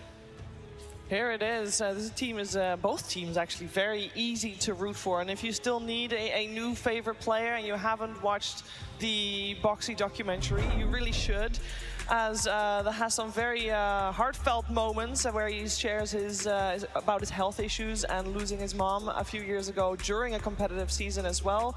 It's definitely a must-watch, and it once again highlights the support that a team like Team Liquid and Team Spirit as well, as we highlighted there as well, Sheep, can give their teammates. I have massive respect for both these teams and the way you see them communicate in their team content and stuff. Obviously, you can even throw it back to the beginning of this year, where Liquid looked like they would take the Lima Major and ended up having to drop out with the health issues on Boxy. And who stood in but Jabs, their coach? And the fact that they then won a series against Talon is insane. They have such strong players and such trust in each other, and they wanted to just make sure that Jabs was comfortable and happy, and then were able to still play up to standard. They're not tilting out, they're not raging at each other. There's just pure love and support. And love and support is great. And we talked about the team playstyle of Team Spirit, but that love and support, how does that have an impact on the team playstyle of Team Liquid, Matu? If you were to describe Team Liquid's playstyle, how would you do it? Well, I think this team is based on their drafts. They see heroes as we pick the heroes and the heroes kind of play themselves. It's hard to explain in normal terms, but they have a foundation of Zai and Blitz doing the groundwork for strategy, heroes, what are we gonna do, and then the other four just kind of blend in and try to make that become a reality. And I just appreciate that we have two teams that are trying to actually play Dota on this stage. They want to end the game early. They're not just waiting for 60 minutes like some other teams, or even 90 minutes, or specifically 87 minutes that we might have just seen. A little bit of shade. They're all gone though. Statistically, all the teams with the average win time, over 50, they're all eliminated. Only NOUNS was doing, so they're all gone. Apart from the match we just watched. Outlier. This is good. It's all good. That being said, I wouldn't mind seeing a long late-game brawl between these two. There's also something that is very telling always for a day one. We are day one of the finals. We've had a couple of days break, and for these teams coming in, it's very different from seeing them now compared to us getting to see them tomorrow, because they have had so much time to prepare. Yeah, they have, and we've seen with this new format, some teams have had maybe too much time to prepare. I'm already looking at Zai's pubs right now, and he's played a couple offlane Witch Doctor games in the week. Oh, wonderful. Yeah, wonderful. So, of course, they haven't touched it so far. They saw NOUNS succeed with it, and now suddenly in the week break, this could be something they've been trying out. I think this week break is the curse of some teams and the best possible change for others. So we'll see if it is a advantage for either of these two. I feel like I have heard that Liquid said that they are one of the best teams when it comes to, if you give them time to prepare, they'll nail it. Which also might be a reason why being in the grand finals best of 5, you need to be able to adjust mid-series, and that is then maybe a little bit more difficult. Yeah, the week is interesting for sure. I'm glad to hear Liquid seem to be doing well with it. I know Spirit wanted to use the time to learn new heroes or train. And we'll see how they come out. We'll see how they come out indeed. The wait is over. Our upper bracket semi-finals beginning. Team Spirit versus Team Liquid. Game 1. Here we go. To be able to have a fantastic game, we need some fantastic heroes on the board. In game number 1, Team Liquid will be Radiant side. We got Team Spirit on the Dire side with first pick, and Team Liquid will therefore get second and overall last pick, which could be considered a great strategic advantage. But we'll see what we have coming out of the gates right here. Sheep, is there anything in particular you want to see come out from either of these two teams? Well, I wanted to see Primal, but it's gone, so that's unfortunate. Yeah. They're taking out me post because Ench was pretty hype. Yeah. Very smart. That guy is insane on the hero. I mean, I think definitely like the sports are going to be very contested. Pugna, Grimstroke, like the flavors of the tournament. Personally, I just want to see Yatoro faces Void, his Terrorblades, Spectres. Like, this guy is always a treat to watch. No, for sure. And I think already you're talking about the carry. I'm going to go for the support. I think Maposhka on Team Spirit, he has been so insane this tournament here, with his Enchantress being, I think it's undefeated. Tusk as well, leading from the front. I think every time we talk about this team, we always seem to go Yatoro, Collapse, you know, everything here. But Maposhka, I think he is having a stellar tournament so far. But yeah, the supports, I think, are going to be key in this series for sure. They're all really skilled. Boxy is versatile. He can play multiple different types of support, but I really like it when he's playing the things that can roam along the map and like set pace, right? Because he's the shot caller of the team, especially early. He wants to make calls, he wants stuff to happen. And I like when he's on his Tusk, for example, you see that so much. His ability to come on mid and help there sets up Liquid really well in early games. Yeah, exactly. Like, Liquid's games always flow good when Box is feeling good and he gets to do his things on the map. I don't really know position 4 right now, but that role has like endless possibilities, which fit him perfect. Yeah, it's been great watching the Twin Gates and how teams are getting better at it. But I think Spirit, obviously, I mean, both teams are going to be looking into this, but there are teams that will use the gates like way more than other teams. For example, later on, AZURE, they love that. Making sure you control them or ward them and keep tabs on how these supports are moving is going to be very key. And we got a Muerta coming out for Team Liquid straight out of the gates. Is this for Team Liquid also still a flex pick, T, or are you looking to see that only on Mika? He has played it, of course, earlier on, and we have not seen Boxy play it. Yeah, like you said, Boxy hasn't played it. He has tried playing it a couple times in his pubs in the week building up to this, so I'd like to think there is some flexibility that has now been introduced to this pick. But if anything, for Spirit, them going for the Phoenix, it feels like a way to prevent Tree and Protector. They take the Phoenix themselves. It is the counter to Tree because, of course, you overgrowth, I egg better than overgrowth. So Spirit trying to dictate a little bit of the draft just with going for the Phoenix. And yeah, we'll see if Liquid does have that flex with the Muerta. We'll see indeed. We, of course, have our next ban phase straight out of the first opening picks. Team Spirit on the side of the Phoenix, there is some flex potential. We've actually seen it on Team Liquid playing it on position 3 with Zai, but Team Spirit has only played it so far on Mira on the position 4. The question is, will they do that again? It is highly likely, right, Sheep? Or would you not mind seeing it somewhere else? I mean, I would love to see it somewhere else. Like, Core Phoenix is always a treat to watch. I don't think we will, though. I'm definitely more interested in the Muerta. I assume if they do keep the trend and keep it as carry, the way that Liquid will tend to play it is you have like your Pike and stuff, you build her up to just be able to, you know, you power farm, hit the Ancients, and then eventually you're just going to be able to sit there and hit towers, and your team needs to just be able to hold off long enough for you to do that. Like in the past when we've seen Spirit play this type of thing, if they may be having a bad game or they have a carry they need to farm up, it's very much on Lal to be able to kind of be the barrier between his carry and the other team and make that space. So Liquid are going to have like their supports in there and Nisha who are going to have to let this Muerta have a good game. Would you then like to see, with the emphasis on Laurel and Nisha here, would you like to see their heroes saved to last? I think Spirit should keep their normal like win condition of Yatoro last pick. Okay. There is no point in changing it. I'm a little surprised none of the teams are have picked CK or Bandit yet. So I felt like that was one of the strongest heroes of the tournament. I understand why Liquid is not going for it, because the Spirit picked Phoenix, which is probably one of the best heroes against CK. But are we gonna see Yatoro CK? Is that something in his book? Yes. Yep, there it is. Wow. Goodness, I still got it. Still got it. So good. Very good. This will be the second time Yatoro will play CK this international. He has played 10 different heroes in 12 different games, only repeating 2 heroes twice. Yeah. The main thing as well, like with CK, you have such insane burst damage with your ult and the blink that a hero like Muerta, if you are caught off by surprise, like let's say it is a carry Muerta, you have that potential turnaround. Of course, Muerta can then pierce through the veil, not get damaged by CK, but like, it's that constant balance of, do I need to position correctly? Do I maybe need to go Silver Edge instead of the big items so I can position correctly in the fight? It always causes you to have to think throughout the fight, and that's always a little bit scary when you're playing carry. I'm sure you can agree with this, where like you have to think of like this one hero, and if that hero is gone or finished with, that's when you get to fight. Like that's always a harder game to play. It goes both ways, right? Because CK is a very committal hero. He gets in there, he's not leaving that, because that horse doesn't move very fast. So Muerta hits super hard if she just gets to right click at a single target that's staying still. So it's gonna come down to the jumps really.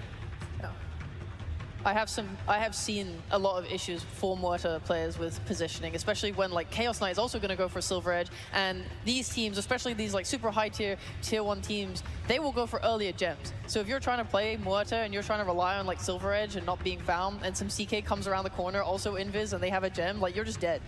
So I've seen Muerta struggle some of these games. That is the biggest problem, because Muerta peaks with like 5-6 items like that. She's like the ultimate late game hero, and CK peaks what, 10 minutes? She's like the king of the hill, the boss of the gym. Boss of the gym. Something like that. Yeah. Makes sense. Also makes sense is the Spirit. This CK pick, where it just screams carry. Collapse has been trying it in offlane as well. We've seen it a little bit in the road to TI. He hasn't played it so far, but again, that's the joy of this extra week break. Because this CK, I think if we spoke about it a week ago, it's like, it's the carry done. But now, because we've had this time, Willow could be carry, could be 4. CK could be offlane, could be carry. Like, there's a lot of ambiguity with Spirit sign up so far. And for Liquid, they have flexed themselves, but they're going to have to start answering some questions because they got the double pick now, whilst having a lot of question marks on where exactly are Spirit's heroes going. Yeah, I'll throw another argument in there. So far, whenever Phoenix or Willow got picked by Team Spirit, both of them always played by Mira. So maybe I wouldn't put it past them to just have that up their sleeve if Liquid doesn't address it, which they kind of have to, considering it is up in the air. You kind of want to cover all bases, but they're ticking into their bonus time quite heavily for this one, so they're really trying to find the best puzzle piece. This is going to be the deciding pick where they're going to take the more than the whole draft really, so they have to make the right decisions right here. Did they do it? I'm not sure. Okay. There's still one more pick, you know. I know. The 2 picks. Hold. Gotta give it. Now did they do it, Matu? You got 2 seconds to answer. Go. Oh my god, that's a spin! Let's go. Voice acting? No. This 6-month break. Yeah, Christ. Well, what do we think about it? Because this means that most likely Muerta is support. In a fast, far, far away land, I've seen Sven support, but no, not really on the table at the moment. But I mean, it's the same concept, right? It's a hard carry that's going to want to farm. You're going to have to protect that the ancients. The Muerta becomes a little bit more of a greedy support. She doesn't really synergize super well with Grimstroke, like being able to run in. But you have Tide for that. He'll be able to go Meteor Hammer. They'll be able to pressure the map, try and like take these towers. They have really good team fight. Their draft so far is very well-rounded on Liquid. Yeah, it's basically like a lot of laning combos as well, right? Because if it's going to be like Grim Sven, double stun lane, you often don't really kill a lot in Sven lanes. You more move to kind of farm. It's one of the weaker carries actually getting kills inside the lane. And then it kind of amplifies the Tide plus Muerta to actually do things. And then probably Grim will just turn it into a tri-lane. I'd say like around minute 5, minute 6 if he's against a weaker lane, but already Spirit are quite aggressive in that lane. Usually the setup with 2 range supports is like you just pick 3 beefy cores and let them tank it. Because you don't have the natural roamer tusk or like Spur Spirit or something like this. So I'm expecting quite the beef heroes. I would love a Dazzle on Liquid. It's not quite the beef, but it's like fake beef. Oh, they've already got a front lane, so yeah, he can beef them up and make them feel happy. Yeah. Because I think for Liquid right now, their lanes should be pretty farm heavy. Tide, I mean, right now, what's stopping him from just getting a meteor hammer and just soaking up that area of the map? They do need that timing to play on, where probably Nisha or mid lane is like, okay, 20 minutes when Sven's got his blink +1, Tide's got his hammer +1 utility. That's Liquid's kind of statement to make their entry to the game. So already Spirit's a decent ban from Spirit there, taking away that time. They really need to make something happen in the first 20 minutes. I feel like this Tide will struggle against Phoenix, Willow, Kunkka. They're all naturally good against the Zero. Like, they're apex predators. They're just watermelon, just wobbling around on the map. So sad, the poor guy. Oh no. 10 seconds. So, I'll go for it. Oh, I was gonna say, Spirit, when you look at their heroes, it is so hard to actually run into them and feel happy, right? There's gonna be Terrorize, there's gonna be Egg, there's gonna be just CK blowing up a hero if you're out of position. Kunkka with the tidal wave and the boats and everything, right? Like, Spirit is super, like, they can get kills, but also they are so formidable if they don't want to cross the river and they just want to choke you out through existing on their own side of the map. This is a really scary draft to run into. So that's why I'm looking at Liquid to get that Nisha hero that's a little bit more explosive. Delay those timings, delay their ability to fortify themselves as 4 or 5 heroes on one side. And again, Spirit was a pretty good ban. What's that next Nisha hero that has that same kind of explosive style of play? It's not like super explosive, but Invoker's still in the pool. Like, just helps deal with Chaos Knight in fights. Helps buff up his Sven and make it a little bit easier for him to take fights. I don't know. Maybe you get this Vessel as well, and that helps you. They actually have freedom to pick kind of whatever they want here. Like, before, they played like a sniper game, for example. And it's like, when Spirit has bad backline jump and it's only a CK, do you want to play a whole game of Dota where it's like CK has to kill sniper? That sounds kind of spooky. Like, I don't think I'd ever say this suggesting a sniper, but like, maybe if this pick from Spirit isn't very good at finding the backlines, it could be a sniper game. Oh, okay, they have an axe, all right. I do feel like we're not in the universe of sniper yet, quite yet. Oh, I know, maybe for, you know. Yeah, are we in the universe of enjoying a collapsed axe game though? That is sick. That is so cool. Yeah, that's a good hero. Good player-hero combination. No dazzle for you, my friend. So that means that Team Liquid right now is looking for their mid-hero for Nisha, who will go up against Laurel's Kunkka, correct? We're on board with that one? All right, and Magnus coming out. That is a fan favorite right there. I mean, they're TI heroes, right? We've got Axe, you know, the cores, and we've got Magnus with the RPs, Ravages. We need like an enigma to complete this draft for the arena at least, but yeah, this is going to be 2 beefy lineups running at each other. I know Blitz likes his circles, and he just picked like all of them. So I don't know if it's good or bad, but we'll see. Okay. You have to have blind faith with Liquid, right? No matter what. Like, of course, I'm rooting for Liquid. Easy game. You understand how the caster curse works, though, right? I've heard of it. So are you still going for Liquid? Well, technically, I'm not a caster. I'm just a retired Finnish dude who came all the way from his home to here. Well, Matu, that's why we would like to hear from the coach, Blitz, instead. Thank you very much. Yes, I am joined by Blitz of Team Liquid. Blitz, obviously, this is the grand finals matchup from Riyadh Masters. Game has changed a little bit since then, but are there any lessons that you learned from reviewing those replays that you're applying here now, a few months later here at the International? Yeah, I mean, I learned that they're a really, really good team, so we have to take it a little bit more seriously. And yeah, I mean, I think we understand that they're super flexible, and Maposhka is probably like the most annoying player in the world, so target him a little bit, don't give him edge. This is high praise coming from you. How about on a lighter note? I saw that you tweeted you're looking for some song recommendations to hum in there in the booth. I don't think I saw much lip syncing. Did you not get any good recs? No, I mean, Taylor's version of 1989 just dropped, so I've been bumping that. I'm pretty basic.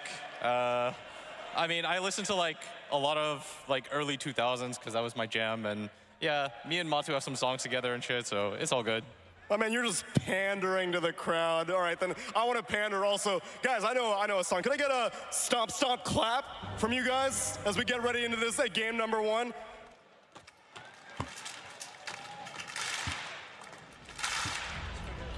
It's pretty good, guys.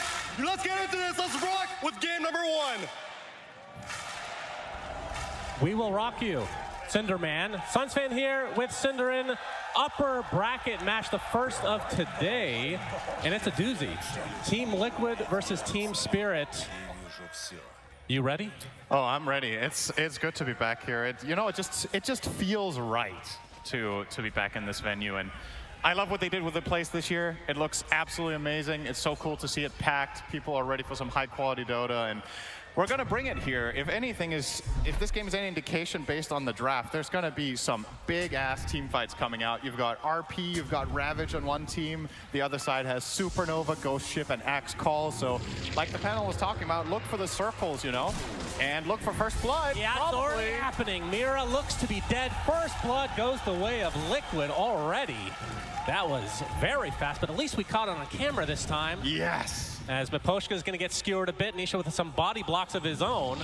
Okay. Looks like they might be able to pick this one up as well, as he only has Fire Spirits, which is, of course, on cooldown. Another dead shot to come. And one Stormbolt into the right clicks. It's enough for Liquid to already be off to a 2-0 start. Now, these two teams obviously played each other quite a bit this year, since they've all been to basically every LAN throughout this calendar year. Liquid, a lot of second places, of course, which they're a bit salty about. Spirit, though, I mean, overall, I think Spirit are 7-6, so pretty damn close win-loss record between these two teams. Yeah, and if you're Team Liquid this year, like you said, all those second places, a lot of them have been to Gaming Gladiators, and then you were like, oh, nice, we get to play another team in the finals, and well, then they lost to them. So, that's right. You know, maybe this could be, this would be the perfect time to really bring it all together and finally grab a tournament win, because obviously for these players, that would be the first Aegis. So, they've got a long road to go, though. Winning the series would put them in the top 3, which is already very close. They were there last year, I believe. They got 3rd, if I remember correctly. Looking to improve that placement this time around. That's right. So Laurel will be playing against Nisha. No big surprise, of course. Both mid laners for each respective team. Kunkka versus Magnus. Magnus, not a hero been seeing that much this year. What is this pick all about? Yeah, I'm wondering the same thing. I mean, clearly Team Liquid are tripling down on trying to shut down Yotaro's Chaos Knight here with multiple big AoE spells, but I do wonder if it's a little bit too much of a good thing here that they have too many of these circles, as they were talking about, that the heroes perform the same function. And you're also picking Magnus into Kunkka mid, which I think on paper should be a pretty bad matchup, right? Magnus, sure, you can see us a little bit here and there with Shockwave, but Kunkka, you're never going to harass him out of lane, and on the flip side, he's going to be dealing some serious damage once he hit level 3 and especially level 5. So curious to see if Nisha can stay afloat there. Laurel has been very good on his Kunkka in some of the games we've seen, and give him an easy matchup, it's going to be even better. Another hero that the panel did discuss, and I'm going to talk about probably for the next 10 minutes straight, is Collapse's Axe, because this is one of his patented heroes. He kind of doesn't matter what the meta is, what people are picking generally. Like, this is a hero that he will pick because he feels comfortable with it, and there's a reason for that, because he absolutely destroys. I think, you know, a lot of the time when people bring up, oh, hang on, Insania. Well, he's in a bit of trouble. Battle Hunger applied right now. Looks like he'll tick out eventually, as there's an Inkswell now. On to Mickey.